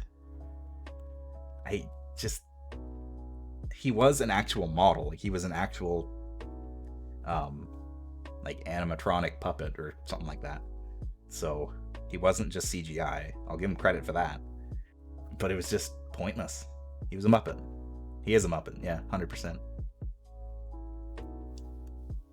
I dislike Babu Frick. You know what? Same with Dio. Dio's getting in there too. Babu Frick and Dio were two of the worst things in that movie. In a long list. Dio did one thing. Dio was literally a plot device who did one thing in the whole movie, and that's it. Dio was very cute, but in a world where you already have R2-D2 and a knockoff of R2-D2, BB-8, you then have another astromech droid knockoff in Dio. Like, before the movie came out, they straight up said that they wanted BB-8 to have a sidekick in Dio, and I was just like, no. No thank you. I don't need more superfluous characters like this. It was me, Dio. He was very cute. And again, I'm pretty sure they had like a physical model of him that rolled around. So, cool. But alright, I'll move him up into D tier. Just because he was Dio.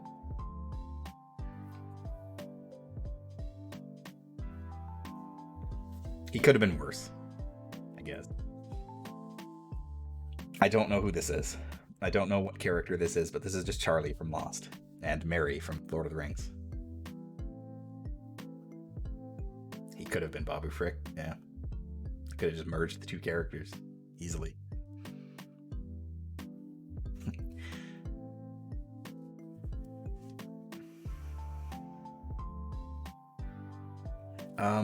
He does have a name. I can't remember what it is. He's not important.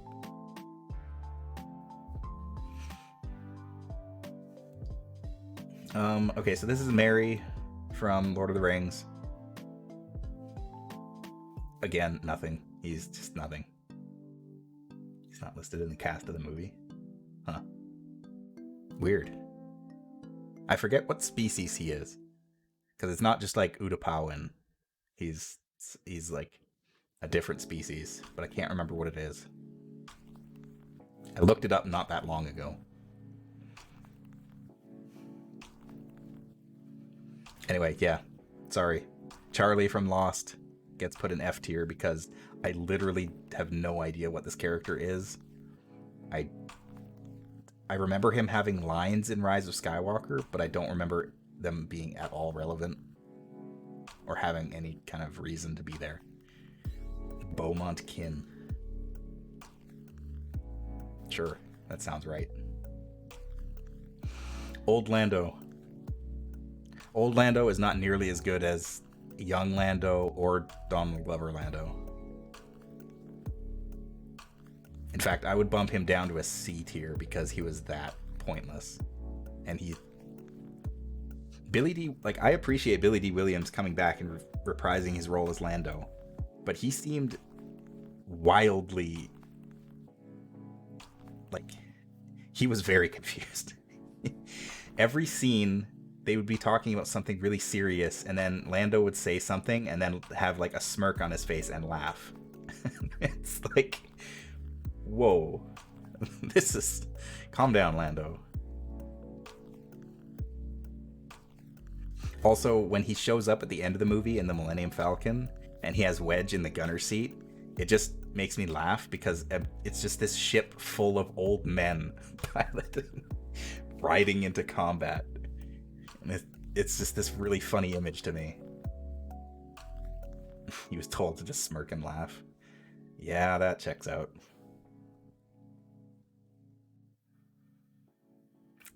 This guy. I don't remember what this guy's rank was. I think it was general. But I remember his last name was Pride with a Y. Tion Medon. I think that is his name. I think you are right. Hey, go shot. That sounds correct. But yeah, this was the new leader of the First Order for Rise of Skywalker, and his last name was Pride, spelled with a Y. He did nothing. He was there to fill space. I don't know why he was there. I really don't. Like they because they had to reveal that Hux was the mole and was working with the Resistance. So I think the line of thinking is, oh, we need somebody to replace Hux as like the leader of the First Order, but Kylo Ren is the leader of the First Order. But you don't. It's dumb. I hate it. Zori Bliss. Zori Bliss deserved better. Zori Bliss absolutely deserved better. She was a really cool character who got like 15 minutes of screen time. And who felt like she had hours of backstory.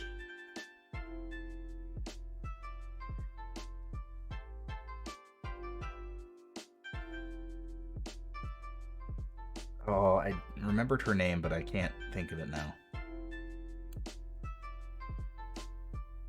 Janna. Yeah, that's her name.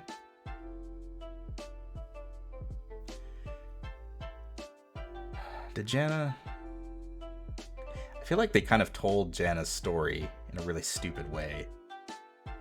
So I don't know if she really deserved better or like needed more.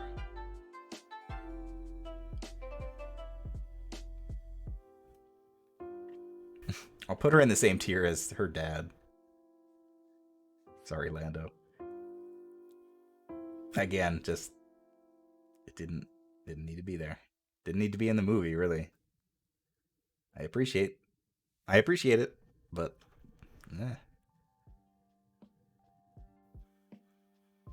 Who is... Oh, this is... Why did they use this? This is Mon Mothma, I think. This is like prequel era Mon Mothma when she was young. That's weird. Why wouldn't you use Return of the Jedi? Mon Mothma's important, but not that important. Yeah.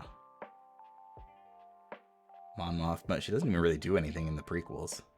She doesn't really do anything in the original trilogy either. She gives a mission briefing and then walks away and is never seen again. Despite being the leader of the rebellion. Sam Wessel. We've reached all the way down. We've reached the Zed. Sam Wessel's pretty cool. I like her. She's a bounty hunter.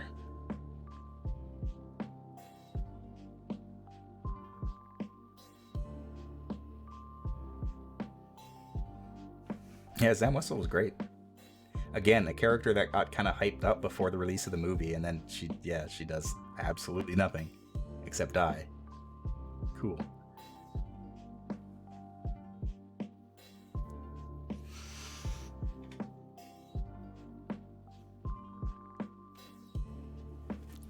And just like that, I have ranked every Star Wars character. Every one of them, period. There are no more Star Wars characters than this. If you disagree, you're wrong. No, feed my cats again. Why do they keep hyping and killing characters? It's because they want Boba Fett to happen again.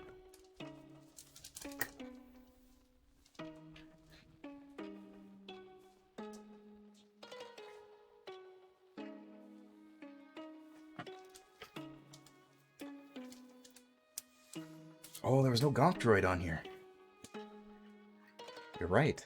If there was a Gonk droid, there would definitely be a Gonk tier. Gonk droid would definitely be its own tier. 100%.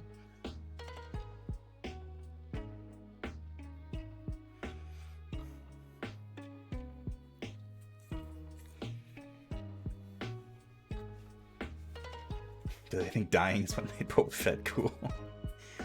No, they just, I think the people, like the executives, literally don't understand why Boba Fett was considered as cool as he was in the fandom. I think they just literally don't get it.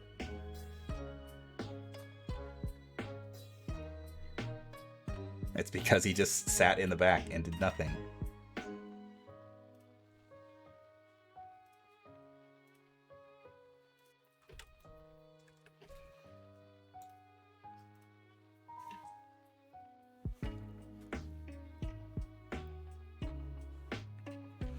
These dying characters actually sell merch and stuff. Well, Phasma sold a bunch of merch. Well, that was before she ended up biting it. I don't know. It is truly a mystery to me.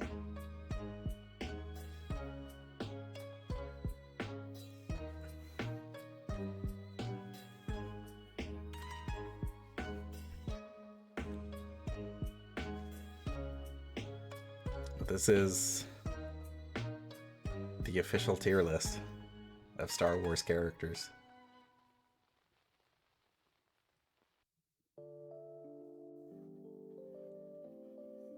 It took a lot longer than I thought it would.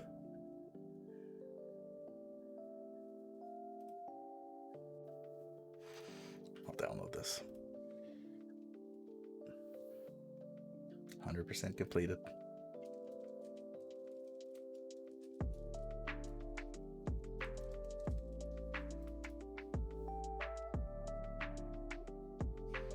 Download image.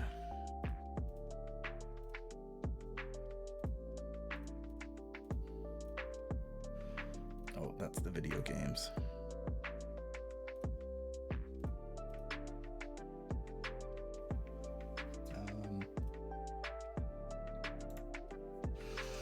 But yeah. Oh, yeah, that was longer than I expected it to be. But it was fun. I wouldn't mind, I guess I didn't show off tier list streams are an interesting concept. Yeah, I've watched a couple other people do them, and it's fun.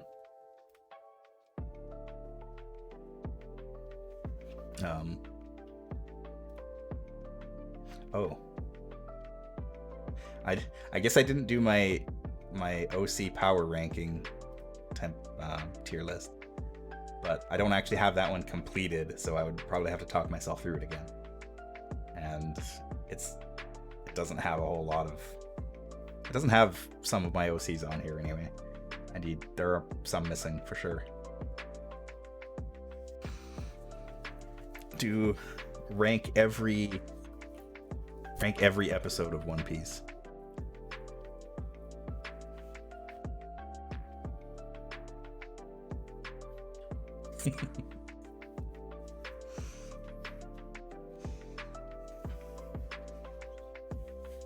I would be impressed if you could remember every episode of One Piece. Oh god. Hold up.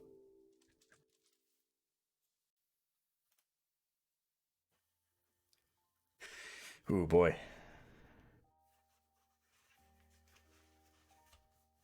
There is a Bleach character tier list that has, I think, more characters on it than the Star Wars one did. Some weird choices in here. Maybe someday.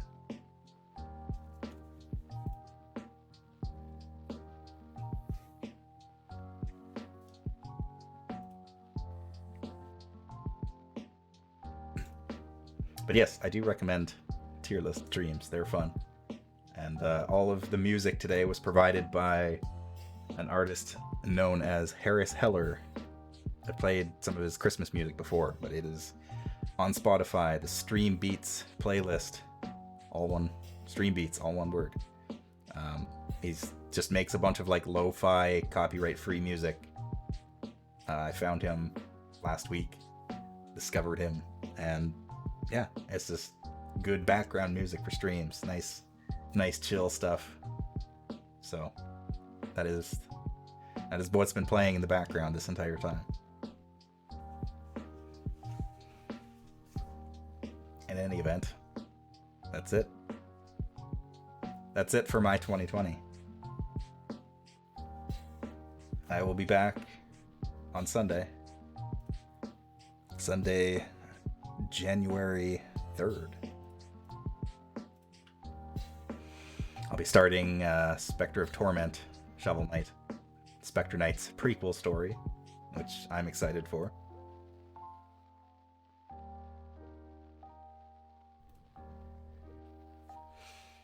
And then, of course, I'll be, from the sounds of things, I'll be on Wordsy Stream this Thursday, New Year's Eve, hanging out with him for the evening, doing some gaming.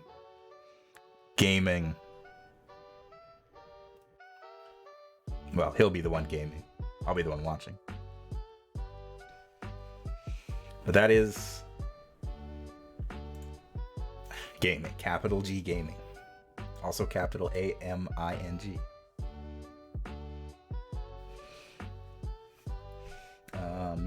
I don't have... I changed all my options so that you wouldn't be able to see my stuff. And now all of my speed dial is turned off. Hold on. Here we go.